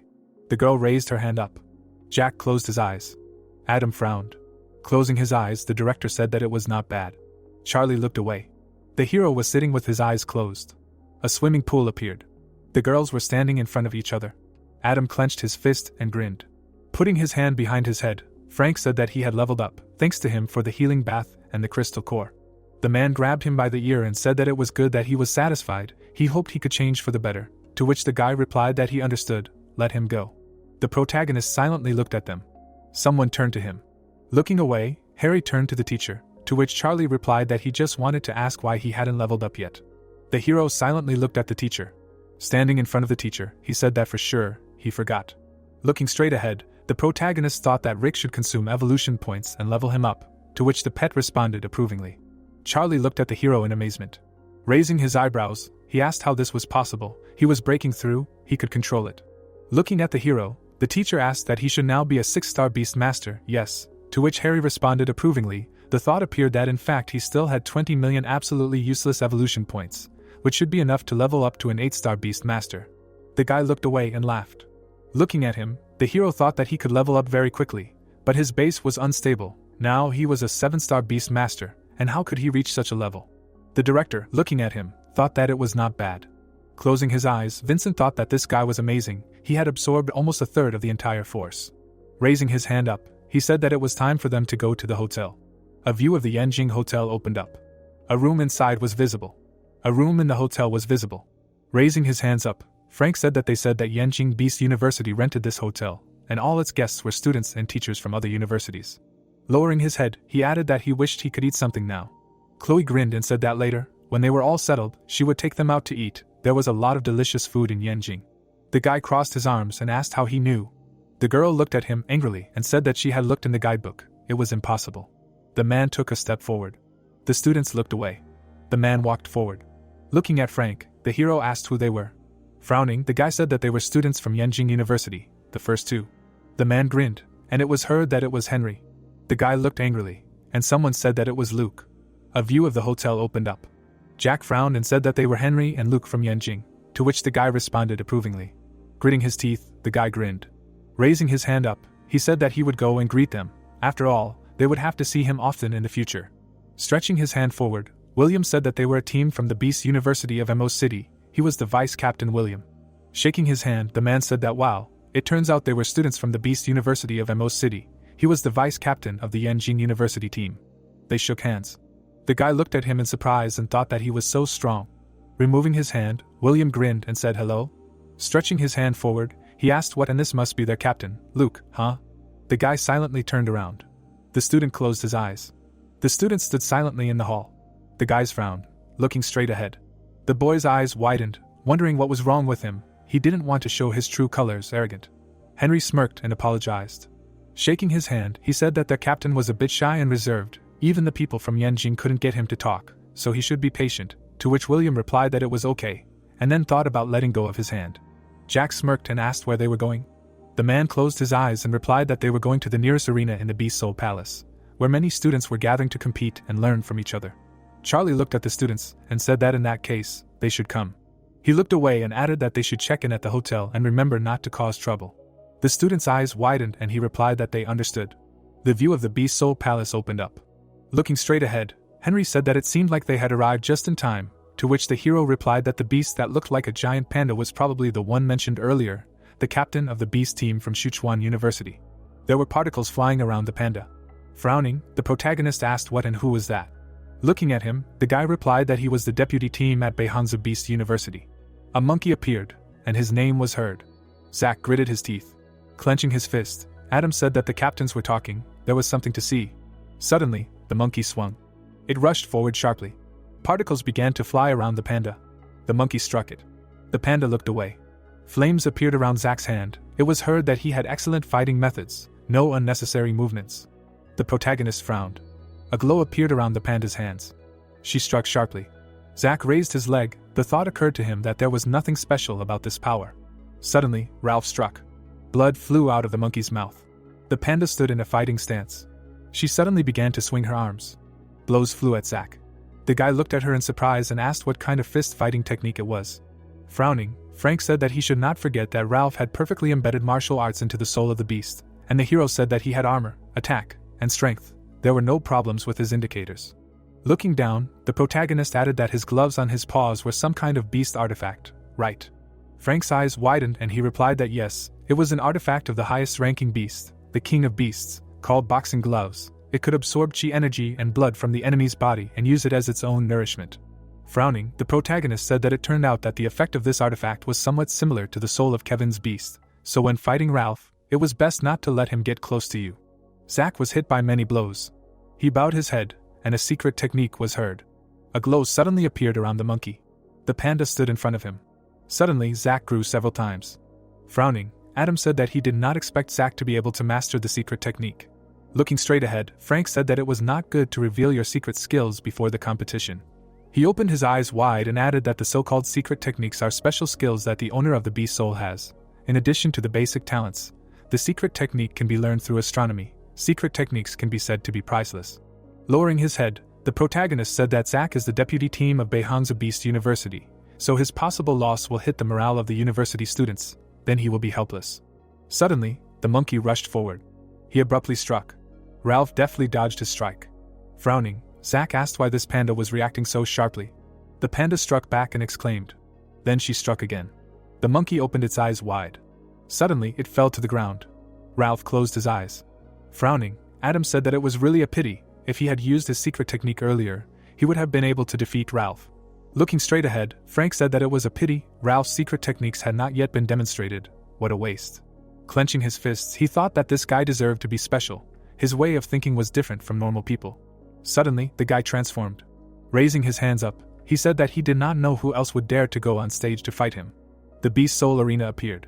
Looking straight ahead, Frank said that Ralph was acting strangely. If the battle continued like this, sooner or later all his secrets would be revealed, to which the protagonist replied that he did not care much. He was first and foremost the owner of the Beast Soul, a warrior. Looking at him, Harry added that a warrior should hone his skills in battle, to which the guy asked, "What do you mean?" He wants to say that Ralph in this blue wants to hone his skills and get rid of his weaknesses before the competition. The girl grinned and asked if he wanted to try, to which the hero replied that his path of improvement was different from his. If he followed his path, he would be wasting his time. William crossed his arms and said that he should rely on him. Even Zack, the 7-star king of beasts, was not Ralph's opponent, was afraid that Harry might not last in a fight with him. Chloe turned around and asked if she was talking to him, said that he should sit silently, to which the guy replied that he was just telling the truth, let him hear. William smiled and asked if it wasn't a waste of time, said that when the competition began, everyone would see the real him. The girl frowned and said that he was. She looked at the hero in bewilderment. The protagonist looked at the guy. The guy opened his eyes in amazement, and wondered what the hell Harry was doing. Why was he looking at him like that? Frank frowned and thought that knowing Harry's character, he could say that if he really didn't have the strength to fight Ralph, he would have said so. But since he kept silent, he could fight him too. The guy stood up abruptly and said that he wanted to go out into the arena and fight him. Archie looked straight ahead. Frowning, Jack said that he was the captain of the University of Animals. The morale of the team depended on his result, so if he lost, and the guy added that he was right, they were one way or another, the competition would start anyway. They needed to pull themselves together. Turning around, William said that if the captain couldn't, then he would go, and he didn't need Archie to make up his mind to do it. Smiling, he added that he could beat him. Putting his hand to his face, the guy said that finally, he was back in the game, and the hero thought how much he wanted to prove himself. Looking at the guy, he added that the 7-star power that William possessed was obtained through Hineden, which meant that its foundation was unstable. In such a situation, he would not be able to withstand Ralph. The guy smiled. A thought appeared that, but he looked too confident. Did he really have potential? Warming his fists, William introduced himself. The guy smirked, asking what the Mo Beast University was, and then thought that it was a coincidence. Yanjing Beast University and Mo Beast University were his targets in this competition, which he would achieve. He activated fusion and introduced himself. The guy smirked, looking at him. Suddenly, he activated fusion with the beast soul. The spectators looked at him in amazement. They heard that this was really a golden bird centipede. Such a beast's appearance is very rare. Where did the vice captain of the Mo University Beast team get it from? He doesn't even know who will win this fight. One is the vice captain of the Mo University Beast team. The other is the captain of the Sichuan University Beast team. Both sides are strong. A glow appeared around the beast. The panda looked at it. Green leaves appeared in front of it. Frowning, Frank said that this is a Beast King level artifact, green bamboo armor. It can not only weaken the damage received, but also get rid of negative effects. William's poisonous fog is increasingly affecting him. A bright glow appeared between them. The panda swung her hand sharply. She struck the ground. Looking straight ahead, William said that it would be useful to count his beast artifacts, but it was not that easy. He had surpassed the 7-star beast master level, and his flying skills had improved greatly. Let's see how he handled it. Closing his eyes, Ralph thought that the golden bird centipede's flying skills should be quite low. It turns out that he has some extra power. Suddenly, pink smoke appeared around it. Looking straight ahead, William said that after all, he also has magical beasts. The guy frowned and said that this is the best beast artifact of the beast master level, a poisonous needle that corrodes bones. Where did he get it from? Lowering his head, the hero said that of course his uncle gave it to him. Looking straight ahead, he thought that this kind of fighting technique could be considered natural. A glow appeared around the panda. He closed his eyes from the poison. The centipede jumped up. The thought appeared that the poison needle had worked. Now it was his turn to reap the benefits. A green glow suddenly appeared around the panda. Looking straight ahead, William said that the toxins contained in the needle were not so easy to deal with. Suddenly, he rushed forward and shouted that the toxins had entered his body. The centipede curled up around the panda. Frowning, Jack asked that William had won, said that it seemed that he really had some abilities.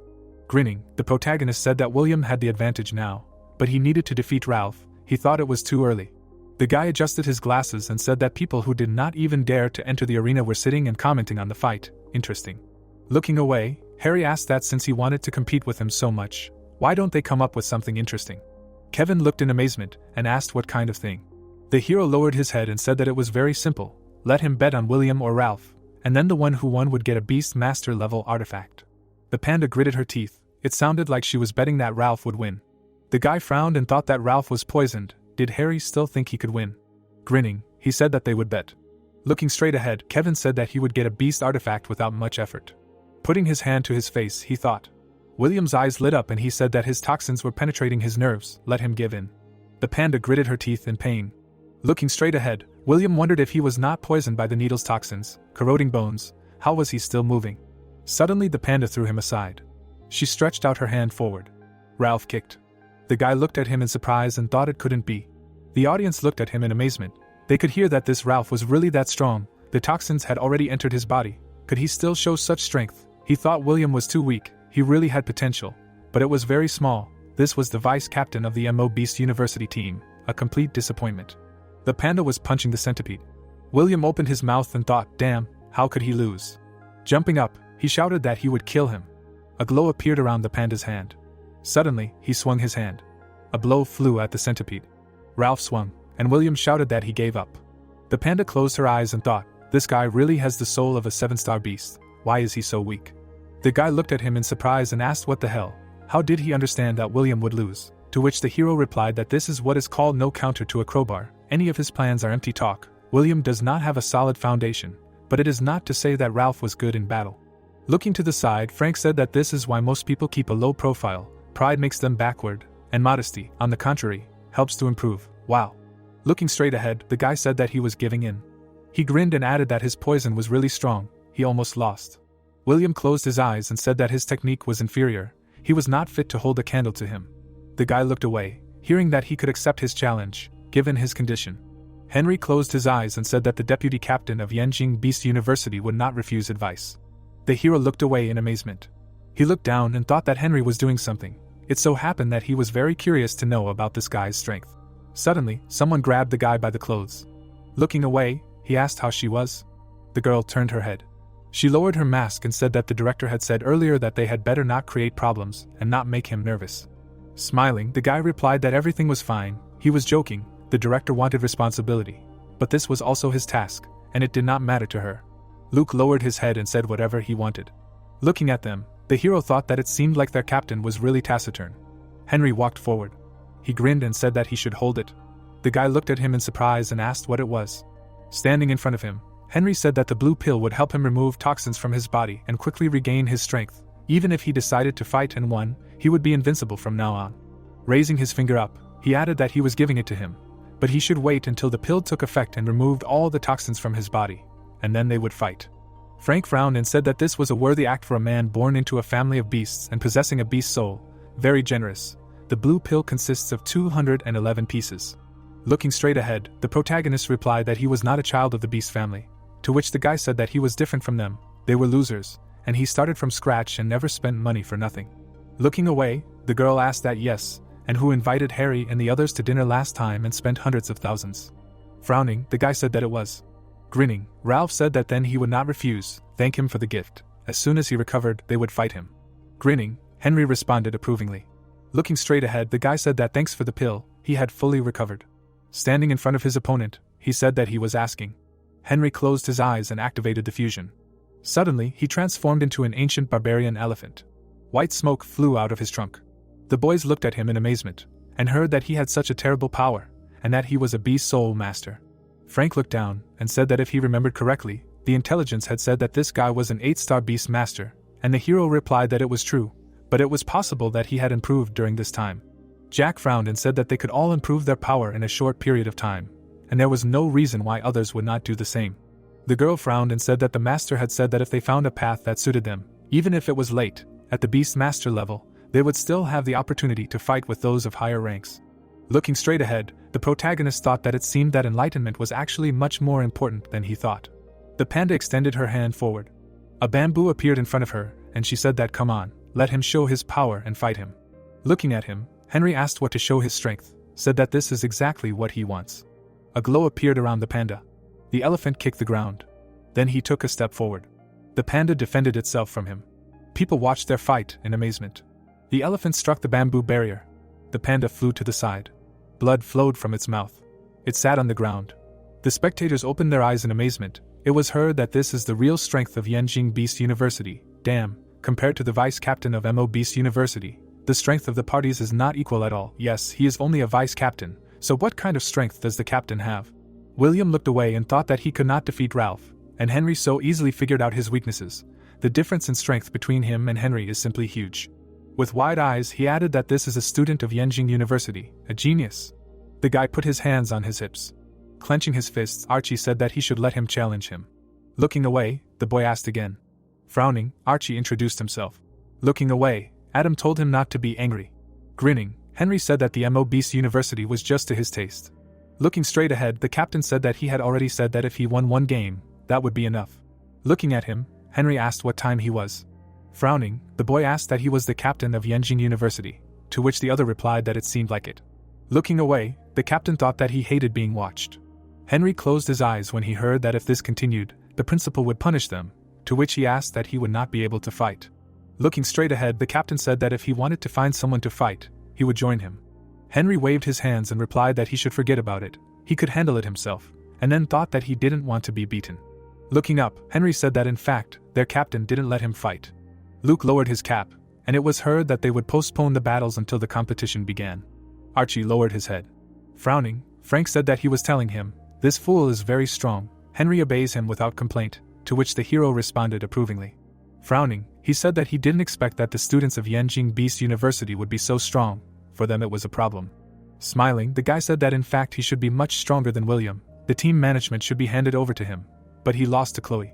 Grinning, the protagonist asked, by the way, why doesn't she fight?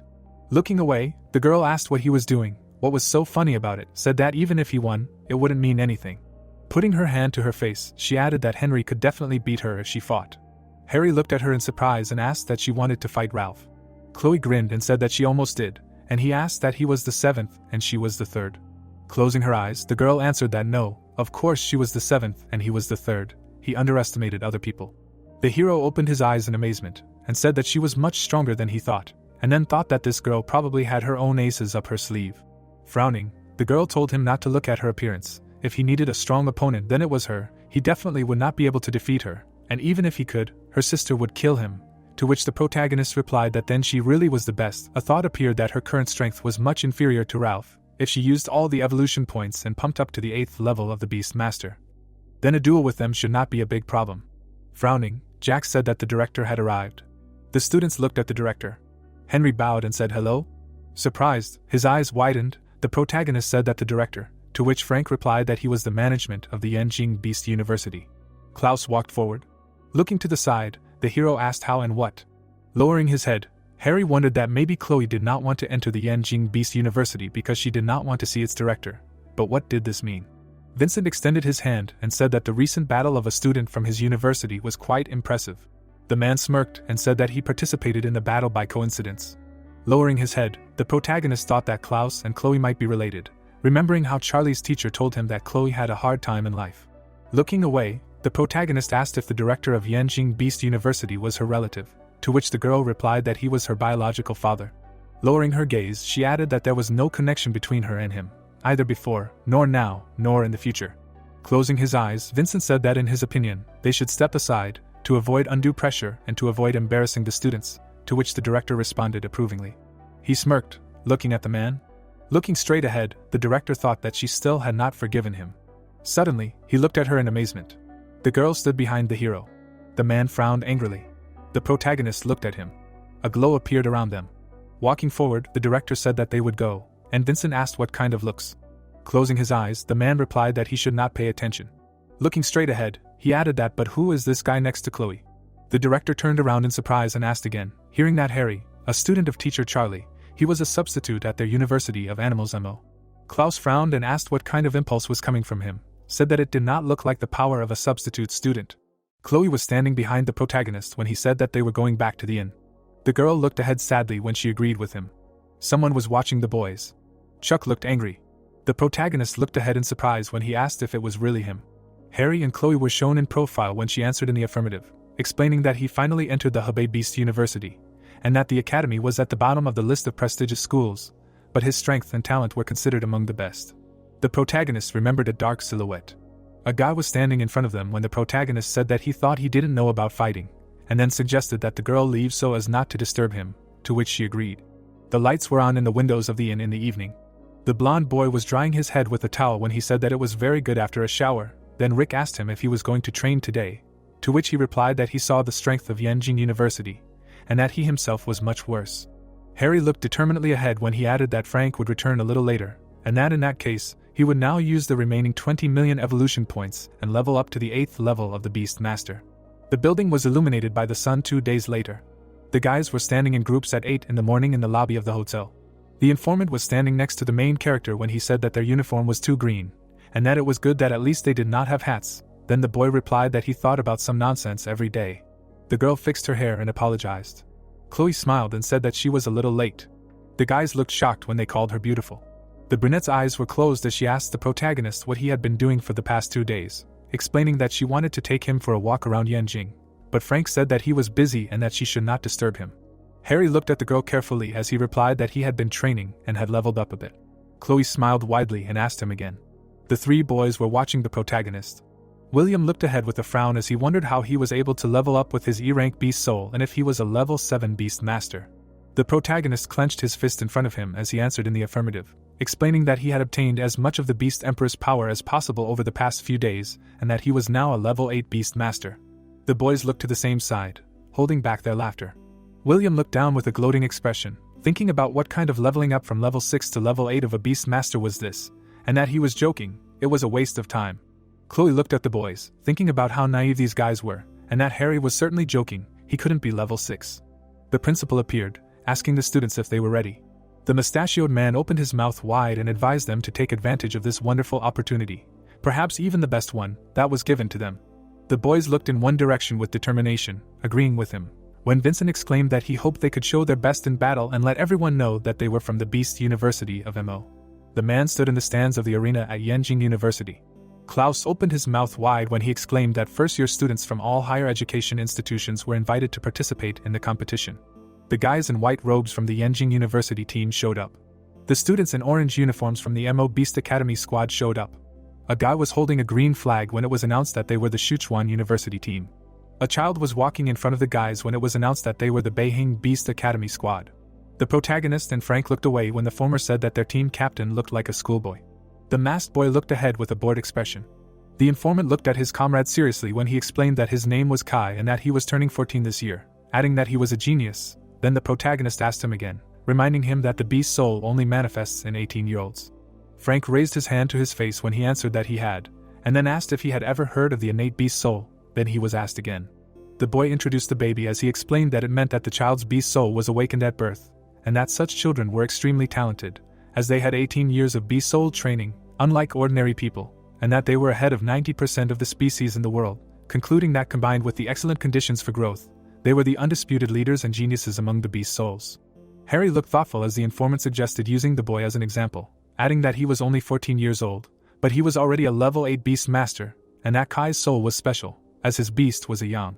There was a blue essence behind the child as Frank said that he had the ability to speak and obey, and that it could be said that his beast soul was perfect, as Yang could attack, defend, and help.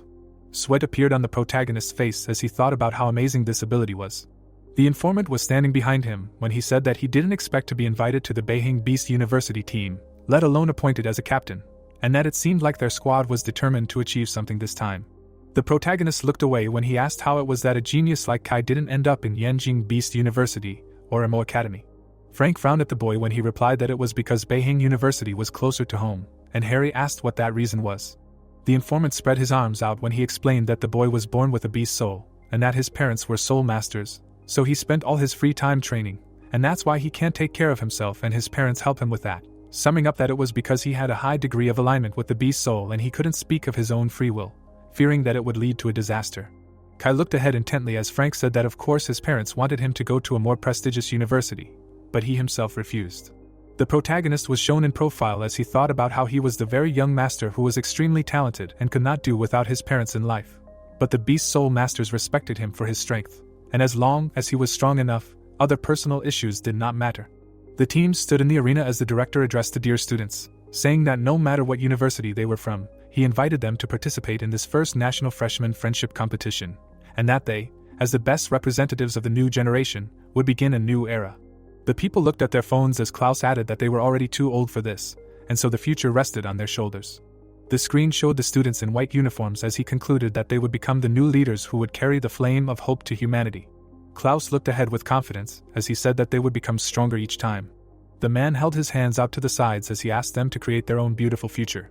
The dark-haired boy looked ahead as they were asked to be confident. Klaus frowned as he exclaimed that this was great and that he would now tell them the order and rules of the competition, and once he was done, the tournament would begin immediately. The protagonist looked ahead with admiration as he realized that the day had finally arrived.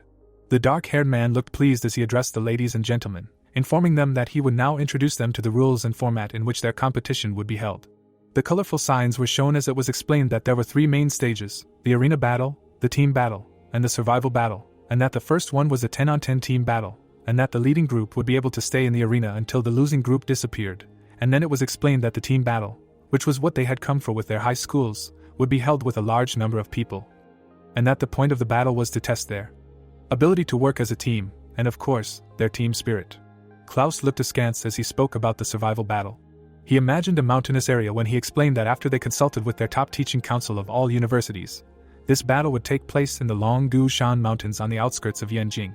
Frank and Harry looked ahead when the latter asked what kind of place it was, then the comrade asked him if he really had never heard of Longgu Shan or at least how 10 monsters of the beast rank gathered and wiped out the entire city of Yanjing, assuming that he must have heard of it. The informant stood behind the protagonist, who answered in the affirmative. Then the boy added that among those 10 monsters of the beast rank, the most powerful was the Black Dragon King. The youth imagined the silhouette of the lizard above the houses, when he explained that it could easily destroy the entire town in one fell swoop. The protagonist's mouth dropped open, looking forward as he mentally asked him again, and then wondered how that was even possible, realizing that such an amazing destructive power was scary to wield even for monsters of the beast rank. Frank raised his hand to his face as he said that this Black Dragon King was also called Nidhogg, and that it was said that people of black magic brought him from the Western world to China. Harry turned around, looking at his comrade as he asked how that was possible, to which he replied that it was because they saw how they were growing and developing quickly in China, so they wanted to weaken them with the power of dragons, but as it turned out, they just sent dozens of nuclear bombs there. Mountains were visible in the distance as he summed up that after a long period of time, in a special mountain called Longguhuan, the remains of the dragon Nidhogg were formed, and that this whole incident led to terrifying mutations. Frank was behind the protagonist when he said that there were still monsters of the beast rank inside, and the young man thought that it was no wonder why this place was chosen. The protagonist looked away when he asked if there was still nuclear radiation in the Longgu Shan Mountains. The informant put his hand behind his head when he answered that of course not, since hundreds of years had passed, adding that the nuclear radiation had almost dissipated, but they would stop just below the radiation zone, so it would definitely not affect them in any way, and he should not worry about it. Harry clenched his fist in front of himself when he thought about the nuclear radiation from several nuclear bombs remaining for hundreds, or even several thousand years, and how this was just a perfect find for his leveling. The man stood in the stands as he began to announce the rules of the survival battle, specifically that 10 days spent in the Longgu Shan Mountains equaled 10 points, and that all team members could earn points. Klaus looked ahead with a focused expression as he explained that all participants would be able to earn 120 points after 10 days, and that, moreover, each monster they killed would also add points to their score, with one monster earning 10, but killing a monster of the beast rank would double the points earned. The students looked ahead as they asked if they could really beat them, adding that they wouldn't be able to do it, and that it was just stupid, to which they were told that they should stick together anyway, as that would give them a chance to defeat the monsters. The principal looked thoughtful, thinking that they were quite smart, and that it looked like the survival battle would be very interesting this time. The man stood in front of the students as he asked the students to pay attention to the fact that after the survival battle began, They would be randomly sent to different parts of the Yanjing outskirts in the Long Gushan Mountains, and that the location would not interfere with their gathering, and that they would decide for themselves whether to look for allies or go straight to the monsters. Klaus frowned, looking ahead as he said that hiding and sitting in safety for 10 days was boring, so the students could also attack each other, and as long as they eliminated others, they would have an advantage. Sweat appeared on the students' faces as they asked about having to fight other students, and who would do such a thing, because it was pointless. The guy grimaced terribly as he mentally addressed the protagonist, and advised him to take care of himself, otherwise he would die at his hands. The students were in front of the cars when they were told that the survival battle would begin soon, and then they were ordered to line up by university and get into the cars. Harry wondered when she had arrived. The boys were getting into the cars when they were told to get in faster. Someone grabbed the boy's hand. Chloe looked at the boy closely and exclaimed that wherever he was, she would try to find him. The girl's eyes widened when she said that she would protect him and they would both survive the entire 10 days of this survival battle and that he should not doubt it, thinking that this time it was her turn to protect him. The blonde boy looked forward with a smile when he agreed with her. The man put his hands behind his back a little later, turning to the young men and saying that he saw them for the first time, so he asked them to allow him to introduce himself right away. The man in the beret opened his mouth as he said that he was the belligerent Bruce, who was their security chief from the Beast Rank Monster Department under the Chinese Military Department. He held an object in his hand as he explained that if the boys encountered any insurmountable dangers in the Gonglushan Mountains, they were to first contact him via their digital wristwatches, and he would then arrive as soon as possible based on the coordinates they sent him. However, once they decided to ask for help, it would automatically be considered as a refusal to continue participating in the survival battle. The protagonist looked closely at the device, thinking that the first function of the watch was to record the number of monsters they had killed, and the second was to ask for help. Bruce stood in front of the protagonist as he explained that each of the cars had a security officer in place to go to their aid at any time, and that this was their first competition of such difficulty, so the standards were, as expected, at the highest level. The man was shown in profile as he said that it was great, and then asked the boys to blindfold themselves until the car entered the mountainous area. Frank held up a blindfold as he asked what it was for. Bruce frowned as he replied that it was only fair that they were blindfolded so they wouldn't know each other's location. The cars pulled up alongside the buildings as he added that if they had any questions, they had one last chance to ask before they arrived at their destination. Harry raised his hand as he apologized, explaining that he had a question, and was then allowed to speak. His eye was shown up close as he inquired about whether the deaths of the monsters they would be hunting in the mountains would be counted as just them or their entire university. He was flanked by his comrades. Bruce's mouth dropped open, looking ahead as he asked them not to worry, saying that only the student benefited from killing the monsters, wondering what was going on and what was wrong with this guy. The protagonist clenched his fist, closing his eyes as he exclaimed that this was good. The boys had blindfolds over their eyes. Clouds floated above the cars.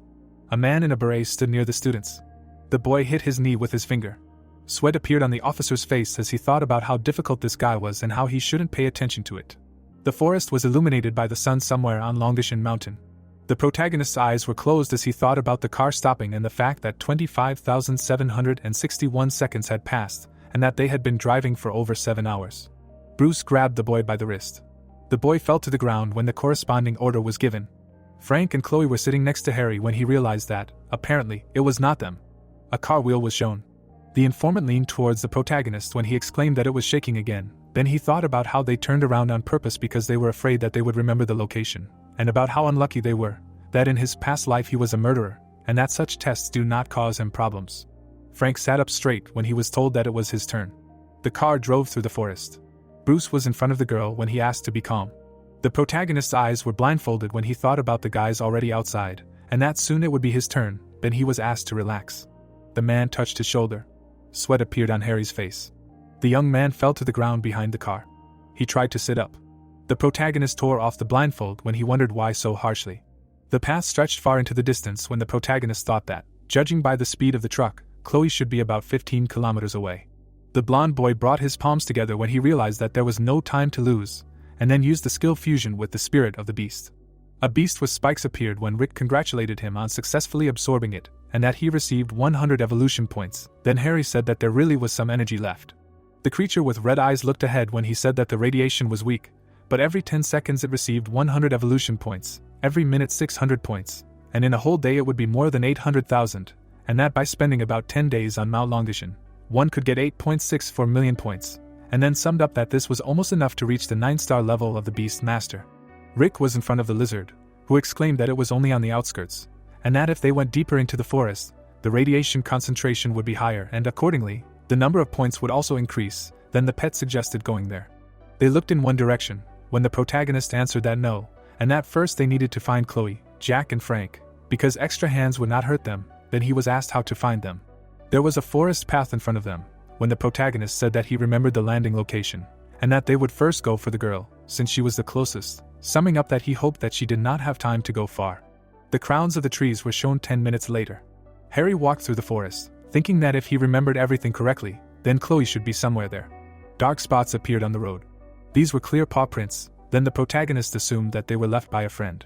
The lizard stood in the middle of the forest when he thought about what it meant to be in that direction. The protagonist put his paw to the side, thinking that fortunately the nine-tailed fox leaves noticeable tracks. The beast was shown in profile. There were trees in front of them when he exclaimed that it was her voice. The fox was surrounded by other animals.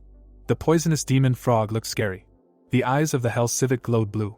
Cerberus opened all his mouths. The white fox stared ahead, thinking that she was very unlucky, because at the very beginning she encountered 3 overlords, and that even with 7 stars she would not be able to cope with them. People were watching them from the bushes. The guy from the Hayushu squad smirked when he turned to the boss, saying that fortune favored them today, because they managed to encounter 3.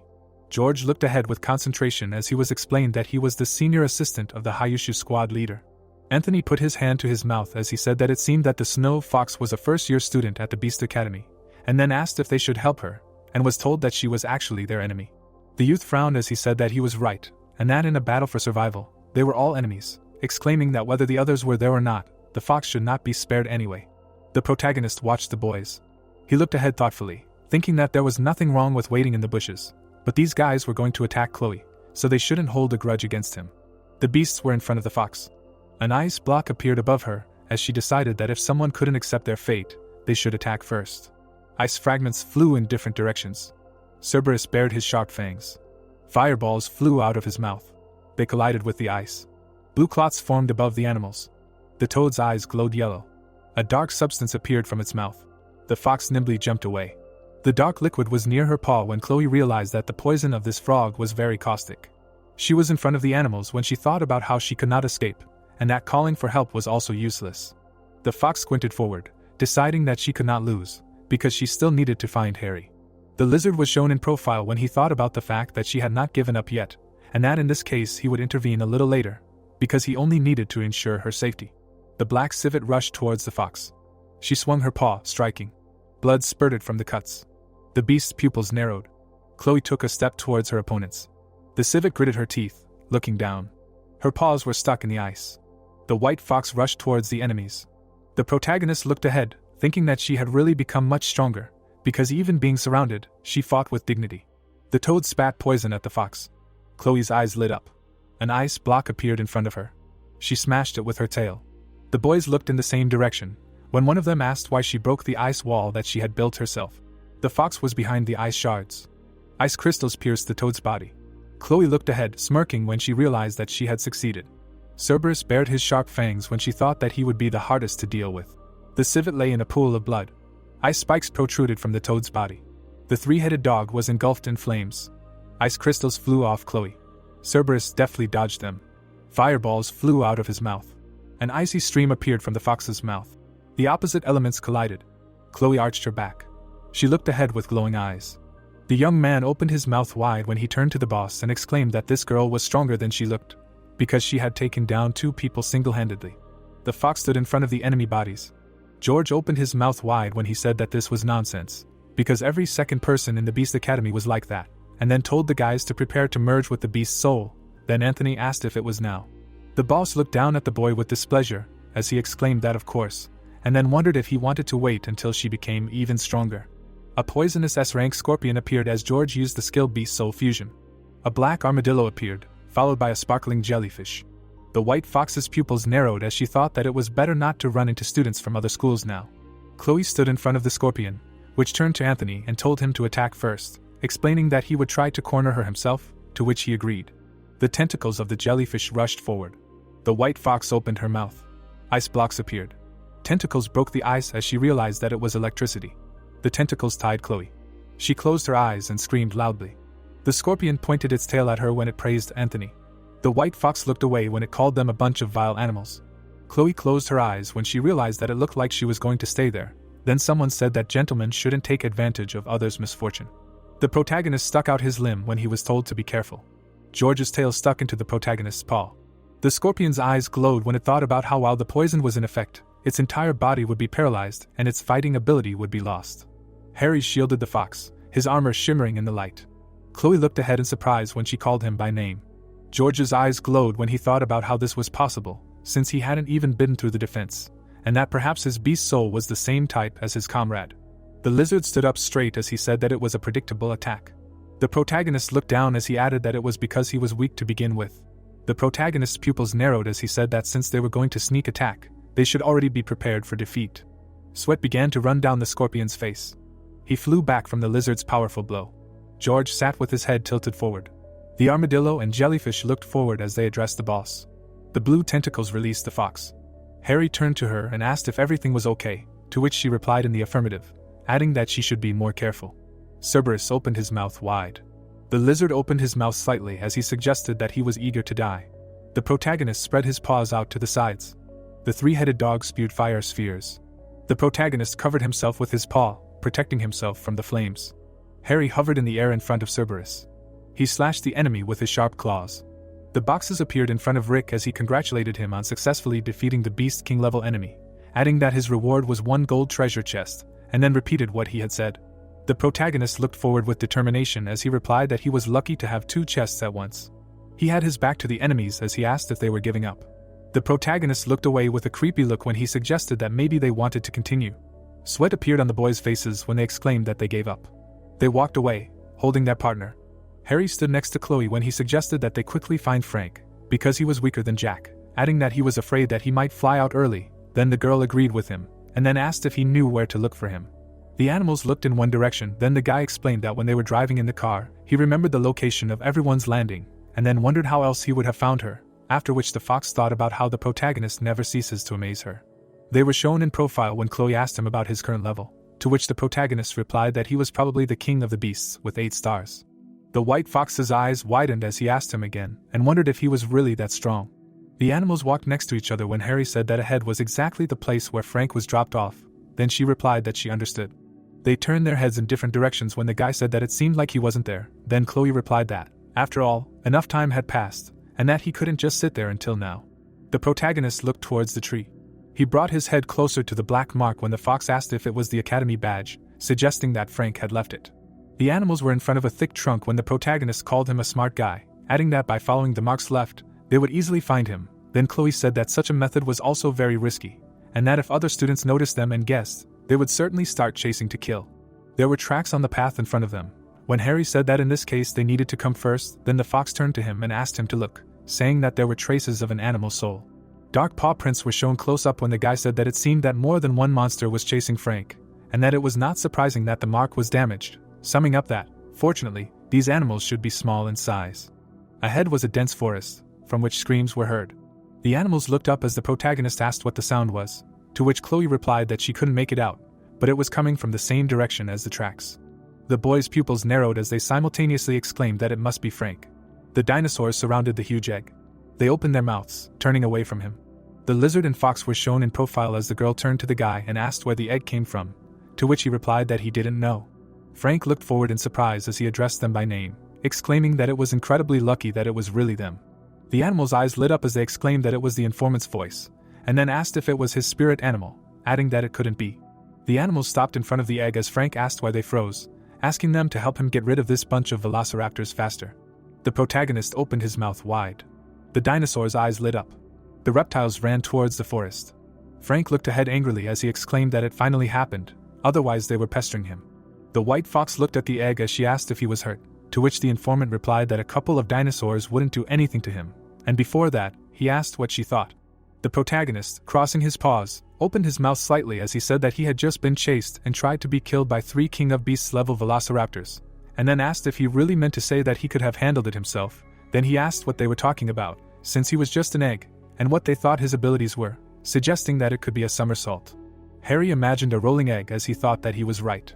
The protagonist looked at Frank thoughtfully, thinking about how his E-rank soul had always seemed strange to him, and how he had never imagined that there was a beast spirit in the form of an egg, and how he wondered if it could be eaten, concluding that it would be really cool. Sweat appeared on the surface of the egg when the informant asked him not to even look at it like that, since it was not edible. The egg was in front of the beast when Frank exclaimed that there was no need to look at it like that, and that although its attack power was weak, its defense was top-notch, concluding that if they did not believe it, they could try it themselves. The protagonist stared ahead when he asked him again, and then asked him to forget about it, since he was afraid that one blow would blow off his entire shell. The fox imagined the guy breaking the egg when she laughed. Frank looked furiously ahead when he asked what was funny, adding that if he could actually break his shell, then from today on he would bear his last name. They were standing opposite each other when Harry offered him to try, since he was so confident. Then the informant asked him to hit with all his strength. The protagonist swung when he thought about trying to attack half-heartedly at first, and that his comrade should be able to withstand a blow of this level. He hit the egg with his paw. Its shell remained intact. The lizard's pupils narrowed when he wondered what this meant. The top of the egg was shown when the informant asked if he hadn't eaten enough porridge today. The lizard looked ahead predatorily. He raised his paw up. Frank looked shocked when he exclaimed that now there would be a more serious blow. A clawed paw hit the shell. The egg flew off, breaking trees. The fox approached her comrade when she turned to Frank, asking how he was doing, and thinking that the protagonist had really hit him hard, so it was no longer funny. The informant lay with his eyes closed when he answered that it was a bit weak. Then Chloe wondered if Harry would kill him. The egg was in front of the animals. When the informant asked the comrade if he saw that his attack was simply insignificant in front of the shell, then the protagonist asked why he didn't hit again in that case. Frank, frowning, looked ahead when he suggested finding Jack first, because he didn't want to leave him alone, explaining that then in their team the protagonist would be responsible for attack, he himself would be responsible for defense, Chloe would manage all this, and their comrade would help them. Harry held his paw out to the side as he replied that it was a good plan, but it seemed like he had forgotten its location while running through the forest. Then the fox asked what they should do now. The informant and the protagonist looked away as the latter said that it would be better to continue further into the forest. Then Frank assumed that he wanted to lead them to fight monsters, then asked if he was sure that the three of them could handle it. Mountains were visible behind the trees, when the protagonist replied that he thought most of the students were scoring points on the periphery, and that there should be far fewer people in the depths, and that it would be safer for them because they wouldn't have to worry about anyone. Then Chloe exclaimed that it was true, since she had just been attacked. The beasts were near the egg when Harry said that there were many lower-level monsters on Mount Longdishan and that they should keep their distance from their habitats. Otherwise they would have nowhere to run if they were found by other students. Then the informant agreed with him. The lizard was shown in profile when he thought that perhaps the deeper he went into the forest, the stronger he became, just by breathing the air. The treetops were illuminated by the sun 6 hours later. The protagonist was walking through the forest when he was asked if they would arrive soon, to which he replied that it seemed like no, since they did not meet a single monster on the way. The guys were sitting on his neck when he added that the direction was correct and that there was only a little left, thinking about the fact that every 10 seconds he received 200 evolution points. A quadcopter appeared in the air, making a characteristic sound. The protagonist stopped in front of it, thinking about the fact that he almost forgot that this time there was a live broadcast of the competition. Harry looked forward seriously, thinking that he should be careful then, because if he revealed all the advantages, he would be in big trouble. The men were standing in front of the monitors. Klaus was shown in profile, when he said that, of course, it was hard to get her to participate in the competition. He looked at Vincent, who asked him not to worry, because his son was there too, explaining that as long as they were with the main character, there should be no problems. Then Chloe's father asked about whether this replacement of his was reliable. Klaus looked ahead with a frown as Frank's father replied that Charlie had recommended the student, and then asked him if he thought the teacher had made a mistake, and was told that the professor was really good and had great promise. But the guy seemed to be hiding something. The moon shone on the forest at the foot of Mount Longview. The boys were sitting by the fire when the protagonist said that the meat of those monsters was just what they needed. The informant sprinkled the food with seasoning when he exclaimed that it was all thanks to his cooking skills, and Chloe replied that he was a great guy for bringing spices and other ingredients with him. Frank smiled widely as he asked the dear viewers how they were doing. There was a drone near the entrance to the cave when Vincent ordered it to fly away quickly, adding that he could not lose sight of this man. Harry looked away indifferently when he said that the temperature would drop significantly at night, and everything would become much more dangerous, so they needed to prepare more firewood and water. Then the comrade replied that it was not a problem. Frank and Chloe looked ahead carefully when the boy asked about why he felt like his body's strength had suddenly jumped sharply. Then the girl added that he was right, because she felt it too, and then suggested that perhaps it began when half of the 8 stars were reached. The blond boy closed his eyes, smiling when he exclaimed that he did not know either, and that he just sat down and suddenly became stronger. The informant grabbed his leg and asked him to teach him and become his teacher. The protagonist touched his head when he asked how he would teach him, because he himself did not know what was happening. Then Frank replied that he would go get firewood, agreeing with him. Chloe stood in front of the protagonist, who said that she could go with him, and he would stay and watch the meet. Harry looked away thoughtfully as he said that everyone had left, and then asked the dragon to open all the chests he had received earlier. Rick stretched his paws forward as he answered that he would, and then congratulated him on receiving 50,000 evolution points and on receiving the soul-crushing claw artifact, which, when equipped, attacks the enemy along with their soul, adding that the boy received the same number of evolution points and the Beastmaster cheat code. A book appeared in front of the young man. The dragon pointed to the tome as he explained that there were 9 such books in total, and that this was the first one, and then asked if he wanted to study it, to which he answered affirmatively. A flash occurred near the protagonist's forehead. He sat with his legs crossed. People appeared around him in combat stances. The protagonist clenched his fist, looking forward as he exclaimed that he had understood everything. Then Rick said that he could not wait to try it. Harry stood in the middle of the cave. He transformed into a lizard by using fusion when he thought about taking advantage of the opportunity while there were no drones. The small dragon looked away when he said that the effect of the enraged tiger could greatly increase his explosive power in a short period of time. Red stripes appeared on the beast's paw. The protagonist extended his limbs to the sides. Fire lit up in his eyes. The impact caused the stone to split into pieces. There was a depression in the ground in front of the lizard when Rick said that with his current strength, the tiger state could be maintained for at least half an hour, although this cheat skill was slightly inferior compared to the elephant mode. The protagonist looked at his paw when the dragon added that, of course, this was only the first skill out of 9, and that it was only necessary to collect a couple more and the changes would not take long to appear. Then he was asked if this was true, adding that he was already burning with anticipation. The sun illuminated the trees. There was a full moon in the sky a few days later. The friends were sitting around the fire when Frank asked him if he was saying that Lord-level beasts hadn't appeared there in a few days, and if they were even there, adding that drones hadn't been seen for a long time either, and he assumed that the audience was tired of watching them eat meat. Harry looked at the informant when he replied that at least they were safe now, and asked if that wasn't great, and the informant said that of course it was great to have less to worry about. Frank's eyes widened when he asked why it had suddenly gotten so cold. The boys looked at each other when the protagonist asked if he hadn't been told that sometimes it was better not to tempt fate, and the young man replied that it couldn't be. Chloe pointed in front of her when she told her friend to turn around. Sweat appeared on Frank's face when he asked not to scare him. Huge yellow eyes appeared. There was a monster behind the informant. The dark-haired boy opened his mouth wide, using fusion. He turned into an egg. The yellow eye trembled. The monster slapped the egg with its paw. It hit the wall. Cracks appeared on the shell. The girl looked away in concern as she turned to Frank. The green paw rested on the ground. The two-headed monster stood in front of the boys. They turned into animals using the fusion skill. The white fox opened its mouth slightly. An ice wall appeared in front of the monster. The protagonist swung his paw. He stood in front of the monster when he struck. The monster opened both mouths wide. The protagonist and Chloe stood next to each other. Harry bared his sharp teeth as he exclaimed that it was an earth lizard and that they should be careful. Rock fragments flew upward. The projectiles rushed towards the white fox. Ice spikes appeared in front of her. Rocks flew above Chloe. The white fox looked ahead in shock. The egg rolled through the cave. Frank shielded the girl as he exclaimed that it hurt like crazy.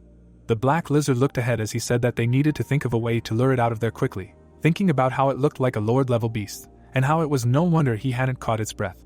Chloe followed Frank when they were told to get out of there, then she asked again. The protagonist was shown in profile as he exclaimed that there was no time to explain, and that they should follow him. There was a pile of rocks behind the guys. The egg was shown when the informant said that he was too fast and that they couldn't escape that easily. The protagonist looked askance, his mouth slightly open, as he asked him who told him that they were going to escape. There was lava under their feet. The black lizard opened his mouth wide. A stream of light energy rushed forward from him. The two-headed monster bared its sharp teeth and screamed. Harry stared ahead as he turned to Chloe and asked her to be faster. The fox swung its tails. The monster lay on the glittering ice. The protagonist hung in the air above the monster. He attacked the enemy with his tail. The spiky monster began to cough up blood. The protagonist grabbed one of its heads as he said that its shell is strong, but he does not think that its internal organs are so. Harry opened its mouth with his paws as he exclaimed that this is the law of evolution. A bright sphere formed in its mouth. A stream of energy rushed into the mouth of the enemy. Its head was torn apart. The body of the monster fell to the ground. Rick looked ahead as he congratulated the protagonist on receiving 1 gold chest.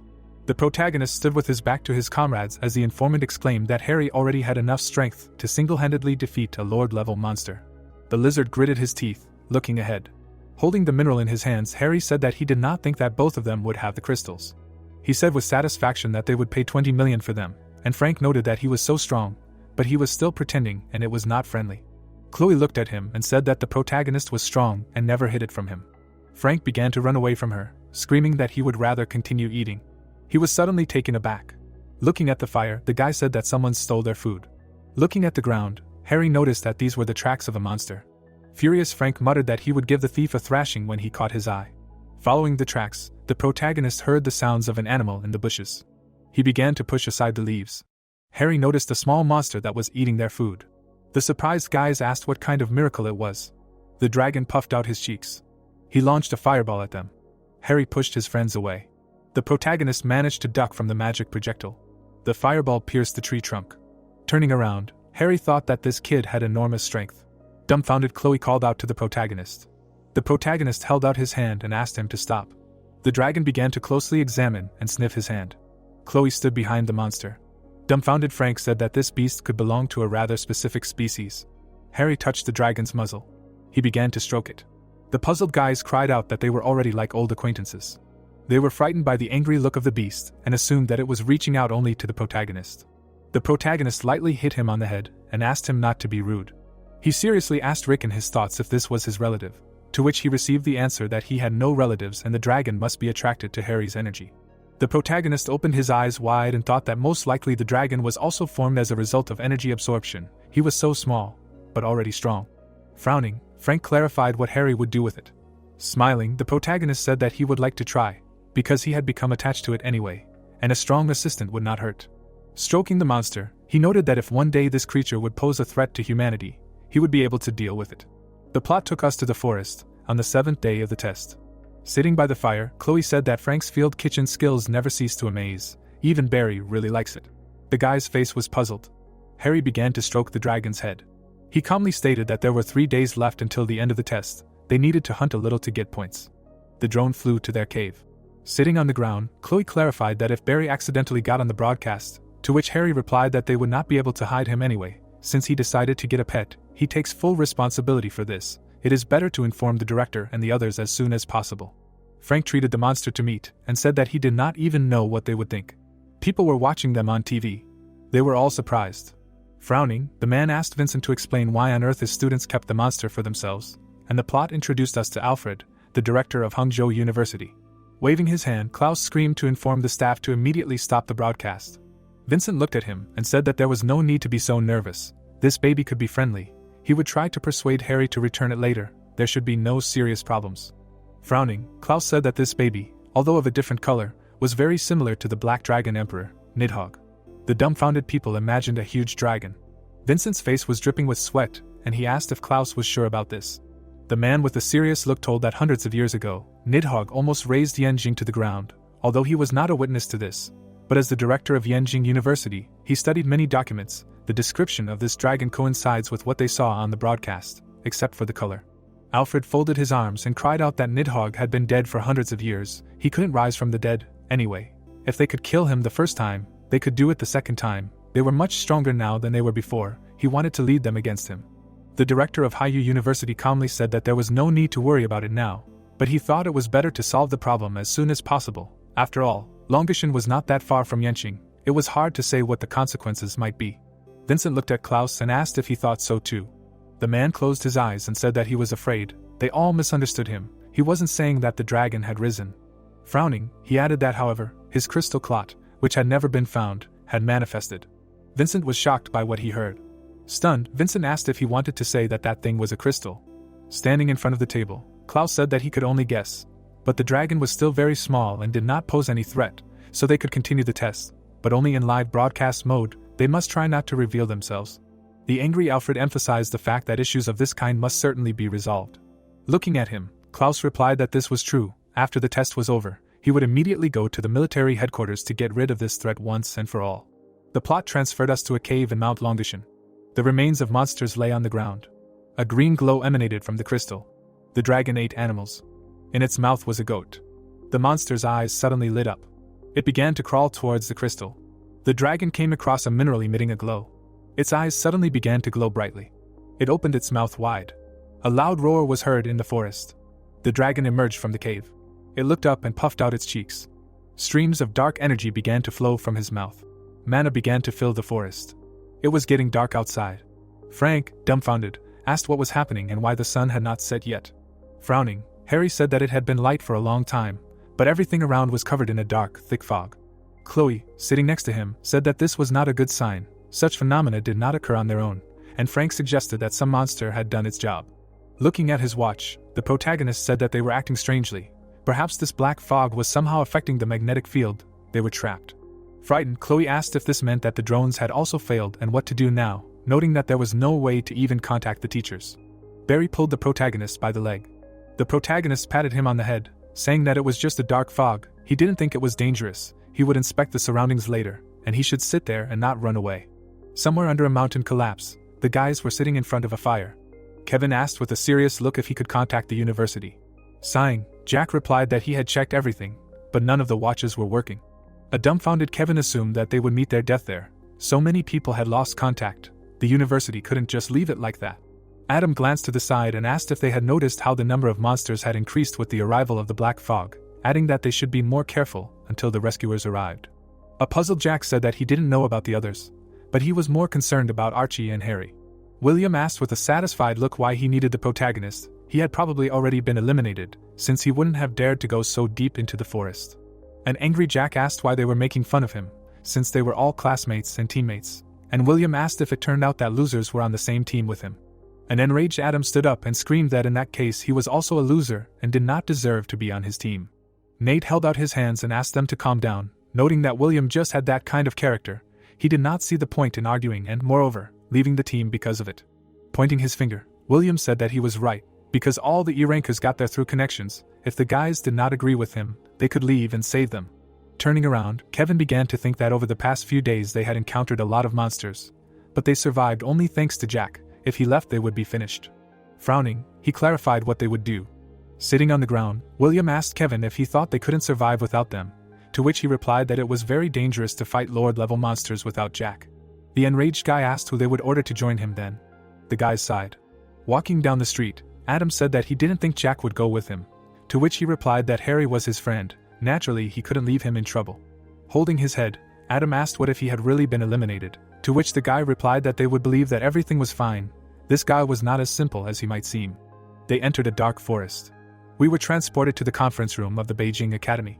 The military man saluted and said that the preliminary investigation of the dark fog was complete. Standing in front of Klaus, he told him that according to the results of the investigation, the fog can affect the magnetic field and interfere with electronic equipment, and a large concentration of monsters was found in the fog itself, including Lord-level monsters. Their location is still unknown. He added with a serious expression that, of course, such high-ranking monsters should not be there, so the military dared to guess that they are controlled by someone with a higher rank. In other words, there is a suspicion that Emperor-level monsters have appeared deep in the mountain. Looking at him, Vincent asked if he wanted to say that the fog was their doing. Frowning, the soldier replied that it was quite possible. He also wanted to tell him that the dark fog was interfering with the counting of victims, but fortunately, it was only spreading in the depths of Longshan. At present, the security personnel have already crossed the border with the fog and are busy searching for the student, so he asked them not to worry. Standing in front of the table, the boy shouted that in addition, the military department hoped that the university could send 2 people of the Emperor level as reinforcements to clarify the situation. If it turned out that it was a high-ranking monster, then they would like to finish it off on the spot. Standing up from the table, Vincent and Klaus declared that in that case, they would go. Stretching out his hand, Alfred said that he could not allow the 2 of them to leave, and then asked why Klaus was there. Vincent turned around and replied that Klaus's daughter was there too. The enraged man thought that he would not allow anyone or anything to threaten Chloe's life, even if the opponent was an emperor. We were transported to the heart of the Longshan forest. Standing in front of the corpse of the monster, Gary declared that this was the 3rd one today. He seriously assumed that it was a lord level. A disgruntled Frank said that their new recruit didn't care and was running from bush to bush, and Chloe said that at least he was more useful in the last battle. Surprised, Barry examined the blue crystal. He swallowed it. The dumbfounded protagonist thought that this core was worth tens of millions. An angry Harry took the crystal from him and screamed that you can't put anything in your mouth. Taken aback, Frank asked if there was another wave, noting that they had already used up a lot of energy. The protagonist, with a serious expression, asked Rick to pour all his points into upgrading. The satisfied dragon replied that it would be done. Harry turned into a giant black lizard and a notification with his stats popped up. Taken aback, Frank asked if he had upgraded again. A frightened Chloe screamed that he needed to be careful. The protagonist noticed a familiar voice. Adam was introduced to them. The boys were surprised when they found him. Jack was flying over Adam's head. The delighted boy cried out that it was cool. A two-headed monster appeared in front of them. He spread his wings. The monster directed a whirlwind at the boys. Powerful streams of wind destroyed everything in their path. Harry covered himself with his hands from the attack. The attacks did not cause him any damage. The protagonist began to breathe blue flame. The blow hit the monster. He began to scream in pain. Dumbfounded Adam thought that they had not seen each other for only a few days, and his strength had increased so much. No wonder why Jack spoke of him like that. Barry ran to the fallen monster. He puffed out his cheeks. The monster was scared by what he saw. Barry directed a huge stream of flame at him. The dragon ran away from there with a satisfied look. He began to rub against his owner. Harry's face was joyful. He stretched out his paw. The protagonist put the crystal on the ground. Stroking Barry, the protagonist reasoned that he shouldn't coddle him too much. He needed to teach this little guy to follow commands. Barry swallowed the crystal. Crossing his arms, Adam asked if it was Harry's pet. Chloe approached him and asked how the two of them managed to get there. The guys, along with reinforcements, returned to the fire after a while. Clenching his hand into a fist, Frank asked who this William thought he was, that he dared to underestimate Harry. Looking at Jack, the girl asked how things were there, where they came from. Closing his eyes, Jack said that there were monsters everywhere, and he thought the scale of the disaster was colossal. The protagonist, with a serious look, cried out that the monsters were advancing again. The ground under his feet cracked. A huge dragon appeared in the cave. Frank turned into an egg. Surprised, Adam noted that he had an unusual soul. The angry guy replied that there was nothing funny about it. The dragon began to roar loudly. Various monsters rushed at them. They were surrounded. The guys began to turn into animals. A powerful aura emanated from them. Adam delivered a powerful blow with his paw. Chloe stood on the battlefield. Frank began to roll and knock down the animals.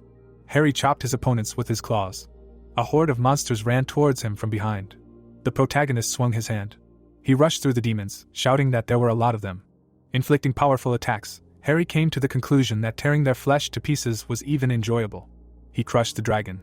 Chloe watched the fight and thought that it was cool. The two-headed monster began to roar loudly. The protagonist turned his attention to him. He released blue flames from his mouth. Incinerating the animals, Harry remembered that he was a killer, and this was exactly what he needed. A cloud of smoke rose. The monsters were scared. A loud roar was heard in the forest. The protagonist was taken aback and wondered what that sound was. The scared animals began to growl. They suddenly ran away from Harry. Chloe looked up. Looking at the sky, she noticed something glowing deep in the fog. The dumbfounded protagonist cried out that it couldn't be, because those were the eyes of a monster. Harry imagined the outline of a huge beast. A dragon appeared in front of them.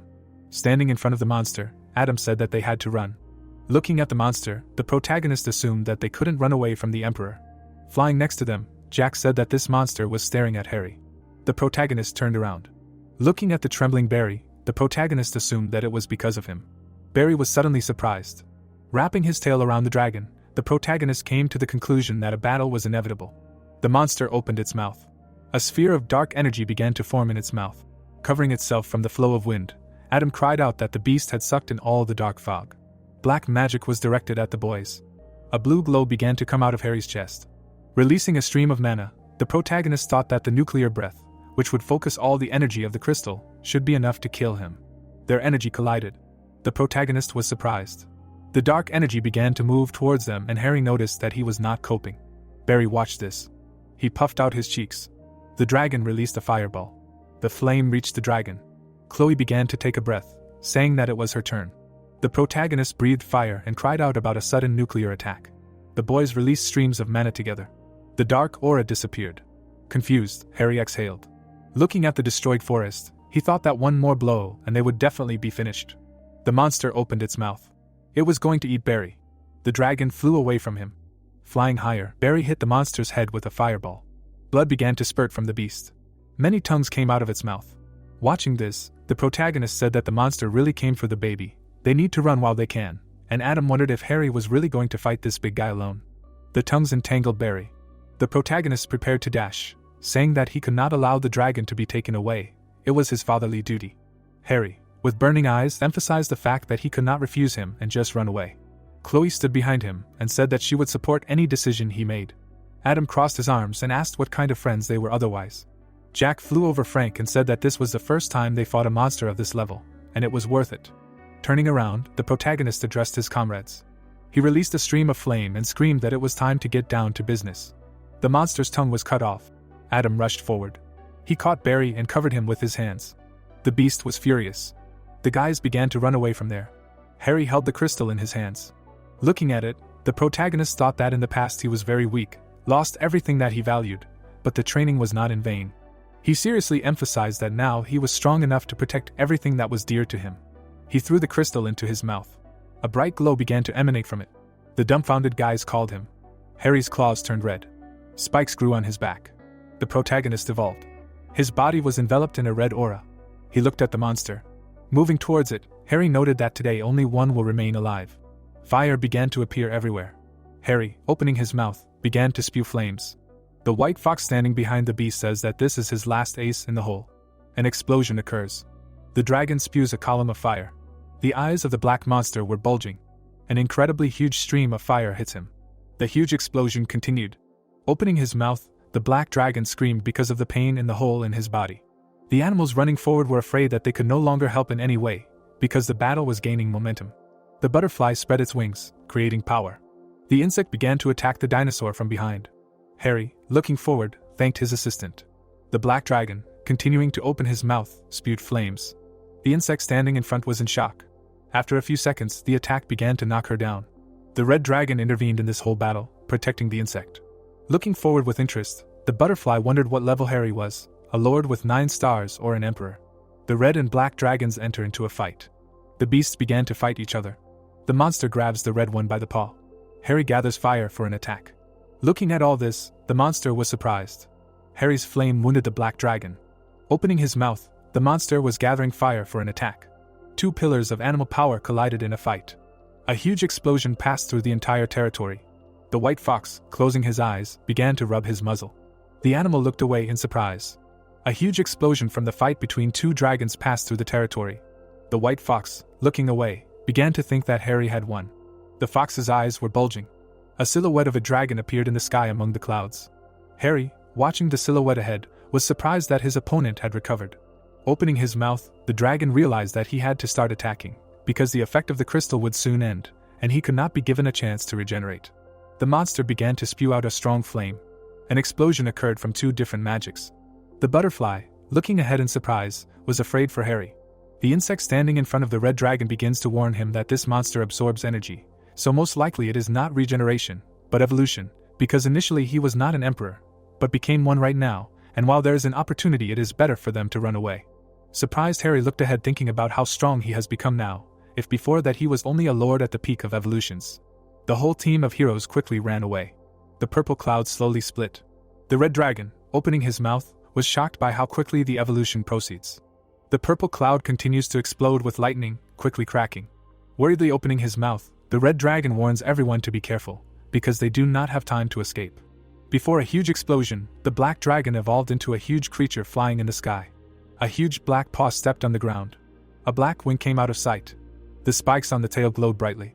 The red dragon, looking to the side, was preparing to attack, thinking that his breathing was unstable, and old injuries seemed to have not healed completely. The monster was hanging over them all, and the guys understood that he had evolved into an emperor, and now he had much more strength. The mouth of the black dragon threw out streams of power. Streams of fire fell in different directions. All the heroes came under fire. The red dragon, opening his mouth wide, began to spit blood. Harry opened his eyes and was shocked by how the power of the black dragon felt. The butterfly, flying closer, was worried about the guy, but he calmed her down by telling her that he would not have time to enjoy the view before he died. Someone slowly approached Harry's shoulder. The little beast looked angrily into Harry's eyes.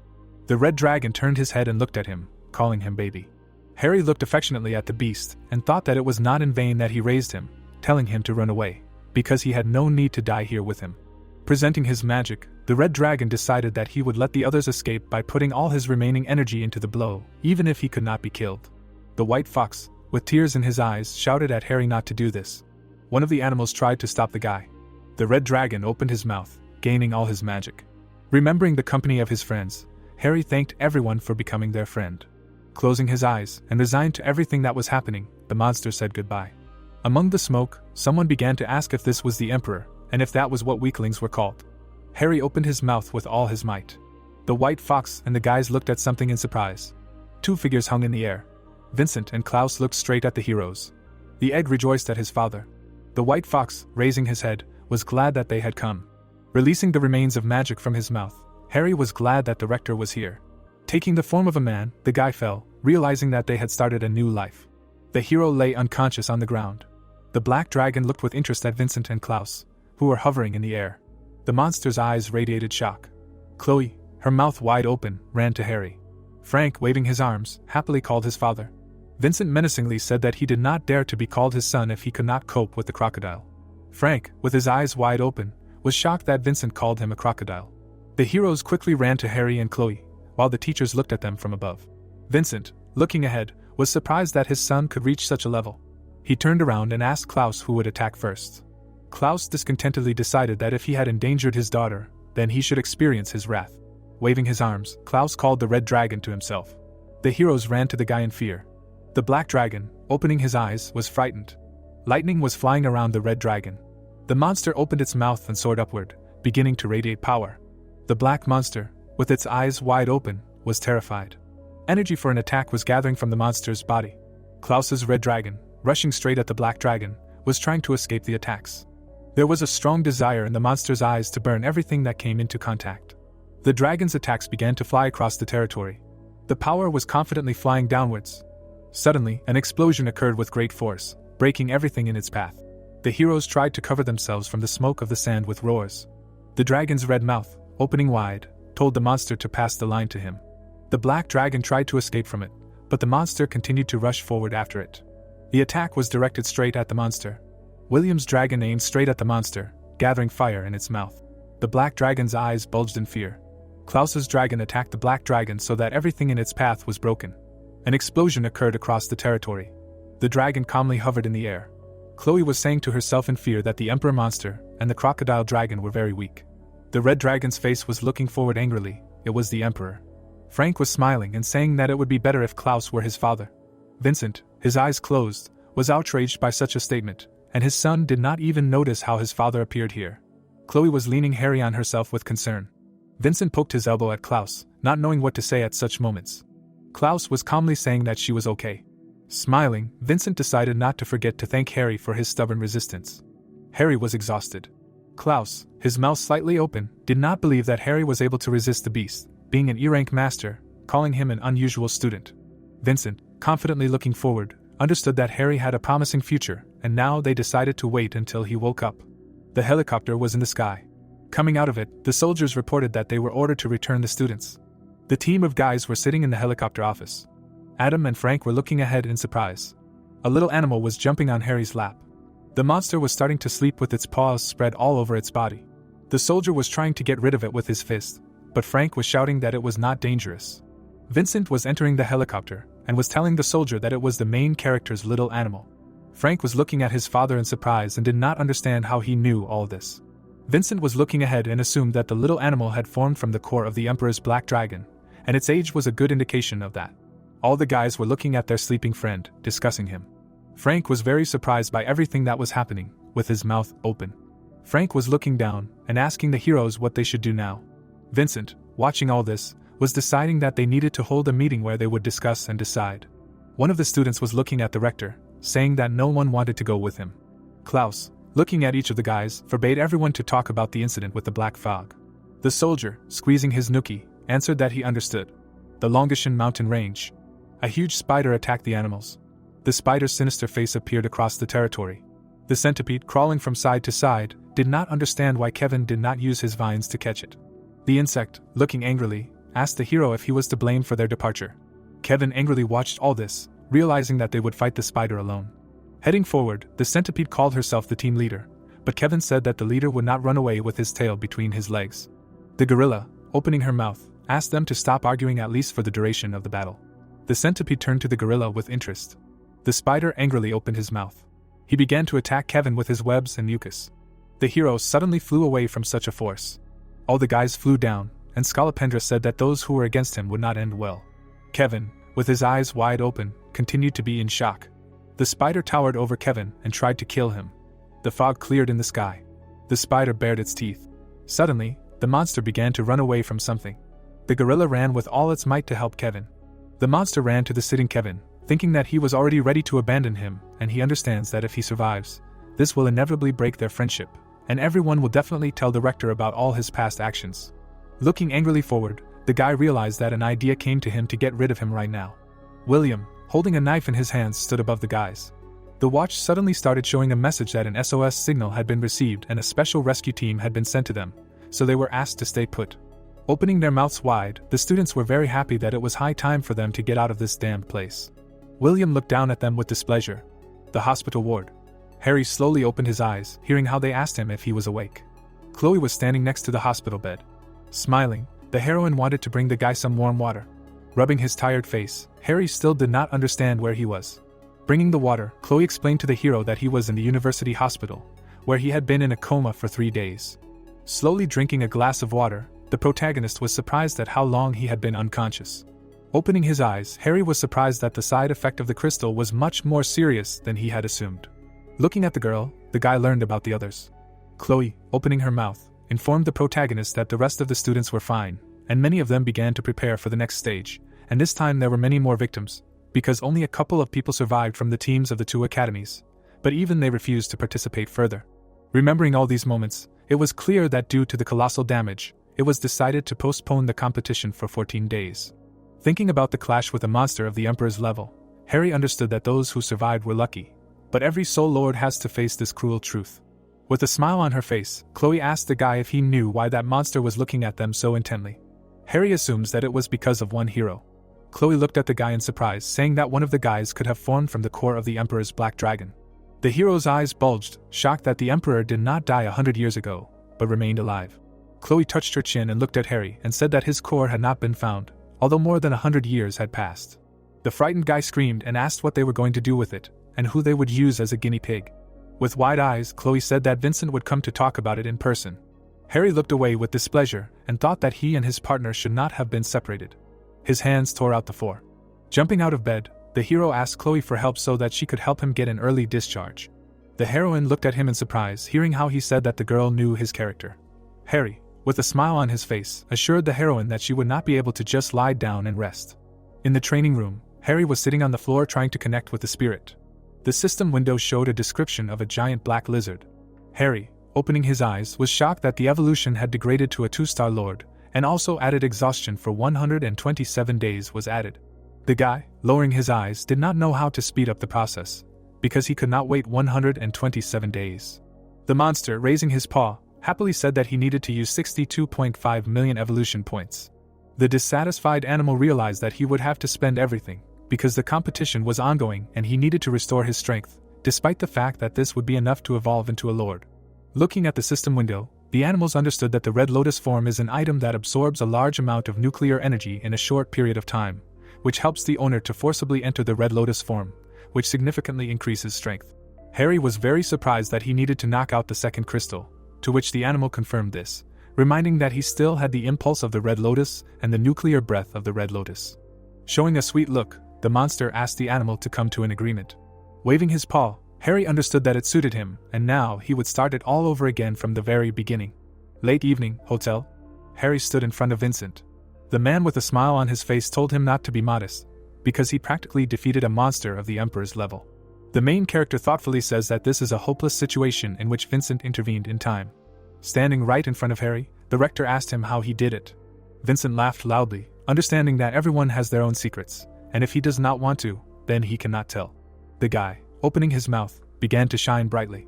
Vincent, showing the crystal, said that the Ministry of Education allocated subsidies, fully reimbursed the costs of rehabilitation, and provided a crystal of the Emperor's level. Harry folds his arms on his chest, smiling, thanking the rector. Vincent, with a confident look, hoped for his speedy recovery, so that their academy would become famous throughout the country.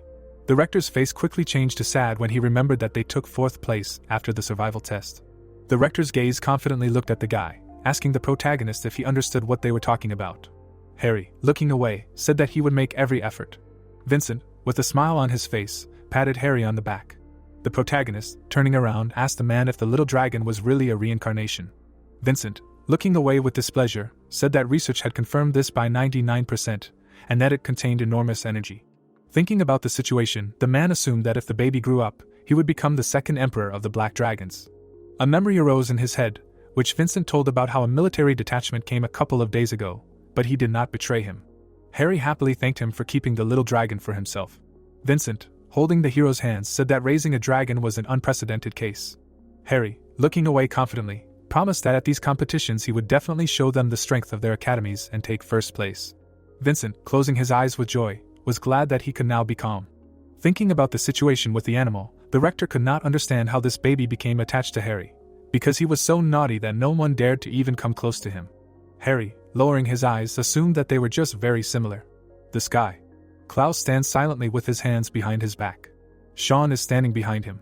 With a smirk, the guy told his friend that they had not seen each other for a long time. Without taking his eyes off the view, Klaus praised him for daring to come himself, to which Sean replies that this happened because of his defeat. Lowering his eyes, Klaus told him that one of the heroes was reincarnated after all, and the problem was that Vincent got his hands on him. Sean, with a sly grin, explained to the hero that he should just help these fools, and next time they should act more carefully. Thoughtfully lowering his head, Klaus did not understand why the hero should be revived during the competition. Sean's gaze looked away in surprise. Standing on the roof, the hero said that the plan did not involve only rebirth. The disgruntled beast growled that their main goal was the competition, and rebirth was just a tool. Klaus was completely surprised by such words.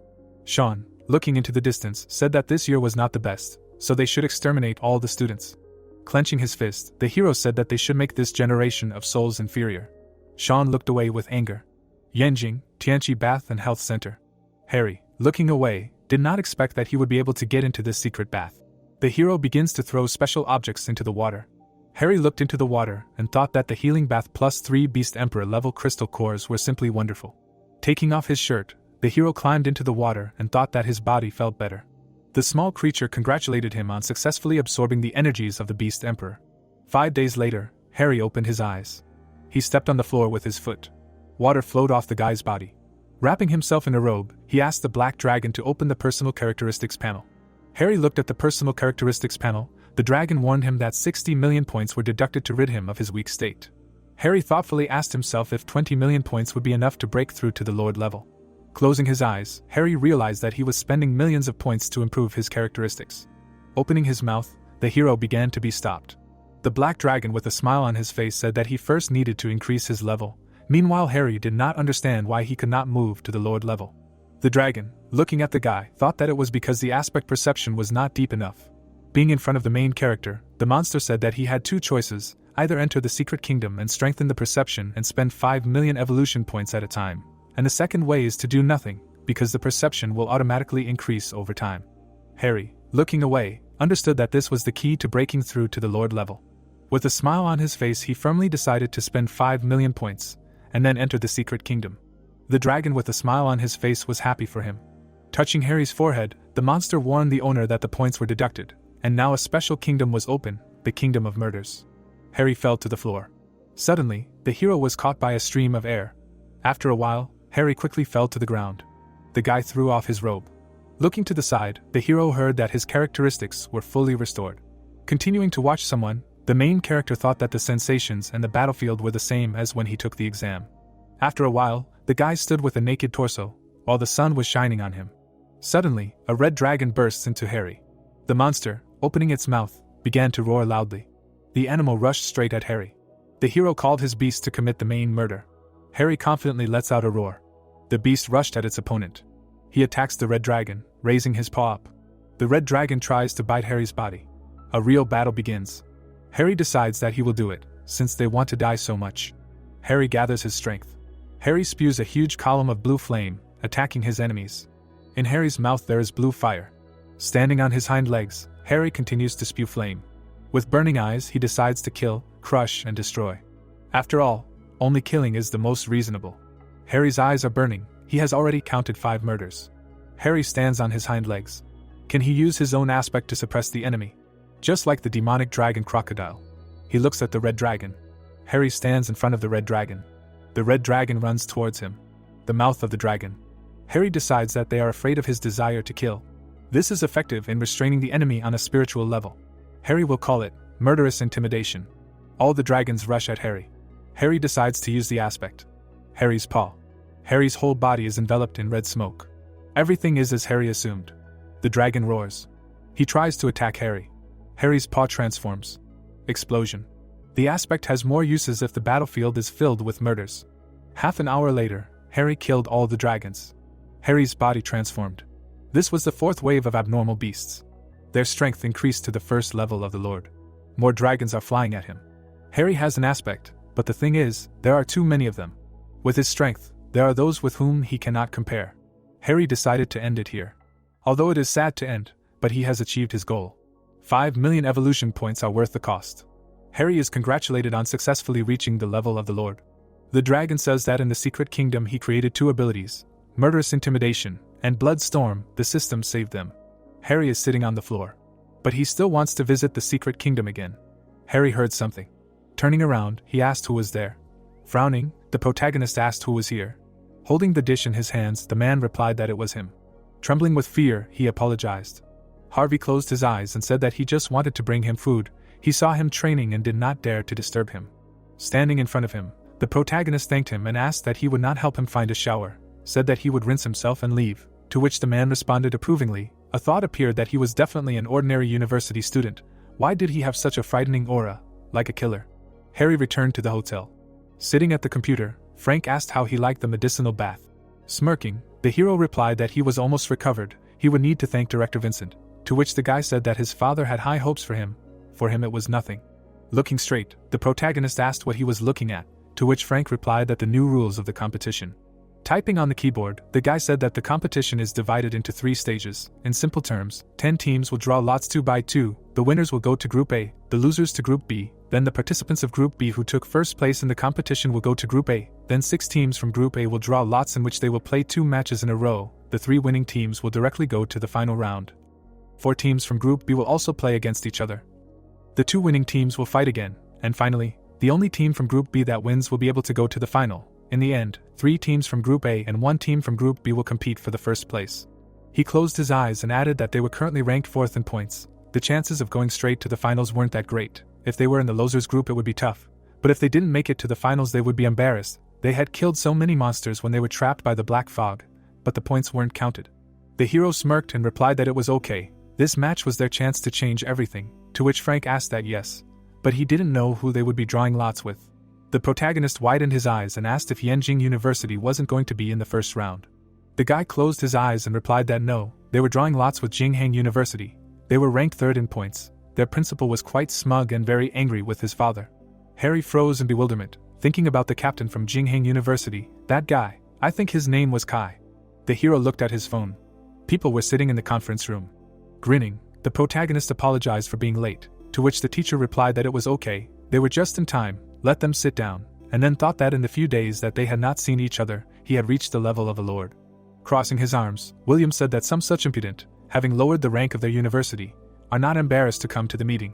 Looking at him, the protagonist asked what must be. He made a great contribution to the development of their school. He does not even know how many beasts of the level of a lord he killed. Smiling widely, the guy replied that he was much stronger. Sitting next to him, Harry said that in any case, he was just a substitute, and he was the vice captain of their team. It was normal that he was stronger than him, right? And Nick said that since everyone was gathered, they would begin the meeting. The director extended his hand forward and said that they would begin. Everyone already knew that the opponent they would face in the first round was Jinghang University. Frank would analyze the situation at Jinghang University.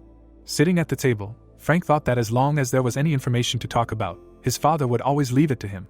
He frowned and said that there were 2 players in the Jinghang University team that deserved their special attention. One of them was the vice captain. A guy appeared on the screen. It was heard that Zack, a freshman at Jinghang University, the beast soul is a red flame monkey, belongs to a powerful type of beast soul, has strong attacking ability, 7-star beast master level, preliminary approval. He used to study under Ralph, the captain of Sichuan University. Although he was defeated, his current strength has not been confirmed. Frank smiled and said that since their opponent was the vice captain of Jinghang University, they should send their vice captain to fight him. He was confident. Frowning, the guy replied that he shouldn't worry. If he faced him, he wouldn't lose, and then thought that the fat man did it on purpose, knowing that he lost to Ralph. Jack lowered his head and said that however, judging by the competition system, engaging the defenders in battle was not an easy task, to which the guy replied that that was why they needed to think over the battle tactics and make the order of entering the battle as advantageous for them as possible. Turning his head, the hero asked that isn't the battle order of the 2 teams determined on the spot. Frowning, Frank replied that no, 10 players could participate in the competition. The list of the top 5 must be provided before the competition. Only the last 5 players would have to adapt to the situation. Looking at him, the protagonist said that since that was the case, tactics should be used here. Holding the remote control in his hands, the guy said that the next captain is Jinghan University. People looked at the screen. The image of the guy appeared. It was heard that Kai, the captain of the Jinghan University team. The spirit appeared. It was said that the beast soul, the beast of words, belongs to a special type of beast soul, its ability to follow the laws, an unconditional creator. The strength is estimated as the level of the Lord. Grinning, William asked what in all this information that he collected. It feels like he did not dig up anything useful. Looking at him, Frank asked what useful information he needs, their birthdays or maybe the zodiac sign. Raising his hand up, the guy said that he supposedly had a lord level. But how is that possible for a 14-year-old? To which Frank replied that if he can't do something, it doesn't mean that others can't do it either. Pressing the remote control, he added that but to convince them, he will show them a recording of the battle. The guy was walking through the forest. He put his hands in his pockets. Suddenly, there was an explosion in front of him. The hero looked in amazement and thought that it was a two-headed dragon. Looking down, Kai said that well, and he just opened a candy.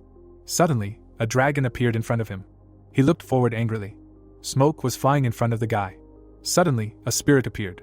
Looking to the side, the protagonist thought that according to Frank, the beast of words has the ability to follow the laws and is an absolute creator. Now they will see them.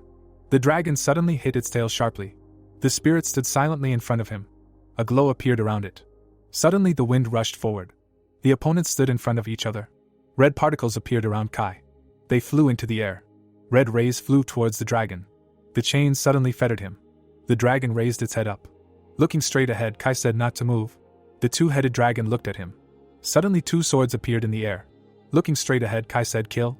The swords rushed towards the dragon. The monster's head was cut off. The guy landed on the ground. He stretched his hand forward. Kai held a candy in his mouth. The dragon fell to the ground. The guy slowly walked away from him. Stretching his arms out to the sides, Frank asked that now someone still doubts him. No doubt that he is at the level of a lord. The guy opened his eyes in amazement. Archie frowned. The hero lowered his head. A thought appeared that it was true. Apparently it was quite difficult for Harry. And even when he dealt with the imperial spirit of the alligator, he did not look like this. Frowning, the protagonist asked that the guy, did he take the monster's core or not? To which Frank thought that he did not think that his fixation on the same thing was too strange. Smirking, Vincent asked that he had already watched the video, to which he was answered that in fact, he was very strong, at least with his level of lord, but he would be able to deal with him. Closing his eyes, the director said that great, to match their students, in this case, he would exclude him from the list so that he would definitely be able to fight back against Kai. Looking straight ahead, Archie said that he thanked him for the opportunity. Looking away, the man thought that if Archie really defeated him, it would mean that they were already halfway to victory. The hero lowered his head. The thought occurred to him that even if he lost, he still had an ace up his sleeve. Smiling, Vincent shouted that so, here is the final decision, first from Liam, second Nate, third Kevin. Let them remember, this is a key competition for revealing the potential of their beast spirit. They must give it their all, understood? Looking to the side, the hero replied that they understood. The arena appeared. They heard that they were declaring the competition officially open. Looking straight ahead, Frank said that there were so many seats that they had already seated them in the fourth row. Looking at him, Jack replied that it was okay. The order of entering the arena was not determined by seating, but by the ranking of the best educational institutions. Grinning, William asked what and thanks to whom they were now suffering so much. Sitting next to him, Archie replied that that was enough. Lowering his gaze, he said that they should stop their empty chatter and save their strength until the fight. Raising his hand, the guy asked that if they counted the points for all the monsters he had killed, then they were in first place. Yes, to which the protagonist replied that he didn't think so. Yanjing was in the lead by a small margin. Grinning, he added that if they added the points from that Emperor's spirit, it was at least 100, right? Looking at him, Harry replied that they hadn't killed him, and the education department had told them to keep quiet about the incident, but they had received compensation, which didn't change the essence of the matter. The man stood in the middle of the arena, and it was heard that he was greeting everyone. They were glad to see them at their second competition. It was a great honor for him to be here to see the true geniuses of their country with his own eyes. Raising his hand, he added that so, they would start the first round with these teams. Haiyu and Yanjing were invited to the arena. Frank closed his eyes and said that the probability was 1 in 9. Now the Haiyu team has no hope. That's just bad luck. To which Jack replied that, but now they have a chance to see Yanjing in action and be able to prepare. Looking straight ahead, Harry said that he was afraid that with the power of the Haiyu beast spirits, Yanjing would not be able to show his power, to which the guy replied that this is understandable, although Haiyu has a good reputation, but everyone can see the gap in their power levels. Stretching his hand forward, the host said that they will welcome the first participants from the Yanjing and Haiyu teams. The guys walked forward. Looking at them, the hero asked if this was the same guy who attacked her, to which Chloe replied that not only him, but those behind him too. The student's hairdo appeared. Looking straight ahead, he said that damn, he waited so long and finally his time has come. Standing behind him, Henry told him not to forget what they agreed on, not to hit him too hard, to which he replied that he knew, acting like a girl. Mark raised his head up and said that they were just a bunch of trash, he would have dealt with them without him. The guy smirked when he heard that in the first round, Mark from the Yenjing team would be fighting George from the Haiyu team. They began, to which he said that well, let them show him if they are really as strong as they say. Looking at him, Mark replied that he had no time for games, he came here for one thing, to get rid of the worthless ones. Suddenly, the guy transformed into a spirit beast. Looking at him, the hero thought that it seemed that after the last fight, this guy's strength level increased from 6 stars to 7 stars. Suddenly, the disciple began to transform. A furious beast appeared. The spectators looked at him in amazement. He heard what kind of spirit it was. He had never seen anything like it. What ferocity. It was scary to even look at it. Wings on its back. And it was the size of a bull. And its face was like a tiger's. Could it really be an ancient beast? The beast suddenly looked at him in surprise. The opponent was approaching him, and he said that it was a hidden technique, a stabbing blow of the silver moon. He sharply raised the sting up. The beast's eyes lit up. The silver moon looked at him angrily. Gritting his teeth, the beast asked that this was all he could do, too slow, and any old lady on the street would be more agile than him. He began to deftly dodge the blows. Looking at him, the silver moon thought, damn, why was the difference in their strength so huge? Mark took a step forward. Standing in front of him, George thought that, but let him be a genius. But everyone has shortcomings, and he would make him show them. His eyes lit up and he added that the victory would remain his. The beast jumped up and said that he was absolutely right when he said that they were scum, and now he himself was convinced of it. He fell for his bait. Without a doubt, did he have no brains at all? The opponent asked again, opening his eyes in surprise. Suddenly Mark struck him. George's hand was cut off. The beast swung his hand again. He struck a crushing blow. The arena appeared. It was heard that the match was over. This is the strength of the students of Yenjin University. This Mark is too cruel and arrogant. He does not give anyone a chance to win. His opponent did not even have time to come to terms with his defeat. What is strength in the eyes of a genius? Frowning, the hero said that this Mark was really very strong, to which Frank replied that he definitely shouldn't be underestimated. They say that he can compete even with Henry himself, but he is too willful and proud, so they speak about him rather harshly. The guy looked straight ahead. He heard that the second member of the Haiyu team was being invited to the arena, and he said that his name was Anthony. He would like to ask Mark to give him some advice. Standing in front of him, the beast replied that he should stop talking nonsense. If he wants him to remember his name, then let him show him his strength. Frowning, the guy said that he was asking to teach him the real art of combat, the fusion of spirits. He began to be reborn into a spirit. Blue lightning flew around him. Jumping up, Mark said that it was interesting. A spirit was flying around him. The beast's eyes lit up brightly. Looking straight ahead, Anthony said that he was right on target. Gritting his teeth, Mark asked what he wanted to trap him with his stupid tricks. He raised his wing up. Suddenly the beast struck the spirit. Anthony's eyes widened. Looking straight ahead, he said that the hidden technique was the thundering vault. Raising his paw up, the beast said that it was pure childishness. He waved his hand sharply. The spirit looked at him in amazement.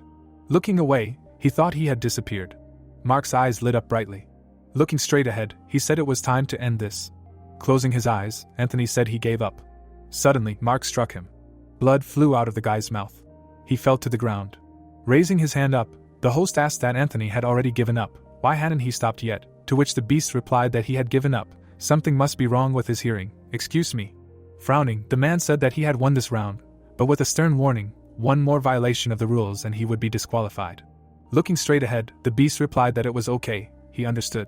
Putting his hand behind his head, Henry said that this guy still couldn't calm down. It was only the second round, and he had already received a reprimand, to which the captain replied that he should go and teach him a lesson. If he couldn't do it, he would put him in his place himself. Frank frowned and said what he thought. The results were already clear. The losers had to accept defeat. Looking straight ahead, the hero said that Yenjing was a prestigious university after all. They couldn't do otherwise. Raising his hand, the host said that Mark had won again. A student from Haiyu was invited to the 10th round. Looking straight ahead, the guy asked if it was his turn. Steve frowned.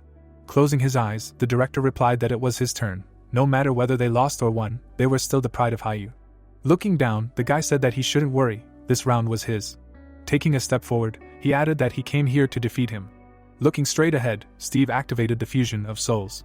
Suddenly, he transformed into a beast. The protagonist lowered his head and heard that Steve was the strongest among the first-year students in Hei. How he thought he could defeat Mark, to which he replied that he was not a seer. How could he know?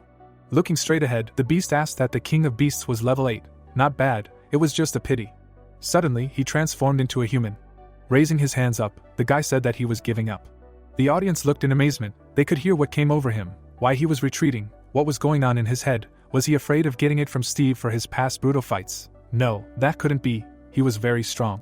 Looking straight ahead, the beast asked what that meant, to which Mark replied that the director told him not to put too much pressure on their team, so he decided to let him save at least a small part of their reputation by giving him the victory. Steve glared at him and thought that he was being impudent. He had just publicly humiliated their principal. Vincent closed his eyes and said that this student was a real treasure. The man lowered his head and said that because of this child, their university would lose its valiant appearance. Raising his hand, the principal replied that he should think about it himself. He couldn't become bad without any power, to which Klaus replied that he thought that made sense. Frowning, Jack said that they should get ready. Their exit would be in half an hour. They would be going against Jingan's team, to which the hero asked why so soon. Frank closed his eyes and asked what. He didn't know that they were going out second with Jinghan, to which the protagonist replied that he hadn't even noticed how it was all over. What could he do? He was just a substitute. Raising his hand, the host said that the battle between the Yanjing and Haiyu teams was over, and at the same time, Yanjing University was the winner. The students entered the arena. It was heard that he would not say anything from himself in support of them, to which Vincent replied that everything depended on how much they gave it their all. He believed in them. Lowering his head, the man said that he thought it was fate. He did not expect to meet him in the first round. Smirking, the director said that yes, last time they were one place behind him, and then thought that they decided to take advantage of the moment and mock yes. Looking straight ahead, the man said that compared to the battle for survival, a competition of this format demonstrates the levels of strength much more accurately, as he thinks, to which Vincent replied that well, it would be better to see what happens next. Looking down, the director thought that something was fishy here. He was somehow too self-confident. Did he really have a hidden trump card? The host raised his hand and said that he was asking the senior assistants of the team captains Jinghan and Mo Du, Zach and William to come into the arena. Closing his eyes, Frank said that no matter what he said, it was much more pleasant to watch the battle up close. Frowning, the girl said that if he was so excited, then how could he eat in such a situation, not afraid that the director would pull him by the ears again, to which the guy asked what and what. He was not going to eat at all now. The hero grinned and said that well, since he didn't want to, so be it, they would take the leftovers for themselves, to which Frank replied that they, husband and wife, loved to mock him. The girl turned to him angrily, and the guy said that, frankly speaking, he thought that William had no chance of winning this round. The girl closed her eyes and asked why he said that. Frowning, the guy replied that firstly, Zach's beast spirit power was much higher than his, and secondly, he was at a disadvantage due to the limited territory. Frowning, the protagonist said that although William had a bad character, he was far from stupid, and he would not fight unless he was prepared for battle. The monkey swung his leg. Gritting his teeth, Zach said that he would prove to everyone that the Jinghan Beast Spirit Masters were no worse than the others, to which the beast asked if he was sure. Well, then they would check. Suddenly, the monkey swung his hand. It suddenly rushed forward. A glow appeared from the beast's mouth. It began to shoot poison. Zach dodged its attacks. Looking straight ahead, William thought he knew it. Suddenly he jumped up. The beast prepared to attack. He suddenly released a lot of poison. The monkey looked furiously. Zach swung his hand sharply. The poison flew forward. It was heard that he was a fool. Zach was hit. He prepared to attack the monster. Suddenly the monkey struck. The crowd raised their hands up. It was heard that great, keep it up. Frowning, Frank said that this is bad, to which Harry replied that Zach had already lost. William jumped up. It was heard that his blow did not cause much harm to William, only a few scratches, and the next time the blow would be even weaker. The monkey looked surprised. William began to attack with poison. Zach turned angrily at him. He jumped up sharply. Standing in front of him, the opponent said that he should admit defeat and he would be able to maintain at least some dignity. Raising his hand, Zach replied that no way, he was the one losing here. Suddenly, a flame appeared around him. The flame surrounded them. The opponents stood in front of each other. Frowning, the hero thought that so that's it, this is the initial stage of the raging flame. Looking straight ahead, Vincent heard that his student is smart, although he is at the level of the king of beasts, but he was still able to sense the area of the nascent flame. Well, congratulates him on the rise in spirit, to which he replied that the guy is very capable, let him take good care of him. Adjusting his glasses, the man said that they, although his student is quite insightful, but still need to study and study. William looked ahead angrily. Zach swung before the blow. A thought appeared that why he was so calm. Maybe he realized that he was too weak and decided to give up. Suddenly the monkey struck.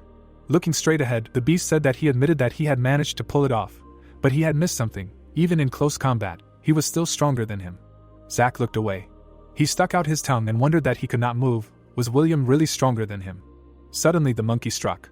They stood in front of each other. Zack swung his hand sharply. William raised his hand up. He parried his opponent's blow. The monkey's eyes widened. Suddenly he flew into the wall. The spectator's eyes widened in amazement. Frowning, Frank asked when he had become so strong, to which the hero replied that William's spirit had just struck with such force, comparable only to the spirit of the king of beasts of the 8th level. Looking away, the guy asked what the 8th level was, said that he was joking. A couple of days had passed, he could not have become so strong in this time. Frowning, the protagonist replied that who knows. Looking away, the guy said that he surrendered.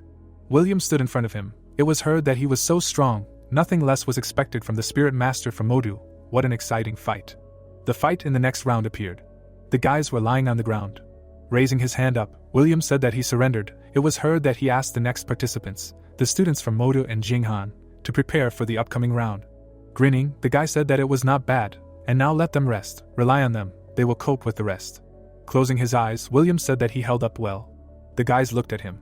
The hero and Frank were holding chips in their hands. Gritting his teeth, William thought that at least he tried. Apparently, he does not have anything more than the bench. Frowning, the guy asked what was wrong with him. Did he always have to perform in front of them? Putting his hand to his face, the protagonist asked if maybe he felt something for him and was trying to get his attention this way. To which Frank asked again that he could hear himself. Jack raised his hand and wished him luck, hearing that the second student, Modu, was being asked to enter the arena. Looking around, Nate asked what was going on again, and heard that the fourth student, Jinghan, was being asked to enter the arena. The guy was looking at his phone, and someone said that it was his turn. Looking down, he replied that he shouldn't bother him, he hadn't finished the game yet, I told him not to distract him, what idiots. Raising his eyebrows, the guy said that, but the director said that his parents would come to watch the fight, to which Kai asked that he was serious, they would come too. Looking straight ahead, he added that he also said that for defeating Modu, he would give him a new console. Frowning, the guy said that he would win them in a jiffy. Kai put his hands behind his back and asked that he was his opponent, said that he would finish this quickly, he wanted to continue his game.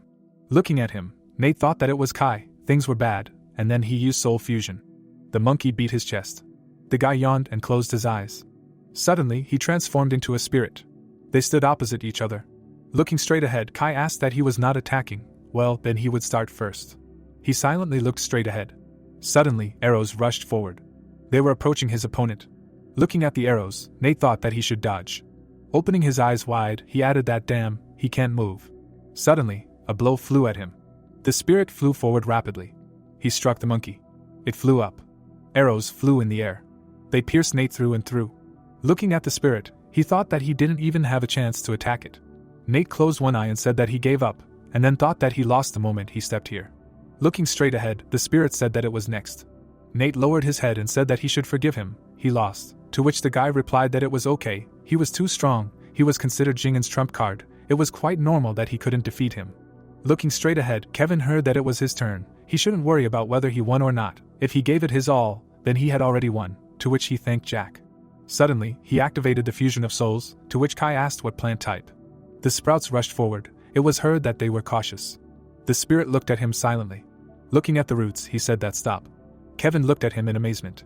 Kai's eyes lit up and he said that the spirit of the beast of his type is quite interesting, then they will do something different with him. Looking straight ahead, he added that he beat it off. The vine rushed forward. The beast opened his eyes in amazement and thought, what is this? No, he needs to urgently break the connection with the vine. The vine fell away from him. Suddenly, the roots rushed forward. Looking at him, the spirit said that how brave, but he is not afraid that he will continue to control his vine. Kevin's eyes lit up and he replied that let him try, but he will spend a lot of energy, no. Looking at him, Kai asked that so he understood everything, then he will not drag it out, the fight is over. Red chains appeared around him. They rushed up sharply. The chains were approaching the opponent. Kevin looked at him in amazement. Suddenly a barrier of vines appeared around him. The spirit opened his eyes in surprise. A devastating explosion broke out. Fire bolts flew forward rapidly. Kevin looked in amazement. He was hit with many blows. Falling to the ground, he said that he surrendered.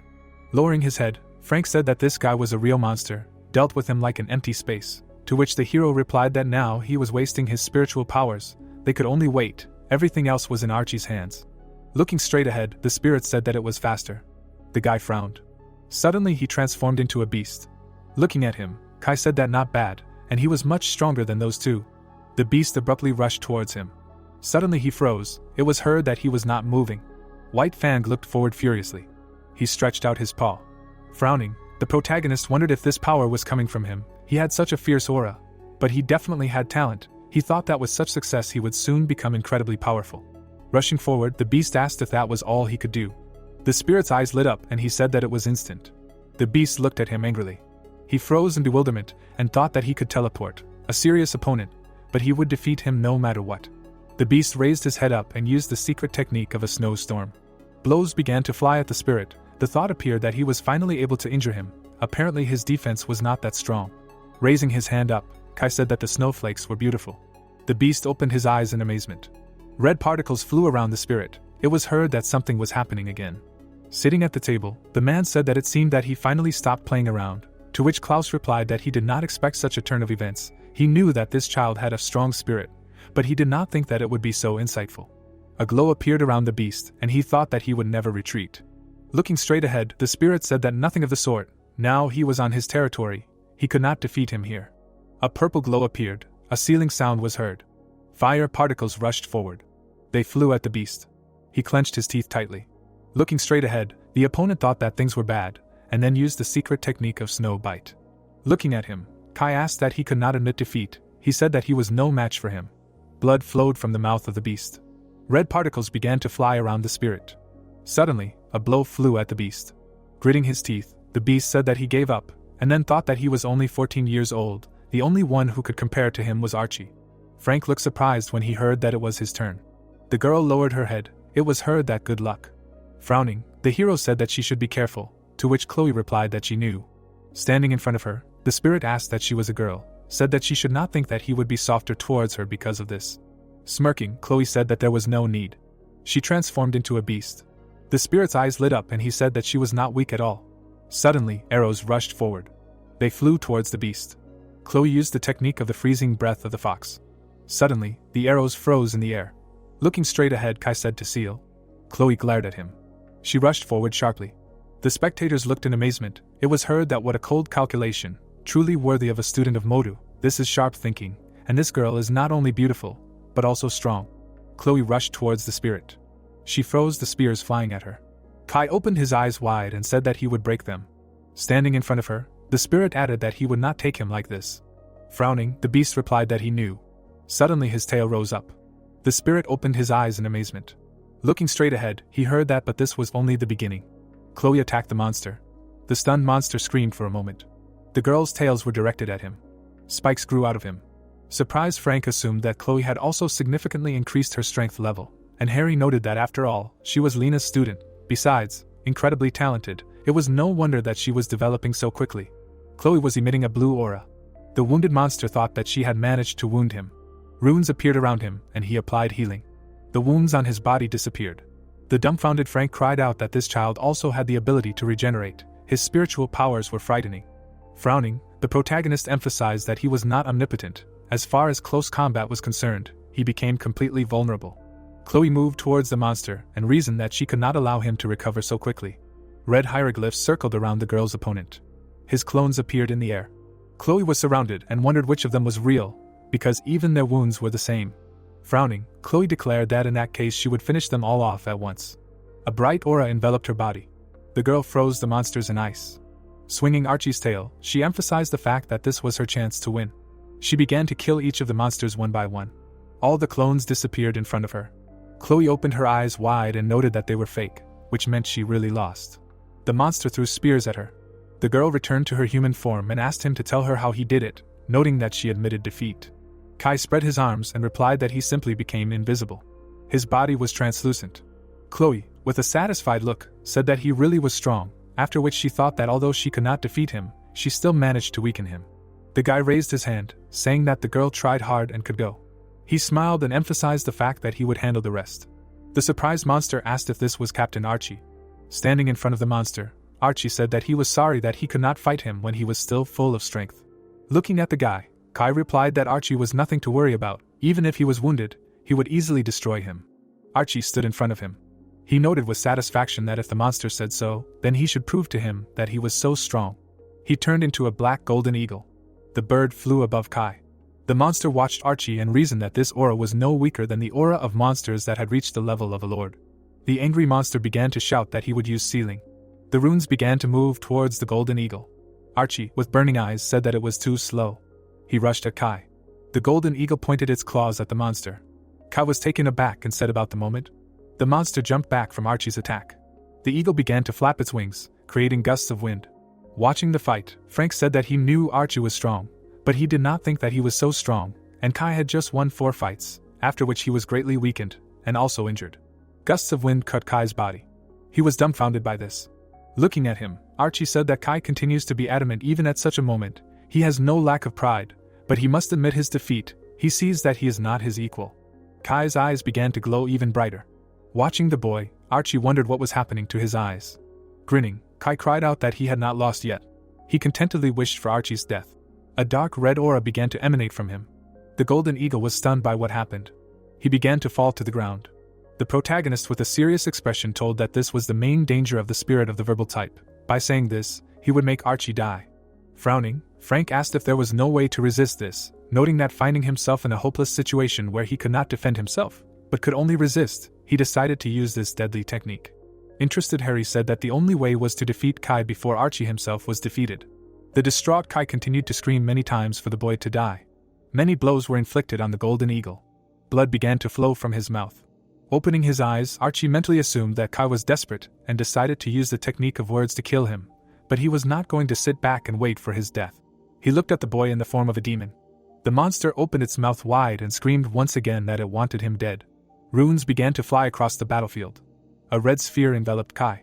As Archie fell on him, he noted that he had absolutely no strength left. A little more and he would become completely weak, then he would defeat him, but he had also been dealt a hard blow. He tried to flap his wings. The golden eagle extended its claws and began to fall on the demon. Covering himself with his wings, Archie emphasized the fact that therefore he would have to give his all to win.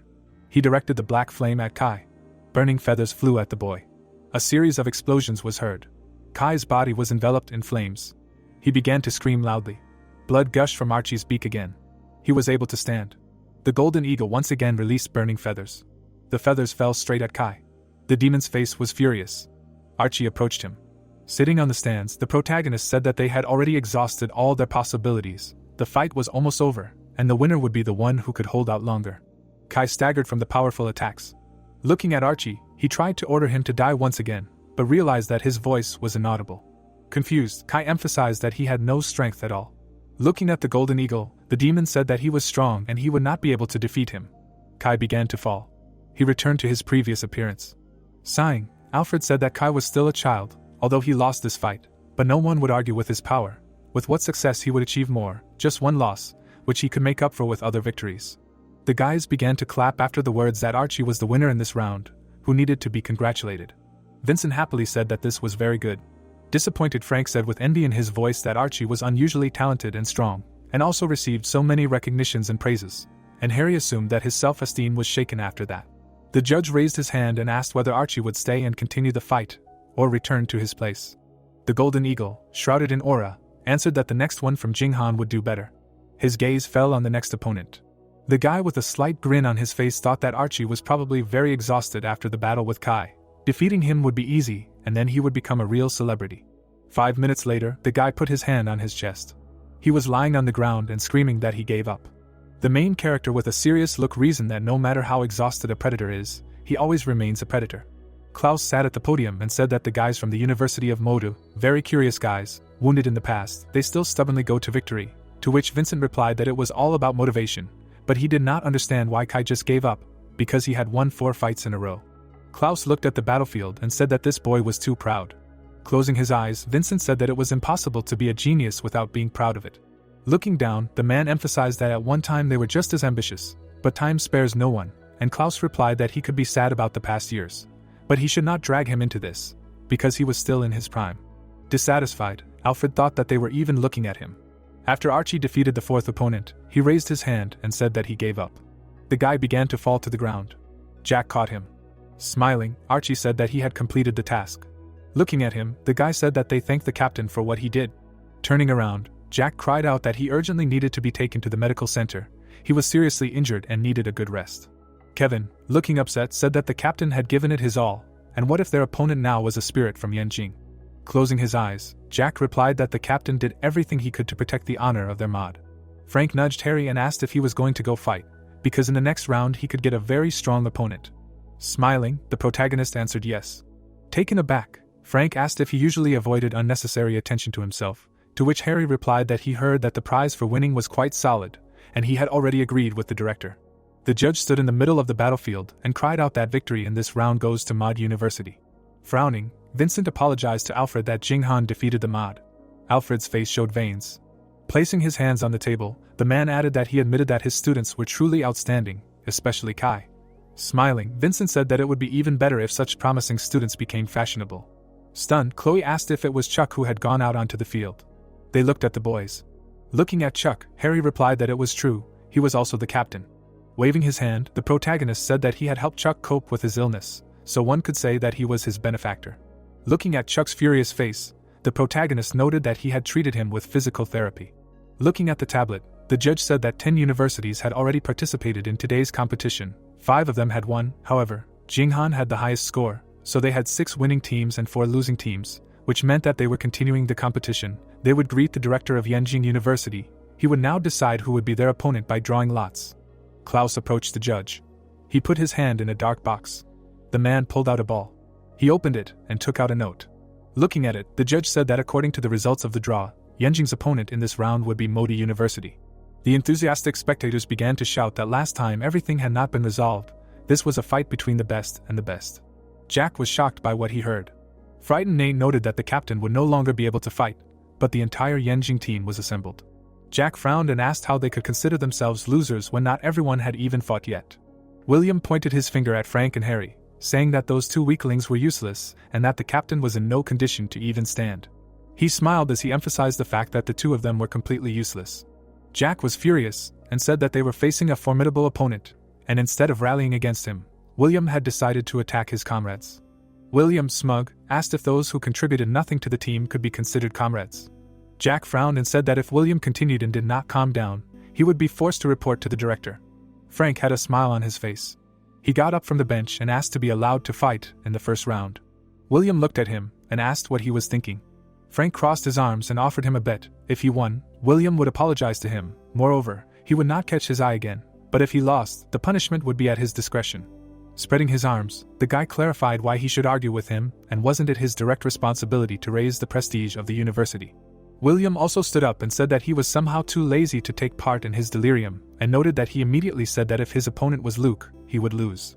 Holding the back of his head, Frank noted that he was sorry that he could not persuade him. He called the protagonist their last trump card, Modu, with a satisfied look.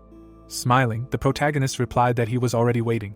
Nick stood in front of William and said that he had not acted impulsively, and had become more mature than before. Putting his hands behind his back, he said that he decided to stop by to watch his fight and must admit that he had done well. Grinning, the guy replied that his uncle deserved the credit, and Nick said that he would always help him without any conditions, but how high he would rise depended only on him. The embittered man asked if he wanted to kill Kevin in the Lungu Mountains. William was horrified by such a question. Nick touched the guy's shoulder and said that he had done the right thing. He had finally understood what he really wanted. If he could want his comrade to die, it meant that he did not hesitate. But he was still not cruel and decisive enough, otherwise this story would not have reached his ears. Looking into the guy's eyes, Nick said that in 5 days there would be a match between their academy and the Yanjing Beast Academy. Even if they couldn't win, he still had to prove himself, after which William replied that he understood everything. Nick waved his hand and allowed him to leave. The stranger approached the man and noted that his nephew really did resemble him in character. The guy, with a crazy look, said that betraying comrades was not the best thing to do, and then asked if Nick was afraid that William, driven by false virtue, would betray them. Closing his eyes, the man asked Bill not to be shy and to speak more confidently. Looking back, Nick admitted that he trusted his nephew less than Bill. He looked at Bill and pointed out that before he was 30, he had already become the principal of the Jibei Beast Academy. He had a bright future, and yet he had joined the cult of the Beast God. If the messenger had not told him, he would not have believed it. Bill shouted after Nick that he should call him senior. He joined before him. Picking his ear, the guy said that the man was heartless, and no wonder he had been suppressed for so many years. Alfred stood in front of Vincent and shouted that he would rather lose to the Jinghan Beast Academy than face the Yanjing Beast Academy right away. Vincent pushed his hand away. The man began to whisper in Vincent's ear that he could negotiate for them to be given a handicap so as not to lose so shamefully. Alfred mockingly said that if they really won, he was ready to call him grandfather. The enraged man replied that they had agreed. Looking at his comrades, Harry suggested having dinner together. Taken aback, Adam asked if he was only thinking about food.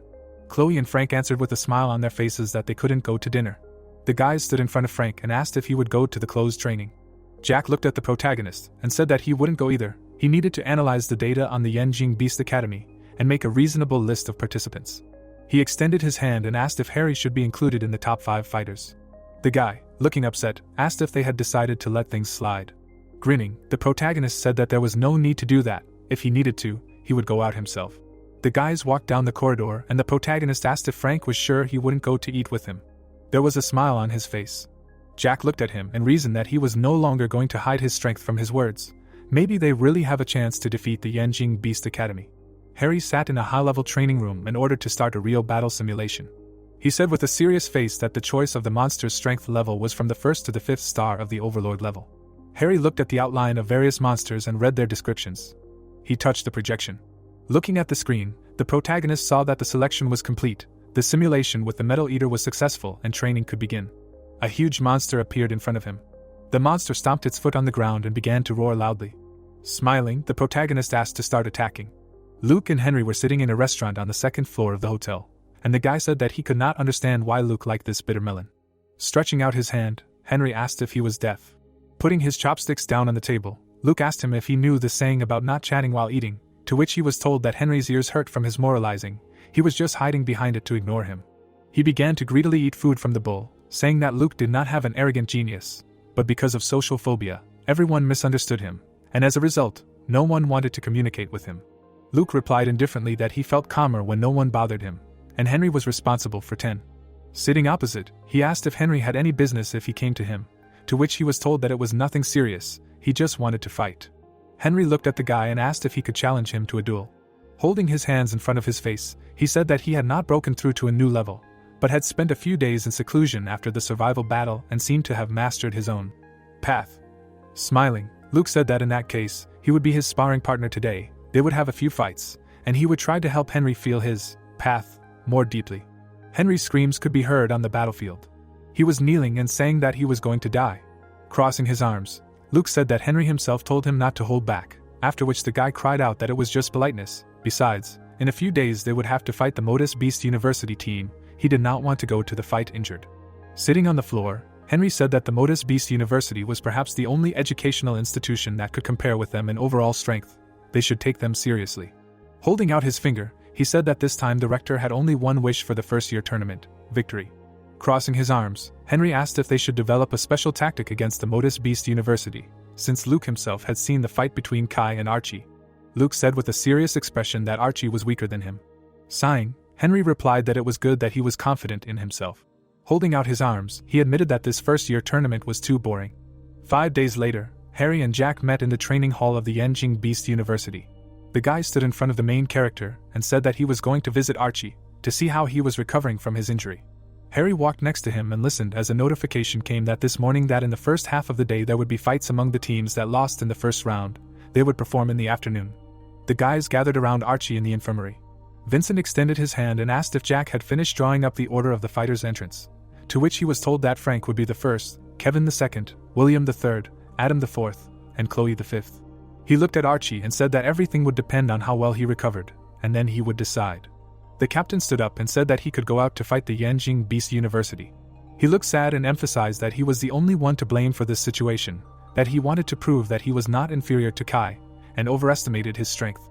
Vincent turned around and cried out that this was not a battlefield, that they did not have the responsibility or the burden of honor on their shoulders. In his opinion, they had already performed well. They should remember that this tournament was not the end of their lives. He asked with a displeased look who said that they would lose. Harry thought with a smile on his face that this look was definitely a hidden hint. In words, Vincent says that victory is not important, but in fact all hopes are pinned on him.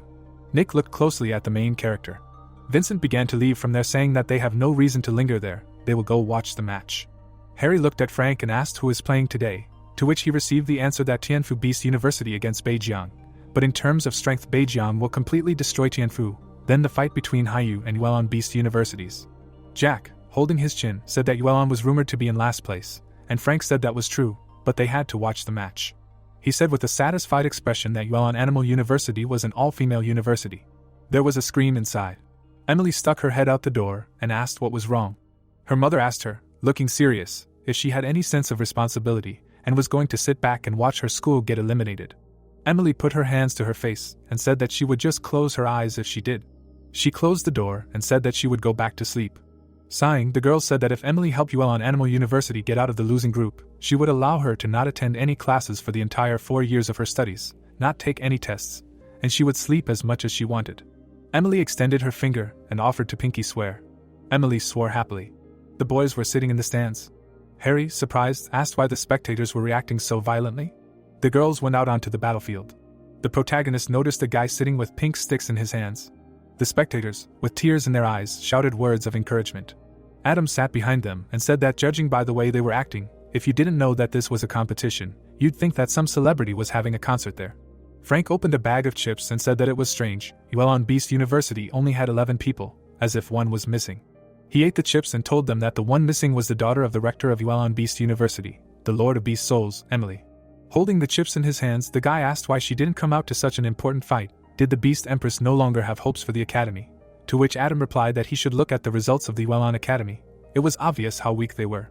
Frowning, Jack said that it seemed that even the director of the Yuan Academy didn't come. It was a pity, because he really wanted to see the Beast Empress with his own eyes. To which Frank asked that maybe she was too ashamed, so she didn't come. Raising his hands up, the guy shouted that they were with her. The girl waved her hand, hearing loud exclamations. Walking towards her, the guy asked what they hadn't seen women in their past lives. Looking at him, Sarah said that she watched his last fights. He was so strong, if they fought, then let him spare her, to which he thought, what a cutie.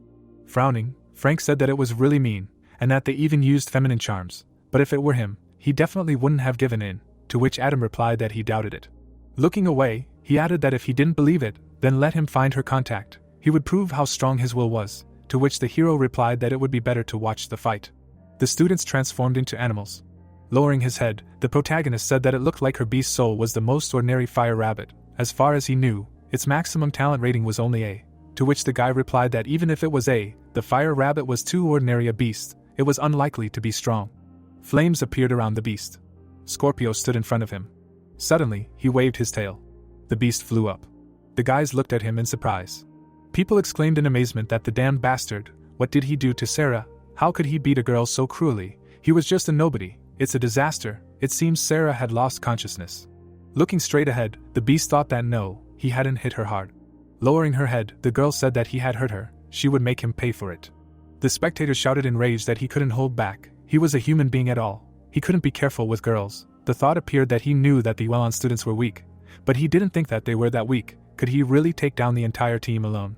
Closing his eyes, the protagonist said that what a boring fight, complete destruction, to which Frank replied that he agreed. George had already won 5 times in a row, without any effort at all. Soon he himself would start to get confused. He wins and is condemned. He loses and is condemned again. It's a pity for the guy. Raising his hand up, the guy said that he had no more strength. He was giving up. And then he thought that was enough. That was enough. He was passing. He did not want to be a villain. To which the host said that it was okay. He was asking. The next participant was from the Haiyu Academy. Stretching his hand forward, the guy said that he should not worry. Just imagine that this was a normal training session. He would not use full force either. Standing in front of him, Sarah replied that she knew that she was weak and not his opponent. But she would not give up. She would give all her strength to fight him. To which he replied that it was great. They turned around, hearing someone address them. The girls were walking forward. Adam opened his eyes in surprise and asked what was that. The director of the Yuan Academy. How beautiful. To which the hero added that, and next to her, probably her daughter. Closing his eyes, Frank said that for sure, to which the guy asked why the director's daughter had exactly the same last name. Looking away, he replied that Christie's husband also had that last name and that he was her cousin, to which the protagonist asked, that is, they got married while being related. Grinning, the guy said that yes, when they fell in love, it became a real shame for the Nobuyu clan, who possessed the 100-year-old souls of beasts. They were both exiled and deprived of their last name, to which Harry asked, that but their daughter still bears that last name. Looking directly, Frank replied that it was true. Christie's husband died protecting people during a huge invasion of beasts. He became a hero, and the Yu clan restored their last name. But Christie herself never returned to the family. She founded the academy alone and raised her daughter, to which the hero said, that's how it is, a truly outstanding woman. The girl put her hand forward and said that they were changing the participant, to which the host responded approvingly. Looking at Emily, Sarah asked that she would also go into battle, to which she replied that she should not worry. that she would quickly deal with them now and return to sleep, that she was dying of fatigue. Looking away, the guy thought that she said that she would quickly deal with them. The viewer looked away and asked who this Emily was, what kind of person she was, to which he was told that he had no idea, that no one had seen her before, but since Christy brought her with her, it meant that she was definitely not an ordinary person. The guy suddenly activated the merger with the soul of the beast, to which the girl asked what a jellyfish. She opened her eyes wide and added that it was so beautiful. Suddenly Emily transformed into a beast. Frank looked at her in amazement, and said that this was the moon beast, the ancestral soul of the Yu clan beast. Did she really awaken the moon beast? What kind of incredible blood and gift is this? Looking down, the hero said that it looked like the outcome of the battle was already decided. Flying up, the guy used a thunderous wood strike. Looking straight ahead, Emily said about the secret technique of the moon splitter. Bright particles appeared around her. A glow appeared near the jellyfish. It was heard what was happening. Standing in front of the beast, Anthony thought that it was too fast. He didn't even have time to react.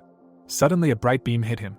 Looking straight ahead, Emily said that she won. Next, the guys exclaimed joyfully. It was heard that great. What power! Is there really such a strong girl in the Yuan Academy? Beautiful, strong. It's impossible not to fall in love with her. Emily lowered her head and said that he should forgive her. She hadn't fought for too long. She had miscalculated her strength. To which the guy replied that he had lost. Gritting his teeth, Anthony thought that the difference in their strength was too great. If she hadn't held back, he would have definitely died here. With his eyes wide open, the guy thought that in the first battle he had gotten a monster from the Yizianjin Academy, and now a genius girl who had suddenly appeared. What an unfortunate fate he had. A blow flew at the beast. It was heard that the Yuan Academy had won. Lowering his head, the guy said that he shouldn't have given up so quickly. If he had stayed, he could have at least drained some of her energy. To which the student replied that it wasn't his fault. No one expected that such a gifted student would be there. The guy looked at him in surprise and asked what he had decided to do, said that it would be better to let the other participants out first, at least to wear her out a little. To which he replied that there was no point, the gap in level was too big. He stood in front of the beast. Pointing at the guy, the host said that the Haiyu Academy was putting up its captain. It would be a clash of the strongest newcomers of two elite schools. Who would win would be known very soon. Looking at him, Emily asked that he was the captain of the Haiyu Academy, to which Steve replied that he was. Raising her leg up, she added that it meant the strongest, and the guy said that probably. Emily's eyes widened, and she asked if they could agree, to which he asked again. She grinned and said that she would fight at 80% of her strength. If she lost, let the others surrender immediately, save time, to which Steve thought that this was overconfidence. Frowning, he said that he would excuse himself. Although he was the captain of the Haiyu Academy, he could not make decisions for others, and in general, he wanted a fair fight, at full strength. Suddenly, he transformed into a beast. Looking at him, Emily thought that he was stubborn. Grinning, Frank said that finally, the massacre was not one-sided, as he thought. Who would win? To which the hero asked how he knew. He said that, but, judging by the peculiarities of the beast's soul, Steve was clearly at a disadvantage. The beast looked forward. The opponents stood in front of each other. Water particles appeared above the beast. Suddenly, he attacked. The guys looked at her in surprise. It seemed that he did not see her. Another victory with one blow. Emily looked ahead. It seemed that Yuan Academy had won again. And where was Steve? The beast was standing in the middle of the arena, and someone shouted that he had disappeared. Could he really become invisible? Looking straight ahead, Emily thought that she wondered how he did it. She looked to the side. The beast suddenly pounced on her. Emily deftly jumped aside. Steve screamed furiously. His eyes lit up. Emily looked at him. A barrier suddenly appeared in front of her. She raised her head up. A blow flew at the beast. It flew sharply to the side. Steve fell to the ground. Adam frowned and asked what was possible. Putting his hand to his face, he said that with such a secret technique, the advantage was now clearly on Steve's side, to which Frank replied that but in order to maintain this technique, you need to spend a huge amount of energy. Looking to the side, the hero asked what it was, to which he was told that outside of combat, even beast masters of the Lord's level can hold it for no more than 10 minutes, and in combat it won't last even 5, especially since Steve hasn't reached the Lord's level yet. The guy opened his eyes in surprise and said that it was out. Emily now just needs to stall for time, and Steve himself will use up all his strength, to which Frank replied that in theory, yes, but only if she knows about the weakness of this technique. The spirit flew around Emily. Steve's eyes lit up and he thought that there was little time. He should take the chance and crush her with one powerful blow. Standing still, Emily said that what a burden. If not for one promise, she would already be sleeping in a warm bed. That's it, she just wants to finish with him as quickly as possible and go back to bed. Steve's eyes widened and he wondered what she was talking about. Closing his eyes, the beast said that so now she was serious. Looking straight ahead, Steve thought they were joking. Hadn't she ever given it her all before? Suddenly Emily jumped up. People looked at her in surprise. It sounded like a bright moon, floating in the air. Only the masters of beast souls could do that. So that's what the soul of the moon beast is capable of. She's a real goddess. Looking straight ahead, the beast thought, what a powerful energy wave. She's already released all her energy. If she can withstand this blow, she'll still have a chance to win. Emily flew into the air. Pink rays rushed forward. The blow flew along the ground. Lowering his head, the beast asked what he was counting on when he hit underground. Steve lay silently on the ground. Frowning, Frank said that although she looked harmless, who would have thought that she would be so cruel? To which the hero replied that she was a monster standing at the top of all geniuses. Closing his eyes, the guy said that they could not defeat her, they would give up, to which he was answered approvingly. The student raised the flag up. It was heard that the Haiyu Academy of Beast Souls decided to surrender. In the next battle for the exit from the group of losers, the teams of the Northern Border and Yuelon will fight. The girl closed her eyes, and someone shouted that she was so cool. Long live Emily's sister, they finally won, he said. He is definitely not her rival. Raising her head up, she said that she did everything as she said, she would go to sleep, to which she was told to wait. Emily frowned and asked that she wasn't going to break her promise, to which Christy replied that she shouldn't worry, she would keep her word, but she hadn't completed the task yet. Putting her hand forward, the girl asked that she hadn't beaten them, to which Christy replied that if she remembered correctly, the condition was to help Yuelon break out of the losing group. Emily looked at her in surprise and asked that she was playing a word game with her, to which the girl replied that she hadn't bothered to understand the rules herself. Closing her eyes, the girl said that it didn't matter, she was the one who hadn't explained everything properly, to which Christy asked what she was proposing. Putting her hand forward, Emily said that extra payment. Standing in front of the students, she said, well, let's begin, they have 10 minutes to sort things out among themselves. A student pointed forward and said that he didn't believe that she could recover so quickly after the fight, to which another asked why she was so confident in herself. Lying on the ground, the guy thought that she really did it, they lost. Sitting at the table, the guy asked that he would eat all this. Let him not forget that he was going out first against the Yanjing Academy of Beast Souls. Closing his eyes, Frank said that even if they were leading him to execution, he would still eat first, to which the girl responded approvingly. Grinning, the guy said that he should not worry, this afternoon he would amaze everyone with his skills, to which the hero thought that he was so confident in himself. Did he really have some kind of plan against the Yanjing Academy? Looking straight ahead, the guy said that the director of the Yanjing Academy of Beast Souls really drew an excellent lot. He got the Modu team, to which he was told that if they beat the Modu team, then, in fact, they will get rid of the biggest threat. They say that the captain of the Modu team, Archie, has not yet recovered. It seems that the victory of Yanjing is almost in the pocket. Taking a step forward, the host said, "Attention, the winner's fight will officially begin," asking the representatives of Yanjing and Modern Beast Soul Academy to enter the arena. The students began to enter the arena. The guy grinned and announced the participants of the first fight. Looking to the side, a spectator asked, "What about Frank? Wasn't he a substitute?" To which another replied that they hadn't noticed that Frank and the director of Modu, Vincent, had the same last name. They said that Vincent's eldest son was studying in Yanjing, and he added that the younger one became a substitute. It seemed that his strength was not good. The man grinned and asked that he was the substitute from Modu. Pointing to himself, Frank asked what other substitute he was, said that he had a name, he was Frank. Raising his hand up, the student said that it didn't matter, he was going to lose now anyway, to which the guy replied that it was true, if he won today, he would write his name backwards. The man smiled and said that we had a deal. The guy looked at him in surprise and said that if he wrote his name backwards, it would still be that way, to which the other replied that he should wait, and Frank was not the same kebab maker who hid in the Lungu Mountains and grilled kebabs there during the survival test.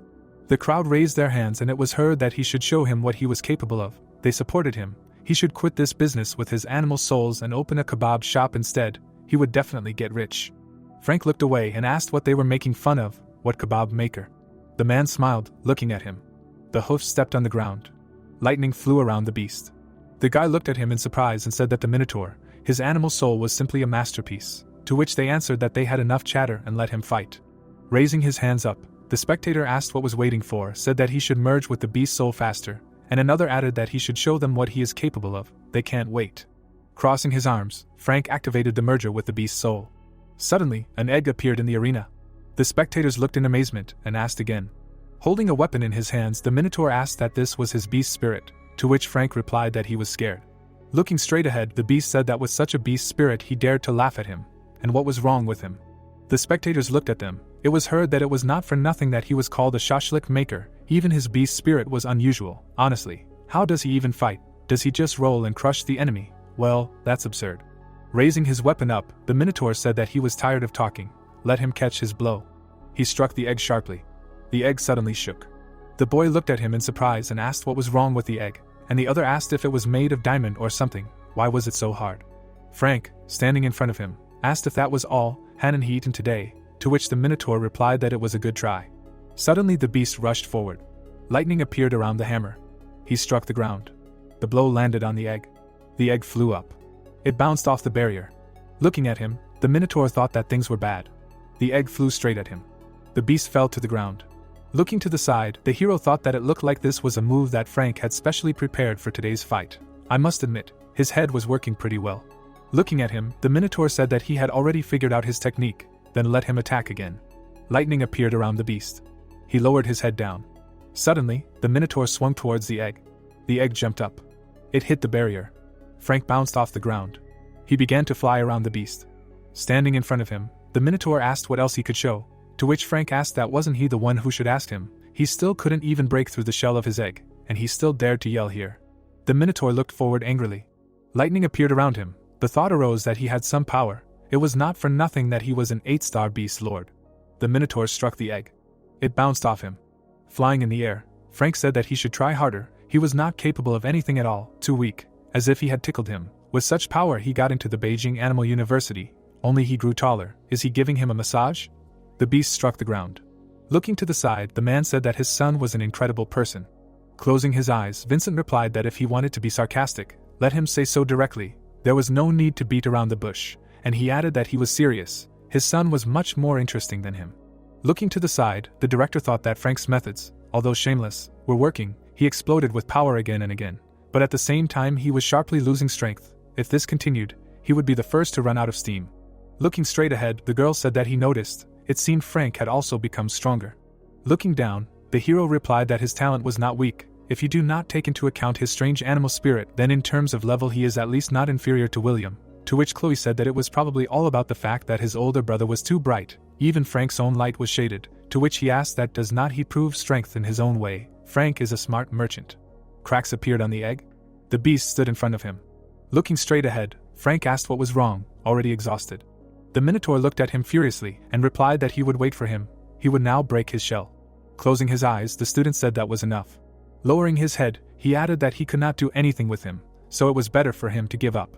The guy frowned and said that there was no point in wasting his energy any longer, and that he should save some energy for the next fights.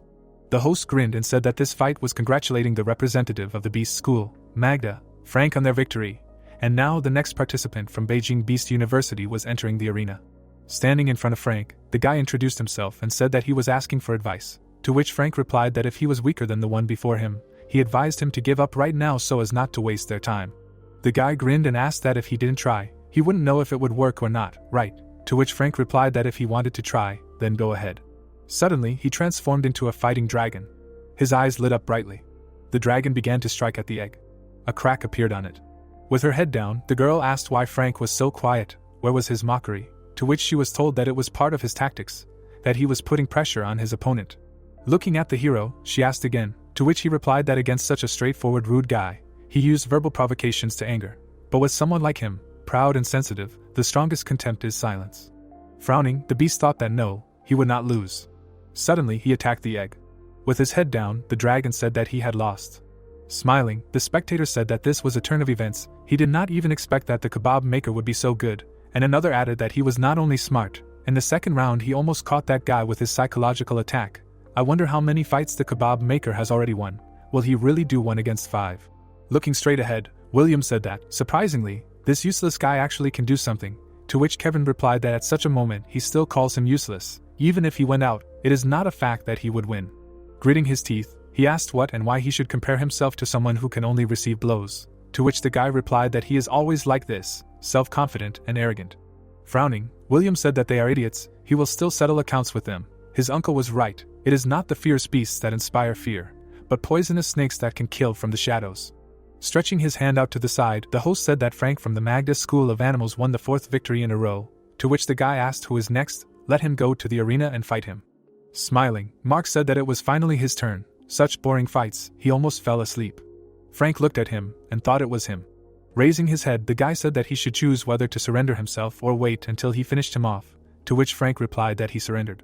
The audience exclaimed indignantly it was heard that this was necessary. Right away, let him be a real man. Even if he loses, let him lose standing. He did not even dare to collide with him. Wow, a coward of the highest category. Looking away, the guy replied that a real man should be able to both give in and bend over if necessary. People began to clap for him. Sitting down on the floor, the guy said that damn, how painful it was. Were these guys completely crazy? It seemed that his ribs were cracked, to which the protagonist asked that if it was so painful, why didn't he give up right away? Gritting his teeth, Frank replied that he didn't understand anything. It wasn't about the bun, it was about pride, and besides, his father was watching him all the time, he couldn't embarrass him in front of people, to which Harry replied that no matter what, he had already shown himself well. Lowering his head, the guy said that it hurt, to which he asked who was next. Holding his shoulder, Frank replied that if he wasn't mistaken, Nate should be next, to which the hero asked that he was really Mark's equal. Frowning, the guy said that according to the list made by Jack, Nate, Kevin and Jack were just expendables, whose task was to wear Mark down and give Chloe a chance, to which the protagonist asked, well, that's how it was. Standing still, the guy said that it was his turn, to which Jack replied that he should try. Gritting his teeth, he introduced himself, to which Mark replied that he should not look at him like he was going to die. He was not interested in the names of useless people. The guy transformed into a monkey, to which he asked if he wanted to chat a little before the fight. He was boring. Mark transformed into a beast. The monkey screamed furiously. Standing in front of him, Mark said that he did have courage after all. The monkey looked up in surprise. The beast bit off its arm. Frowning, Frank said that it was just awful, how bloody, to which Harry replied that cruel, merciless, indomitable, here he is, the ferocious beast Mark. The monkey fell to the ground. His limbs were torn off. Looking straight ahead, the beast said that if he did not give in now, next time he would bite off not his arm, but his neck. Gritting his teeth, Nate replied that he would admit defeat, to which he was told that he had figured it out. Walking forward, the beast asked that their Moto Spirit Beast school was not considered equal to their Beijing school, so at least someone worthy would come out so that he could have some fun. Lowering his head, Kevin said that it was his turn now. Gritting his teeth, the beast said that he remembered him. After all, he was that spirit beast with the plant beast. The form is certainly interesting, but unfortunately it is weak. The guy frowned, looking at him. Suddenly, he transformed into a demonic vine. Standing in front of him, Mark said that it was a bad idea to rush so quickly. Looking at him, Kevin thought that he really rushed head-on. Well, if that's the case. The vine flew at the beast. With his eyes wide open, Kevin thought about what a terrible flow of energy. He barely managed it. Looking straight ahead, Mark asked what was nice about sucking out his energy. Suddenly he struck the beast. Lowering his head, Mark said that he was useless. Looking at the guy, the hero said that he should just do everything in his power. Walking straight ahead, Jack heard that this was the vice captain of the Moto Spirit Beast School. Such an angry face. Is he really that strong? No, Jack is a support spirit beast, although not weak. But in battle he is not that strong, with such a frightening face, and he tells him that he is support.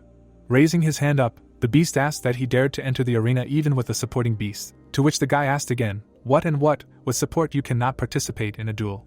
Looking at him, Mark said that well, let him show what he is worth. Jack transformed into a butterfly and said that he would fight. He rushed forward sharply. The beast looked at him in amazement. A dome appeared around the butterfly. Gritting his teeth, Mark said that this would be the end of it. Looking straight ahead, Jack replied that he was just waiting for it to attack. Suddenly he jumped up. The beast flew towards him. Particles were flying around Jack. He heard that a secret technique. No, it was a royal-level beast god weapon, the sky blue wings of wind. Frank asked with wide eyes that it was the same thing that cost 40 million, but it was an offensive-type weapon, to which the protagonist replied that after his defeat by Nate, Jack realized his weaknesses. If the beast cannot be changed, then the best reinforcement is an external force. Blue rays were flying around the butterfly. With wide eyes, the beast thought that things were bad. Suddenly, the butterfly used the wind blade skill. The blow flew straight at the beast. Looking straight ahead, Jack asked what now, still thinks that the support beast spirits are weak. Mark grinned and replied that it was interesting. Blue particles began to emit from the butterfly. Suddenly Jack disappeared from sight. Rushing forward, the beast used a skill. Red skulls appeared around. A glow appeared above Jack's head. He suddenly used the blessing sphere. The guy frowned and shouted that both of them had mastered the prototypes of their own spheres, and the other added that this was a real battle of geniuses, another candidate for the masters of the beast spirits. I wonder how many of the participants in this tournament will eventually be able to achieve the title of Emperor of Beasts. Looking straight ahead, the beast said that this is excellent. Now it is really interesting. He likes to trample geniuses the most, like them. Suddenly, Jack used a sky blue breath of wind. The beast suddenly jumped up. Looking straight ahead, Jack turned. Mark pierced him through. Frank looked in amazement, and said that the damn bastard, it was on purpose. Looking at Jack, the beast said that he would make him crippled and never be able to fly again. They were hanging in the air. The beast looked at the butterfly in amazement. A tree branch suddenly appeared in front of them. The man leaned towards Jack. The guy looked at him in amazement and asked what it was, to which the protagonist replied that he knew him. Looking away, Frank said that he was from the military department, a beast master at the level of an emperor, using plant-type power. His character was dull and straightforward, so everyone jokingly called him a wooden general, to which Harry asked what he was, and really a general. Grinning, the guy replied that of course not, it was just a nickname. No one expected that the Ministry of Education would call him to keep order at the tournament, to which the hero said that it was good that he was here, otherwise, Jack would have been completely destroyed by that bastard. Looking at the beast, the man asked that the enemy had already surrendered. Why did he continue the attack? To which Mark replied that he surrendered when he surrendered, something he had not heard. There is no point in slandering people. Frowning, he shouted that this should be the last time. Looking at him, the beast replied that he understood. Lowering his head, Mark said that what a bummer, he definitely had to stop him when he was really having fun. Looking at Jack, the man said that he examined him. Nothing threatens his life, but he needs a long recovery, to which the students thanked him. Frowning, Bruce said that let them take him to the medical center, and he will stay here for now. It is necessary to maintain order, to which Nate replied that let him take him. He also needs to look into the medical center, and let him stay and watch the fight. Looking to the side, he added that they rely on them, to which the protagonist replied that he should not worry. Looking straight ahead, Chloe said that it was her turn to go out, to which Harry said that he should just not overexert himself. If he felt that he couldn't handle it, he should give up right away. Looking away, the girl replied that no, she wouldn't hide behind his back all the time. She also wanted to become strong one day to stand next to him and protect him from all troubles. Smiling, the guy said that this was romantic, and the hero said that it was none of his business. Standing in front of the girl, the beast asked that they, at the Imperial University of the Magical Beast, had no people left at all. Even the girl was sent into battle, to which Chloe replied that for everything he had done to Jack, she would repay him in full. Looking straight ahead, Mark asked what he would repay, said that he had simply turned out to be too weak. Let him listen carefully. He was not the one who would spare girls. Even if she was a woman, he would cripple her like anyone else. The man clenched his teeth tightly. Vincent closed his eyes and said that she shouldn't worry. It was their fight. They had no right to interfere. The girl used the fusion with the spirit of the beast. The skulls rushed towards her. Particles appeared around Chloe. The beast's eyes lit up and he asked that he dared to talk about revenge without even mastering the formation of his area. To which the girl asked that if he didn't try, how would he know? Blue beams flew around her. Ice spikes rushed towards the beast. Looking straight ahead, Mark asked that she was not capable of more. Standing in front of her, he thought that yes, she was crazy. With such power, if she came closer, that would be the end for her. Suddenly, Chloe used the separation skill. Looking straight ahead, Mark said that it was a show. Even if she created 100 illusions, the real one was always one. If she didn't distinguish, she would kill everyone. The clones ran towards the beast. They rushed towards him. Looking straight ahead, Mark thought he was wrong. Suddenly, Chloe used the ice fox breathing technique. Ice appeared around the beast. It took a step forward. Its armor began to crack. The beast opened its mouth wide. Blue particles flew in the sky. Mark rushed forward and asked if she thought she could deal with it with such cheap tricks. He swung his hand at her.